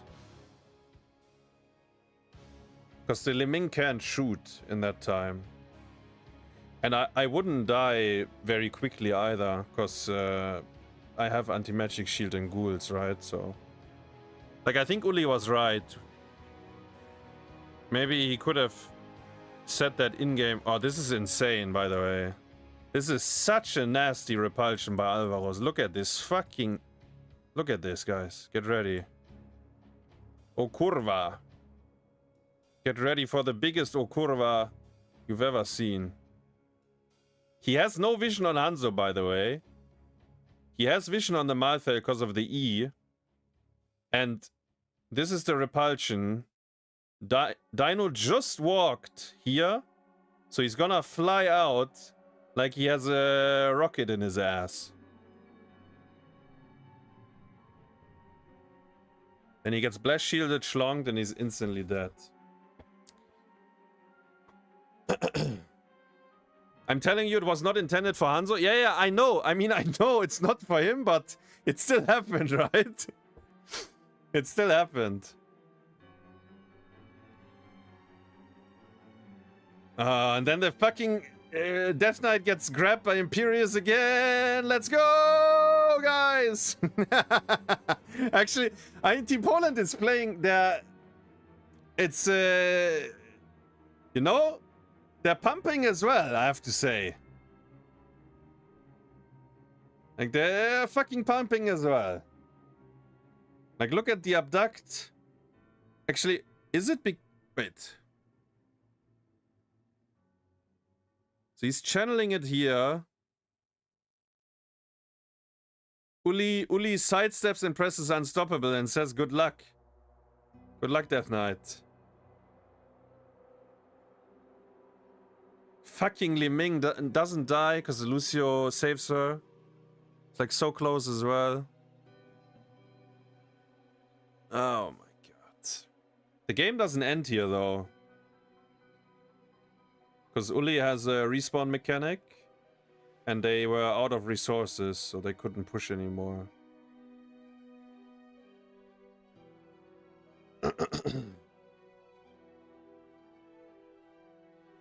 Wait, what am I doing?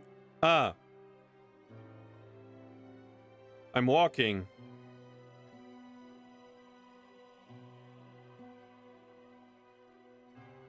But they are also walking because they have Lucio.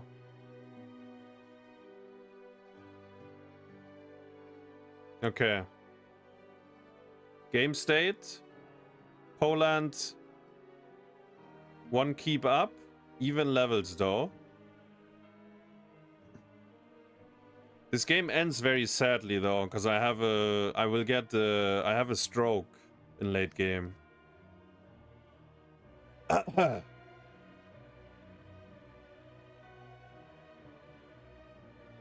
Imperius. Wait, it's actually. Wait, did the Imperius block on purpose the arrow? No, right? Because I root the Lucio and I don't know who the other. It's Lemming actually. It's actually. This is a. The issue, I should be... Actually, wait. Ulli is at home, though. I just realized. So this is a 4v5 anyways. But the start is good. Lucio gets the cleanse. It's just the fucking Lucio cleanses as well. Imperius misses his ult on me.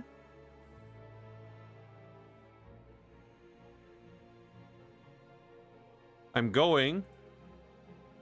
I'm getting blast shielded. I'm getting repulsed. I'm dead, but the imp is dead as well. It was a 4v5, and we traded 1-for-1, because Ulli never... He wasn't there, right? Maltail never joined the fight. Wait, is this fucking thing stuck in the middle now? Come on.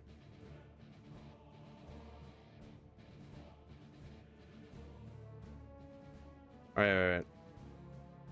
Let me fix that. What is this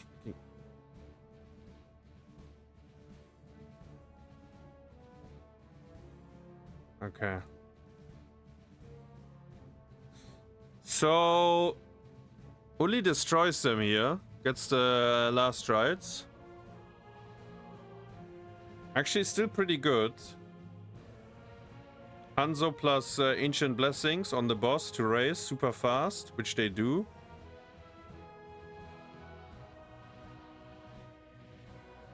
Diablo on the walk with Liming.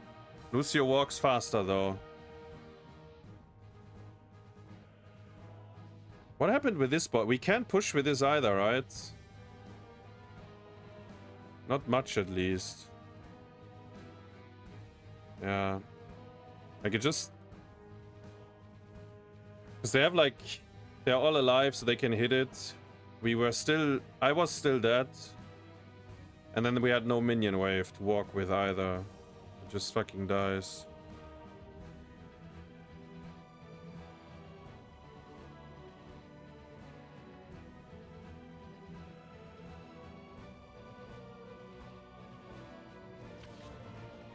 If there is no structure available, it is a flip of the coin. It does not matter how far the lane is pushed up.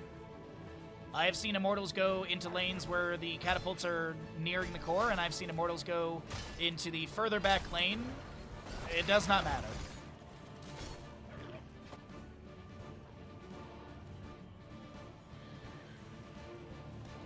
Well, 6 kill difference. Arthas Howling Blast, by the way, he was standing here, got a Howling Blast out to that bush. That's wild, that range. 39 baseline stacks for Hasu, by the way. So, getting up there with that Death Chill increased damage. And this is why Blizzard should hire me, because I have a lot of in-depth knowledge like this, so we can actually talk about why things are happening the way they are. It's almost like the guy who's been casting the game since basically HGC collapsed is probably a good choice for BlizzCon.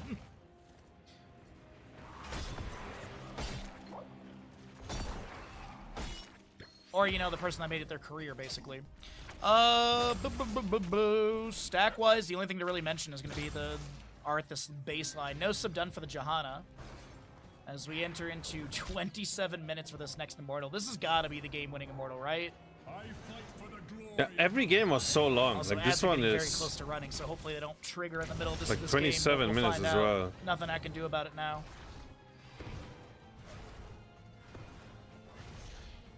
By the way, on this map trading. against Team Netherlands, it's like really fucking crazy as well. Imaginary damage. Like we get to that eventually, but this race as Hanzo gets a small scatter, and a storm bow hit as well. Malthael able to get a shade thrown in. Sorry, okay, so I think the way I want to play this fight, and now this is in hindsight, right? I think I will walk to the left here to the hard camp where the bush is. And then I wait out the minion wave so there is no vision. And I think I actually come from behind. Like all the way.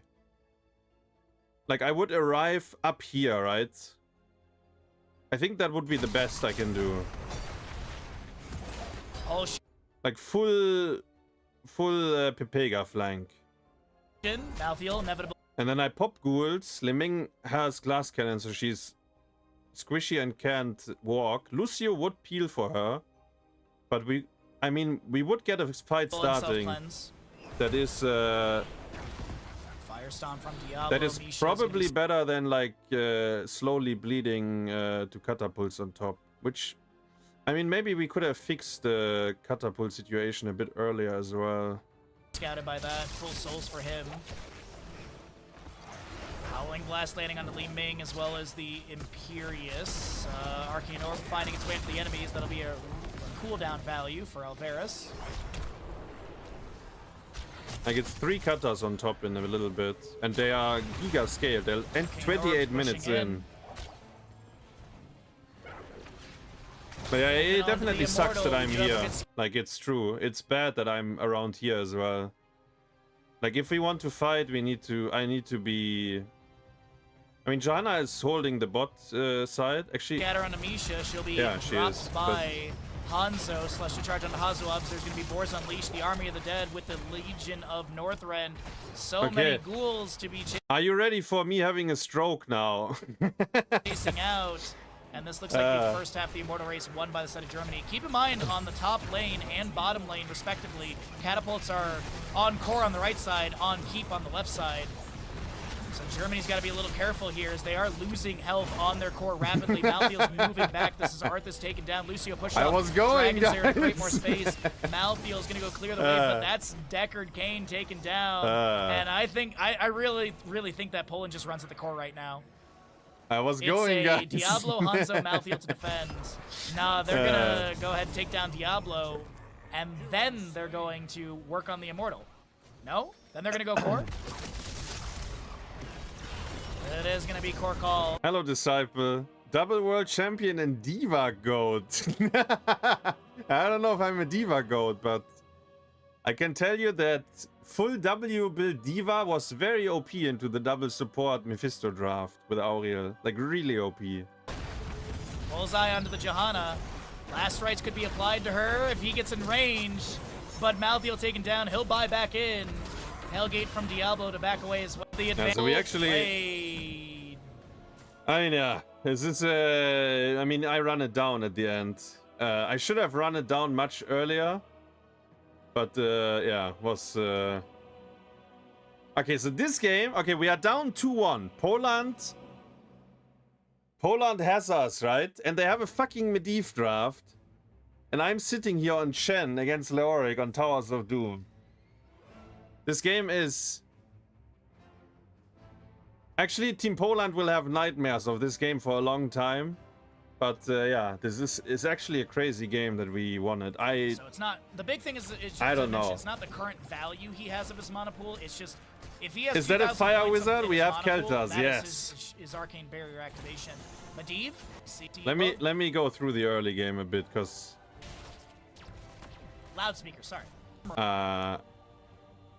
Give you an 8-second... Sorry, 8-second cooldown off of the 12. I think there's nothing happening until level 10. If you land the Gravity Labs, the if is the big factor. Actually, they're trying to cap my shrine. The channel, this Malfurion trying to get it. Ultralisk harassed a little bit by ETC. Top right of the map, we do have Leoric with a little bit of pressure on the Chen, but I said no. To force back so we get the first. I mean, but it is irrelevant, right? Like the distance, then the first two, getting two of them. We do our best to manage ads, but sometimes the time just doesn't work out for us. Arcane Rifts flying in, power side from ETC going into the casting. We do have Ultralisk with a Living Bomb applied, some Gravity Labs going out. Dino will be taken down by ETC, and this is going to be your bottom lane Sapper Camp. Cleared away from Germany. Celeste 2, Tyrael with the Eldrins might try and dive in and clear this out. Portal set up by Medivh. Chen win rate goes up by infinite when old build is picked. Maybe just playstyle div. W1 says kind of fake unless... So I think in ARAM... in ARAM as well. But I think in Stormleague, most of the time you can probably just take the quest on one. Because people are... I mean, they just feed you stacks anyways. 15 for your Chen. I mean, we did discuss it in this game. And I said I can't. Like, the Leoric, he's just gonna go top mid. Like, I won't be able to stack on it. I will finish the game in like 4 stacks. The game, I mean, felt disgusting anyways. Like, we will see. Laugh means the boss is up and available. Very, very difficult. By the way, there still is 1 minute left on the Twitch prediction. If you'd like to make that Twitch prediction a bit bigger, based on the first because of the Medivh 5+ minutes of this map, as we have top left and right trading. Killing anything in the 4-man. And that'll be a 4-point lead still to Germany, 28-32.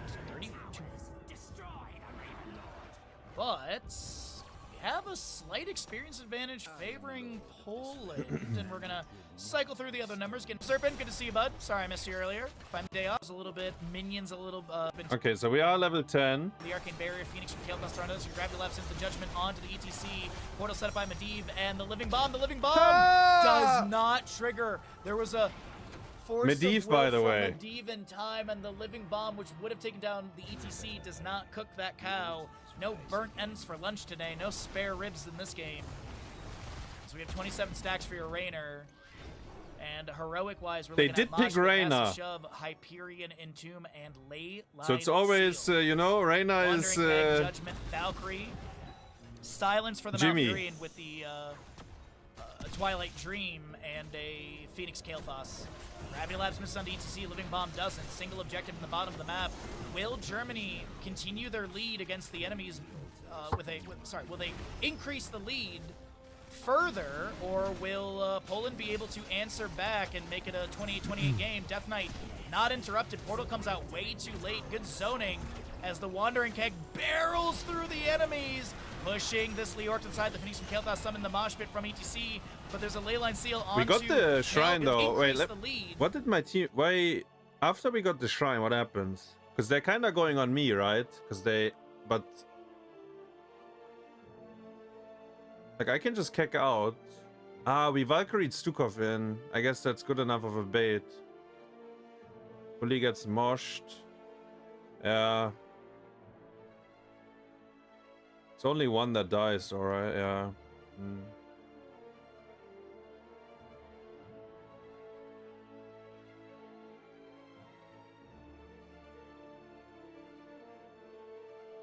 That's kind of disgusting.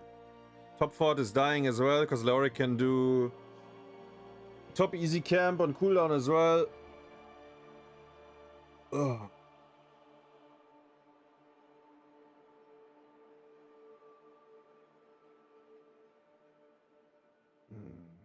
It's fine, guys. I got it under control. Relax. I was fully confident here. I can never die. Wait, what does Bahamut say? Skeletos the wall did go into the hopelessness as well for the range increase. And now Haas is the one who needs to back away. Caught inside the Entomb. And Leoric, minion wave, fine kick over the wall. Leoric is going to chase in. I know there's an objective happening, but what happens between these two solo laners? Drain is there. Hasu drinks up some brew. Skeletal swing with the paralyzing rage, and Hasu's fine. Back around the objective, though. We don't have a channel just yet. Leoric should get the conversion to spell tower. You were sweating watching this? Guys, when this happened in-game, I could feel it in the chest. If I die here 1v1, the game is 100% lost. Like, my team... Like, first of all, I will be tilted into infinity, because I'm, like, disgusted by myself. My team is probably gonna get tilted. And the map state is already... Like, core, like, this is fine, right? Shots is fine, but the map state is disgusting already. So like me dying here right now would be go next, I think. 3 attacks are needed, and now Hasu trying to back away with the elusive brawler again. And 5 shots could be fired into the German luckily, core from Team Poland. He missed one drain. And Ulli is taking the fall instead. Look at him. Look at Ulli! Cleanse from the Malfurion. There's also going to be the Arcane Barrier activated. And Medivh will take them down. A root for Malfurion, but Bronick gets the channel. And that'll be 5 shots flying on in. 24-27 in the core HP here at map number 4 of the final best of 5 of the day.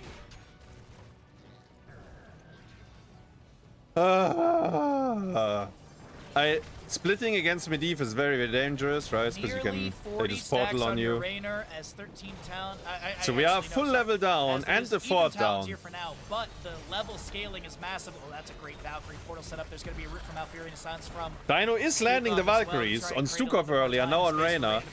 But all of this is like, it's Medivh, right? Like, it's trash. It doesn't... It's like so difficult. To back away, Medivh looks on Sappers pushing. Root puts him to sleep. Wait, what is happening here? Take down the fort gate quick enough. Yeah. Oh, you slid in. Ooh! Lapse lands a Root puts him to sleep. The portal set up by Medivh, but there's going to be a grab-to-leps again onto this. ETC jumps to the portal at the last second. The Valkyrie misses onto the Rainer at 40 stacks. The York with Spectral Leech at 13. Mithril Mace 16. And man, you have to work so hard. Coming up. What does Germany do here? They're down. Triple Shrine, no 16. Healing Pathogen set up onto the ETC. Eldrin's We can only click top right, I think. Shen is going to clear out the wave top a little bit, and I think he actually had a well tap anticipating. I played Brewmaster in Warcraft 3. 8 to 4 in shots. I did use Brewmaster as undead to kill gyrocopters in tanks by human. 20 to 19, a 1-point game. Like with Breath of Fire. Hyperion from Raynor. Yamato cannons firing out. Raynor is going to be getting a portal set up. He'll jump back through that. Smite down on the ground. No swift retribution. I kicked! Halo. Wandering Keg coming out from the Chen. And this is Deja Vu. I have been here before. Stukov split from his team, taking down the Leyline Seal, just coming out a little too late. But I'm here, right? While Leoric is killing my fort. Because there's currently Leoric doing and I think, I remember, I think I called, like, fuck it. I will just stay here and auto-attack the fort with you guys. Because top is, I don't know, like, Leoric is auto-attack build. He's gonna get the fort over. No, I can't do anything. It's doomed. I just have to stay here, I think. Raynor currently at 43 stacks on Veteran Marksman. No lost stacks either. 218%. 218%? So York gets top right. Cassia, Kael'thas, and Malfurion pistol is bottom lane. Next objective, is it center, singular or double? It is double, so center and bottom locations. Raynor getting a few autos onto the fort. Actually, it's a keep value now. Healing Pathogen applied. Yeah, we did go over this. So ETC is slid in again, right? He's actually playing really aggressive. I mean, he has Medivh, so he can be, but I think some of these plays are putting people at risk.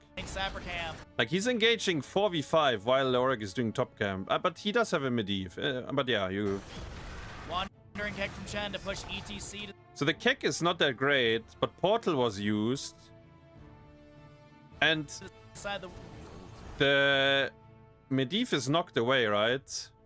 But yeah, I don't know. He's just gonna back away through mid lane. Moonfire's going out, scouting Judgment from Tyrael, but there's no one I don't know if over. we.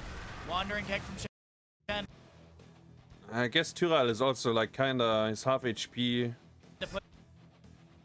Push ETC. Yeah, it's we probably can't do anything with this. Seeing it now again. Like, we have Judgment Valkyrie, so there is potential, but it's Kelta's missed. Yeah, it's probably fucked. Moonfire's going out, scouting Judgment from Tyrael, but it's probably there's fucked. no one around to really chase in further. Leyline Seal out from Medivh onto, I believe that's the Chen. Elusive Brawler was active at the tail end of that. The Valkyrie missing. Top lane camp is going to be grabbed. They did drop low, but... over the wall, by the way. Rare situation. All three of them, by the way, from 20 to 17. This situation's happening over here, but we got to focus in. We'll watch the minimap and see what ends up happening with all of that. Pull away the talents really quickly. Ridzu is going to be interrupted by Chen. There's a moshpit from ETC utilized. Malfurion has the channel, and he's not going to be interrupted. Sappers do make their way over the top lane. Malfurion does get the channel. And that'll be 4 shots. Like, I'm Omega dead. I don't even know. Over here, but we got to focus in. Like, we'll watch the minimap and see what ends up happening with all of that. Pull away the talents really quickly. Ridzu is going to... I guess... be interrupted by Chen. Like, I think now I'm already dead. So I probably should not stall him. Because we get bottom for free, right? Death Knight is clicking. Actually, he's not clicking yet. He just starts now. From ETC utilized Malfurion. Or maybe I had to stall then. Has the channel, and he's not going to be interrupted. But I'm Omega dead, like. That'll be 4 shots in. Chen takes down Chen. And it is. But we like trading 1-for-1 is good or good enough, right? And we'll see a 1-point game continue. Good enough. 13 to 12. Respawning in 19 seconds. The level lead still exists. Soon, guys, soon. 62,000 in overall. We have a Ulli moment on bottom literally soon. Around the corner. I'm wondering if Germany. W stall is fine. Queuing in is the problem. Yeah, probably actually. I don't think so though. I think that's really risky. But I mean, you can't really poke at this for a whole level. You're not gonna get a whole level in the next 19 seconds. And you may lose your bottom lane keep from this Hyperion and the Sappers here. 20 though, Medivh cheats, immediately used, buried alive when push comes to shove. ETC, ride the lightning, and Raynor is Sergeant Pepper maybe? So they lose their bell tower, and Chen and friends are going to start rotating to top lane boss, I believe. Tyrael showing in bottom lane. Stukov gets the channel. Man, they were so close at fucking us. It's actually crazy. Like, this game is... Look at the... top lane, so they are not grabbing boss. Surprising. Like, look at this.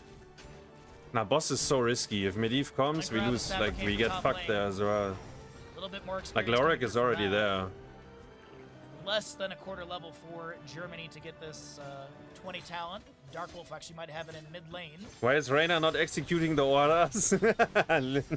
83 stacks for your Mithril Mace, Leoric. 51 for the Raynor. He has not been taken down. Like, we have to check, check boss as well now, but... Damage increase, my god. And he is going to be going into the Raiders role, so the Adrenaline Rush... The next two altars are bot and mid, I don't know. The additional duration ends upon I think I called, we just fight on bottom. For Raynor. Like, even if they defend the fort, I think I said we just fight. Because there's so, I think there's so many outs that we lose the game that we just have to fight.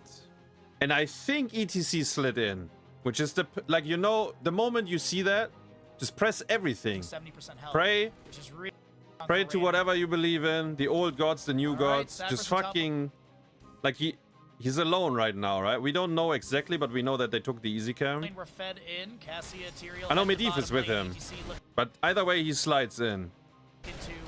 So I think just send it. Just fucking send it. It's not a very good kek, but I think any fight that we can get. And it's actually crazy. I'll slow it down for you. Look at this. Bronek, Ritsu, and Alvaros.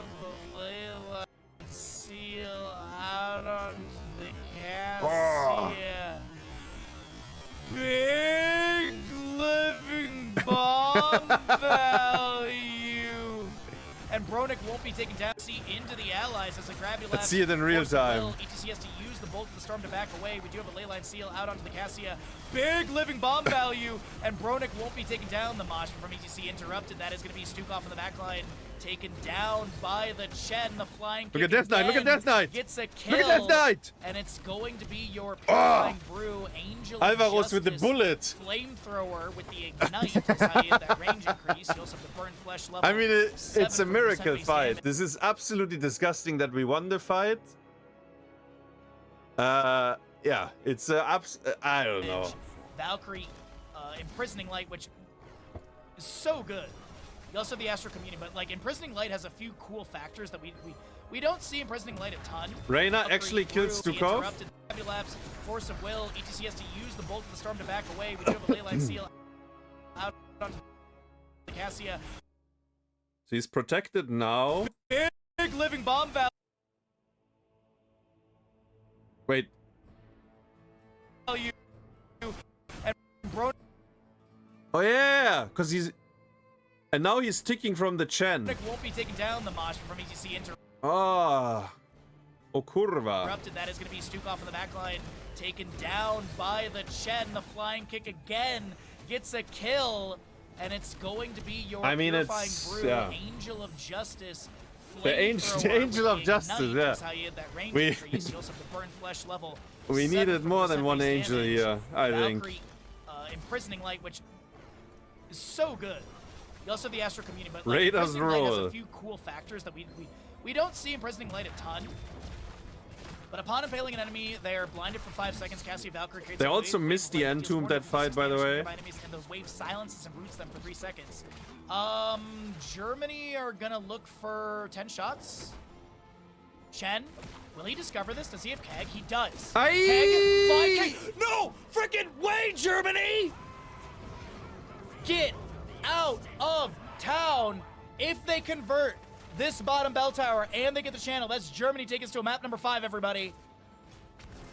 Clip that S tier Chen Alvaros moment. won us the tournament by Somebody spreading the please bomb. get that Chen clip.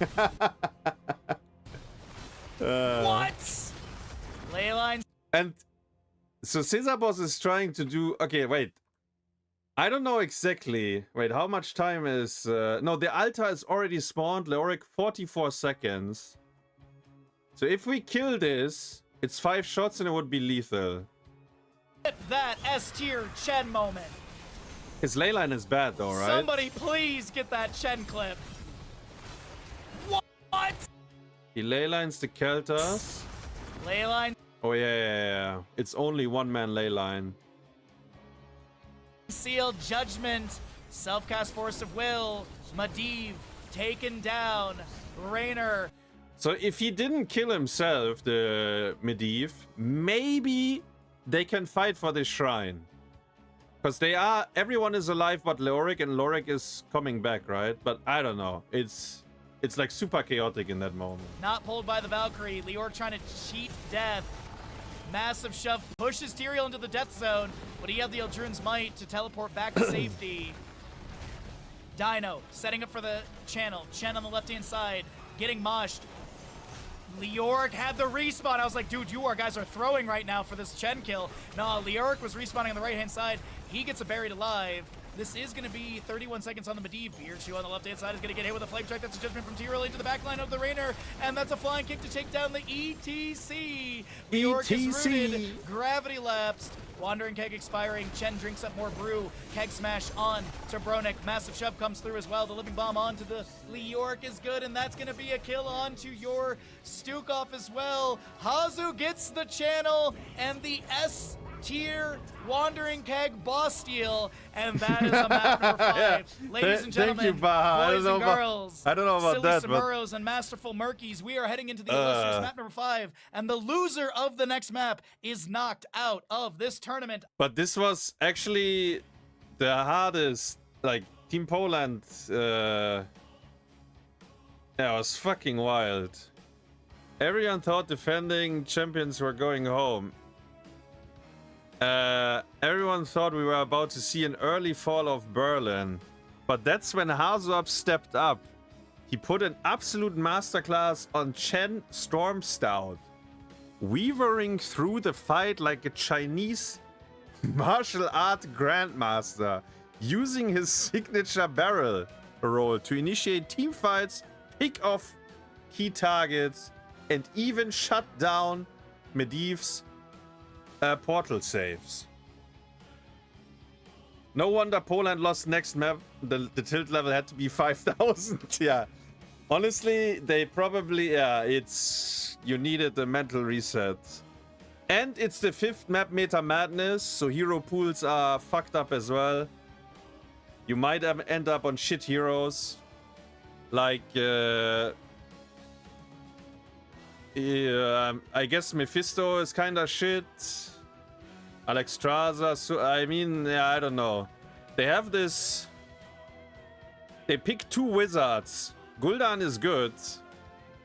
But Gul'dan, Mephisto, and double support. I don't know. And Ultralisk Hogger, look at him. Look at the smile. Do you see that? Do you see the smile? And do you see what he locked in? He has spent endless nights together with Chengua in the hell of, yeah, 3 AM Stormleague lobbies. He knows the secret stash. The secret stash is ready. Look, you may not be able to Twitch gamble, but I miss every DQ, but I hit US my politics W's. joke in there. Moving on. So we have Pursuit of Flame, Gul'dan level 1. I wonder how Hogger mains, like Bloodcool or Dayquaza, how they feel about when they see the Hogger. We're starting on 2 stacks for that one. We do have Silver Touch Uther, Unyielding Power Mephisto, Furious Blow for the Sonya, and the Ariel picking up her Searing Light. Zul'jin, by the way, is going to be Recklessness level 1 for the extra stacks and damage. I think we do have. I think this game, Hogger and Diva were both very overpowered for the opponents. Like, I think they were both very unfair heroes to play against. Like I think that it was disgusting. Like really, really unfair, I think. As Hogger right side has the journeyman cooking. And we will see it a bit later as well.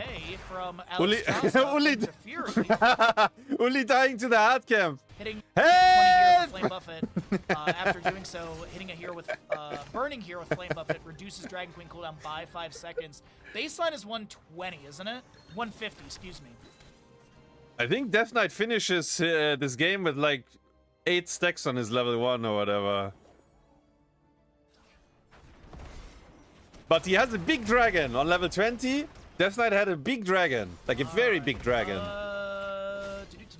That's good. Waves will be pushing, Wait, let me go forward a little bit. To like 89. And I will explain why I think both D.Va and Hogger are super unfair this game.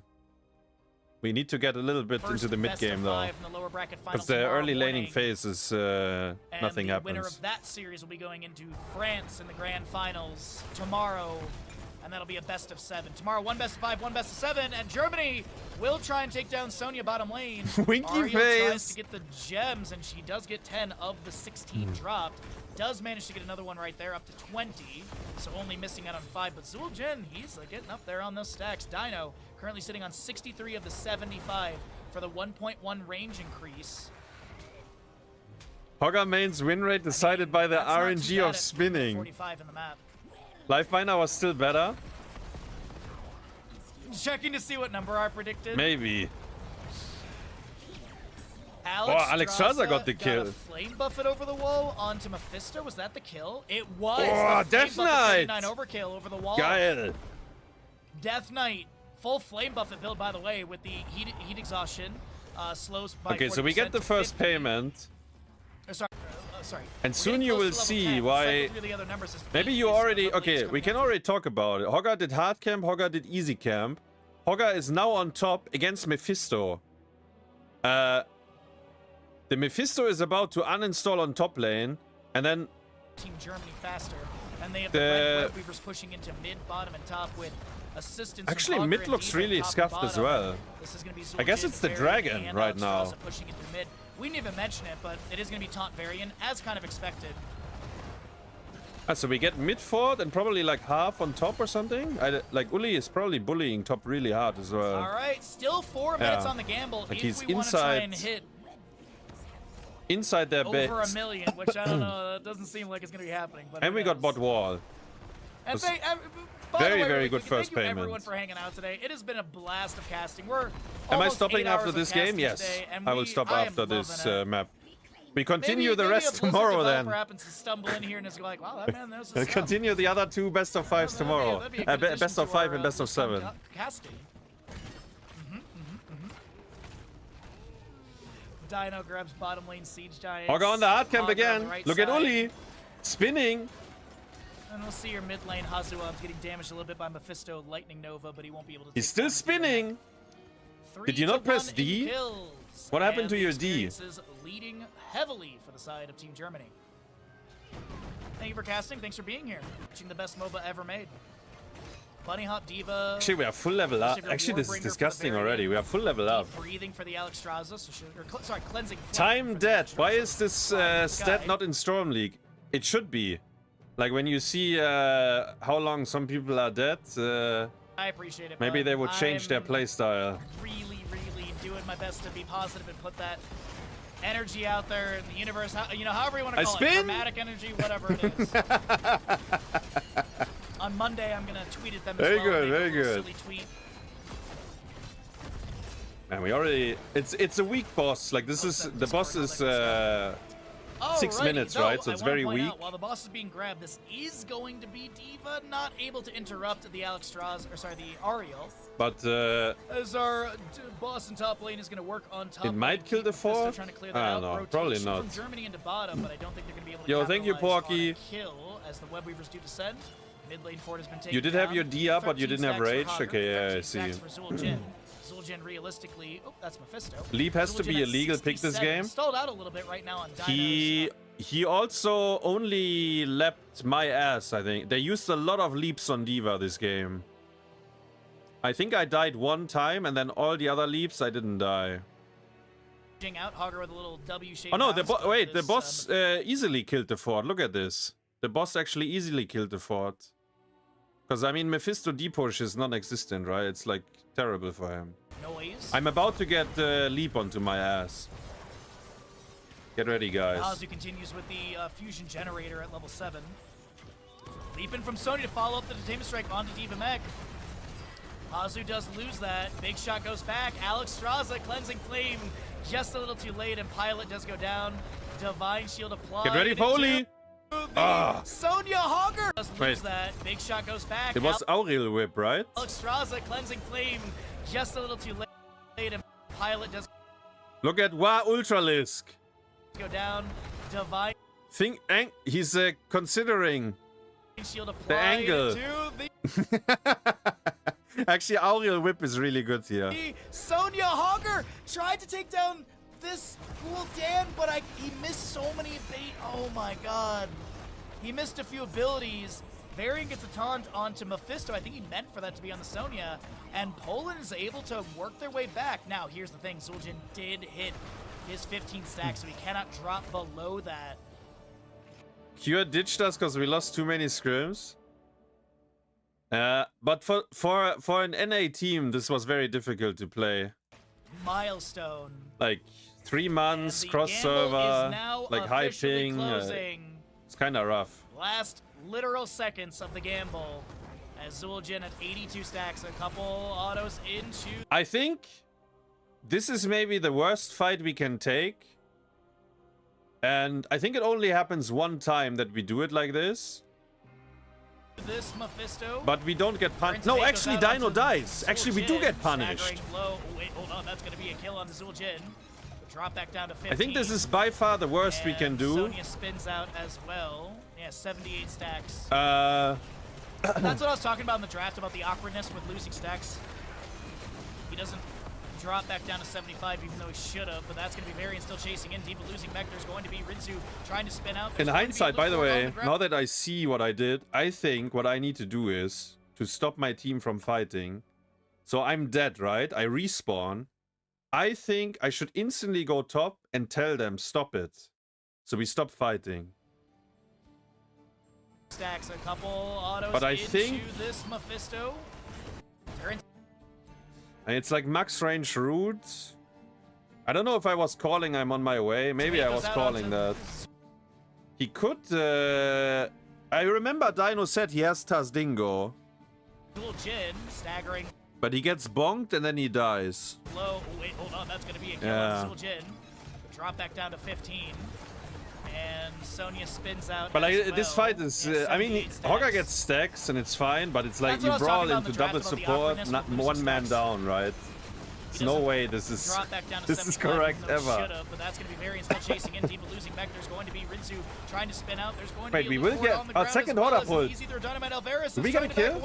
Staggering we don't get a kill. Ariel, and I can't believe it. Poland 2 doesn't lose a member. We almost got a kill though. There is a massive wave stacking up in mid lane, and there is an available Webweaver summoning from Germany. They will be able to get that. Zul'jin has respawned. But yeah, seeing it, I think I should have just went top and tell my team to stop brawling. 6% movement speed up for 2 seconds up to 30%, so he can have mount speed. But it's, I don't know guys, it's map 5. 3 to 3 in kills, level 13. Loser bracket, and it's sweaty as fuck as well after the Towers of Doom game.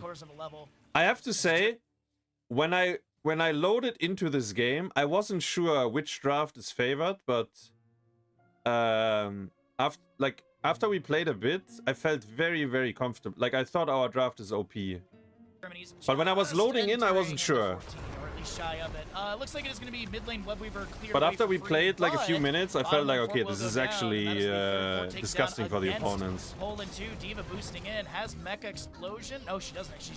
Hazu's a sliver away from that being available. Nice bunny up. Just now getting it as you see that pink pulsating glow.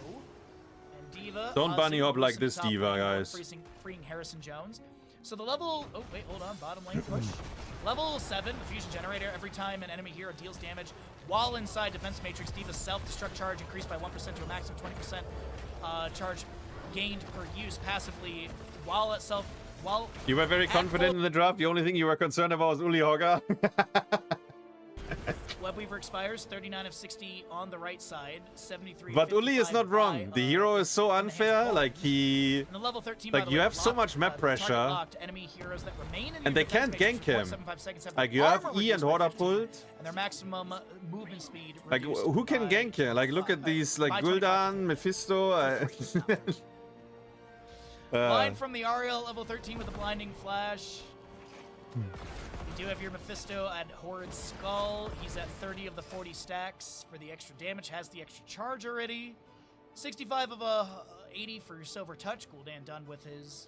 I think we did talk a lot about the draft initially, though. Like the opening of the draft. Obviously, we don't know what comes after, but I remember that Gul'dan and Hogger were like a lot of talking points.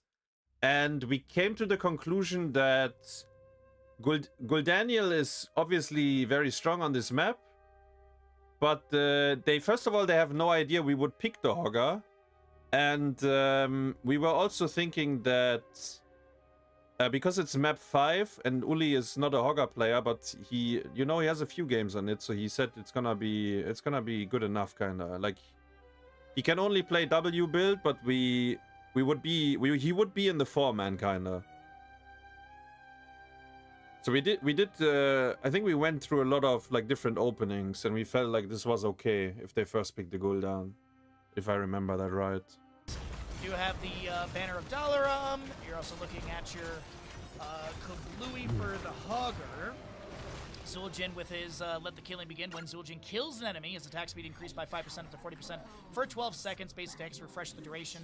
Heroic takedowns instantly grant the 40 attack speed. Wait. And his Let the Killing Begin. When Zul'jin Is this? kills, you have the, Look at the minimap, guys. You don't see it, but I was trying to interrupt the payment with my bomb, and the fucking Uther is standing there and pressing E. You're also looking at your Kablooey for the Hogger. Zul'jin with his Let the Killing Begin. When Zul'jin kills an enemy, his attack Like you can hear the sound, the beep, when the mech respawns. Heroic takedowns instantly It was very sad. And level 16 diverting power defense. I thought I have like a 500 IQ play there, and then it was like absolutely, it was so sad. To Heroes, Diva's mech is healed for 58. It was so sad. I was like, Defense Matrix active, the Endurance Fate missing. Because I think Dino called, like if you can stall the payment, it's really good.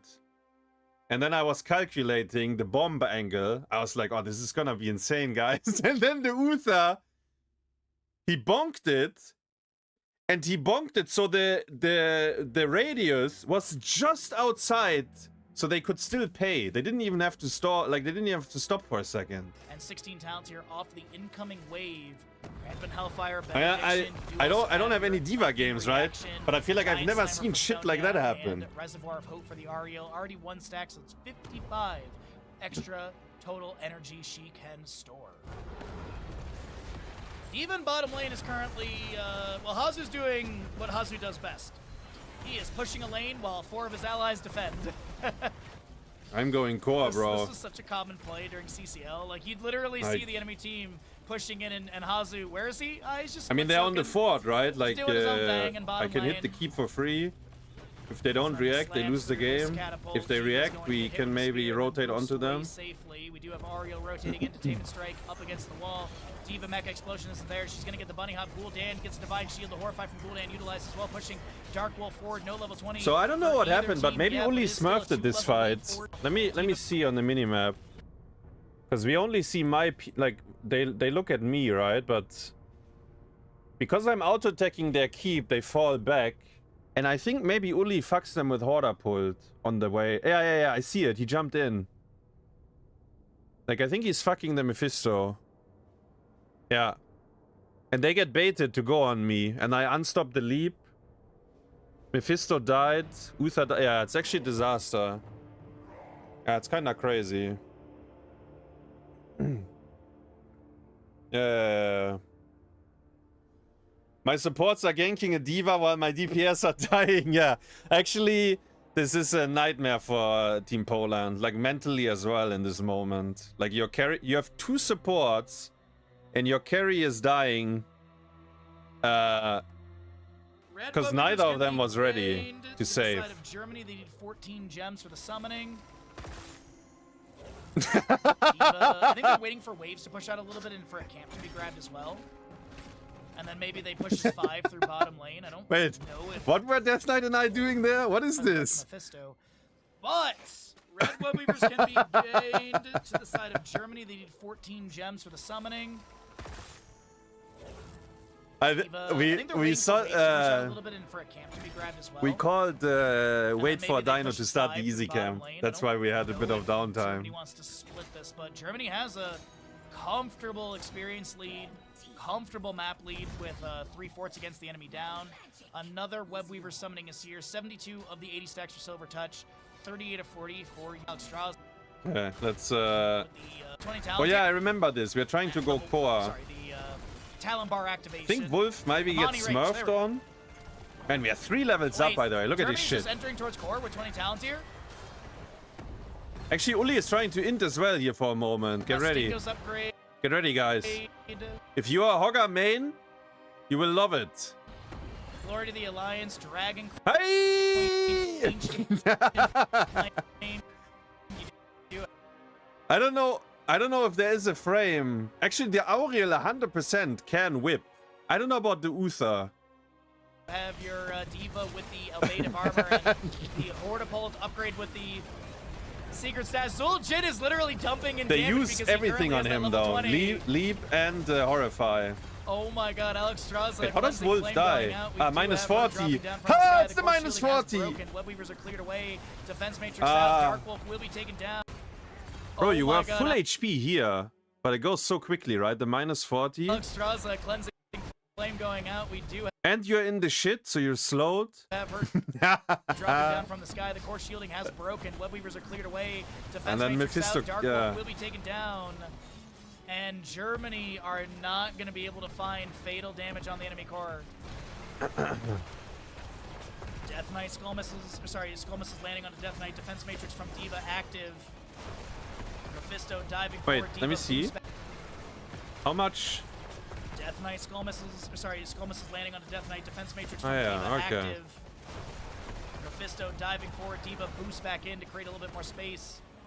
But they're both unfair, you see it. I mean, we are level 20 versus 18, but the Hogger Diva on the retreat, it's for nightmare for the opponents, I think. But they've lost their bottom lane keep. Germany does have a bottom lane fort still. Delete the minus 40. It is the biggest debuff players get there. Ulli with a perfect spin.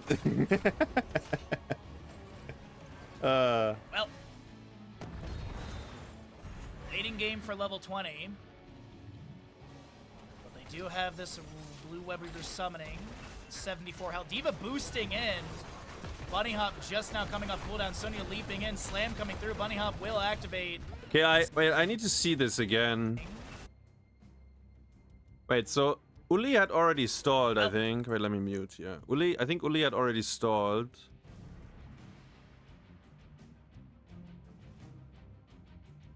Yeah. I don't know if we talked to each other there.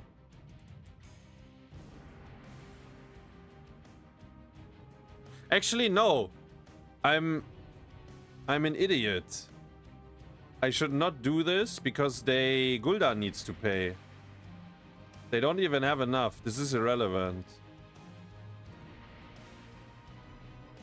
I feel like I press Q the same time as he does his, but I'm European math. Maybe if the Auriel doesn't whip me out, I actually am in trouble.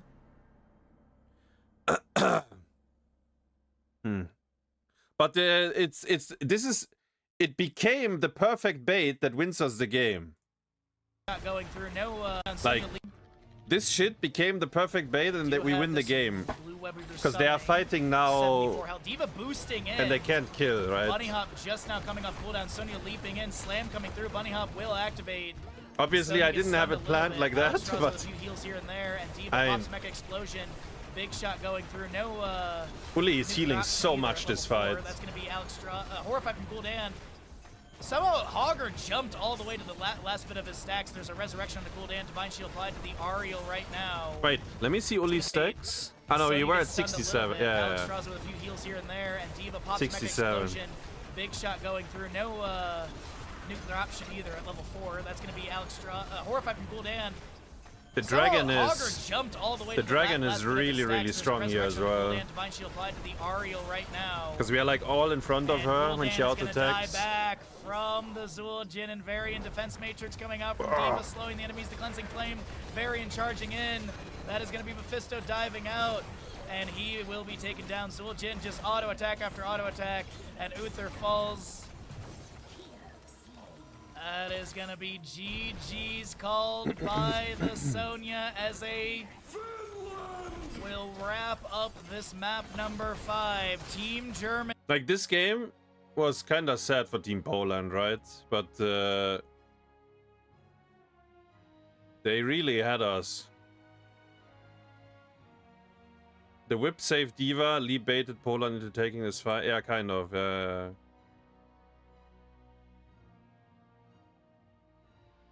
Like, this map was very sad for Team Poland, but they, as I said, they gave us an insane, like the Towers of Doom game. We needed a miracle. We somehow found a miracle. This game they won. The Dragon game. Okay, so I think Dragon we just outdrafted them and it was not playable for them. And then Mines. I think maybe Mines we were outdrafted. It sounds a bit like they have a Nazebo, but. I don't know. I guess we also, yeah, no, we could have played this better for sure, but it felt a bit disgusting late game. But yeah, it was actually really difficult against Team Poland. Like, for a team that didn't scrim, they actually really showed up. All right. Guys, it's getting late. It's 1 AM. I guess we continue this tomorrow. We have 2 more matches to watch tomorrow. We will go over the match against Krankel, Team Netherlands, Team Krankel. And then we watch the grand final from Baha POV, I think.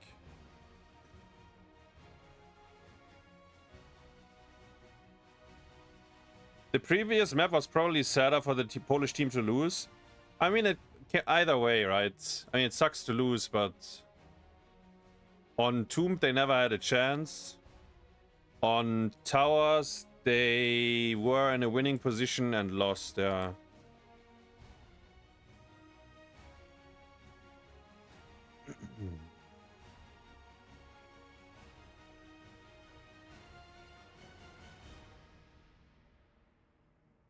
Yo, GG, Skook.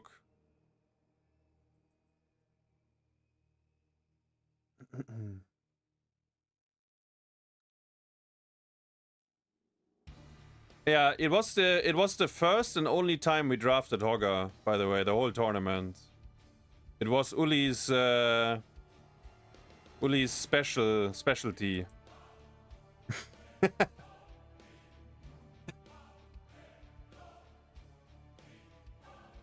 Poland was missing Mopsio. No, Mopsio was in the other Polish team. And then he got removed or he left. Maybe both. And then, yeah. But this team didn't have... wait. No, this team did not have Mopsio. This team from the very beginning had a different roster. Yeah, I'm pretty sure that's how it was.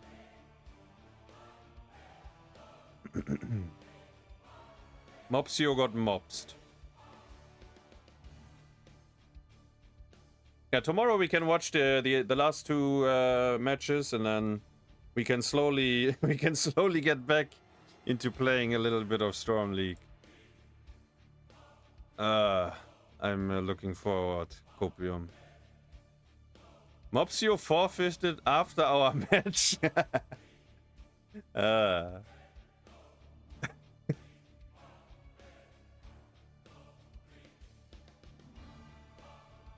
By the way, Disciple, I told it I told it to both Dino and Ulli.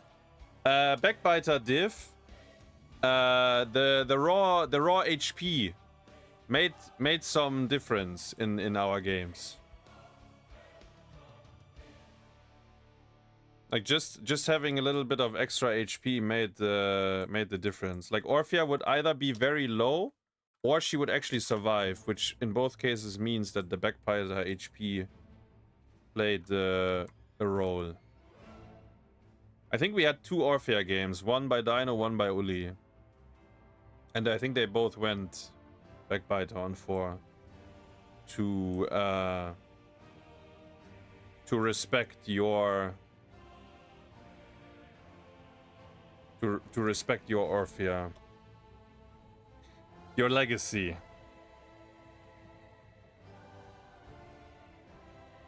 Thank you, Tan Matt.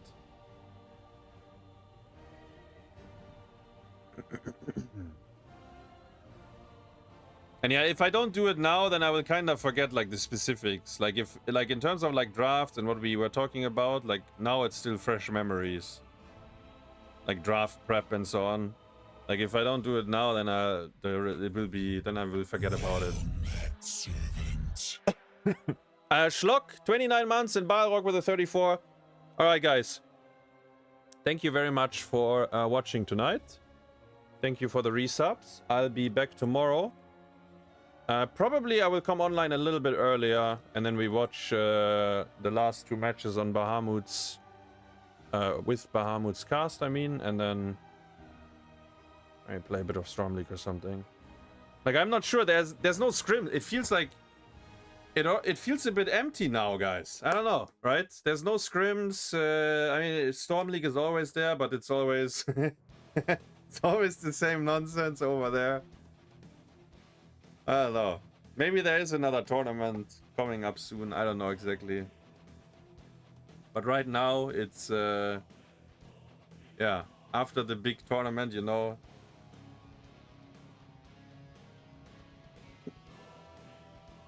And even the people like like for example, like Bloodcool was scrimming a little bit as well when he was called in.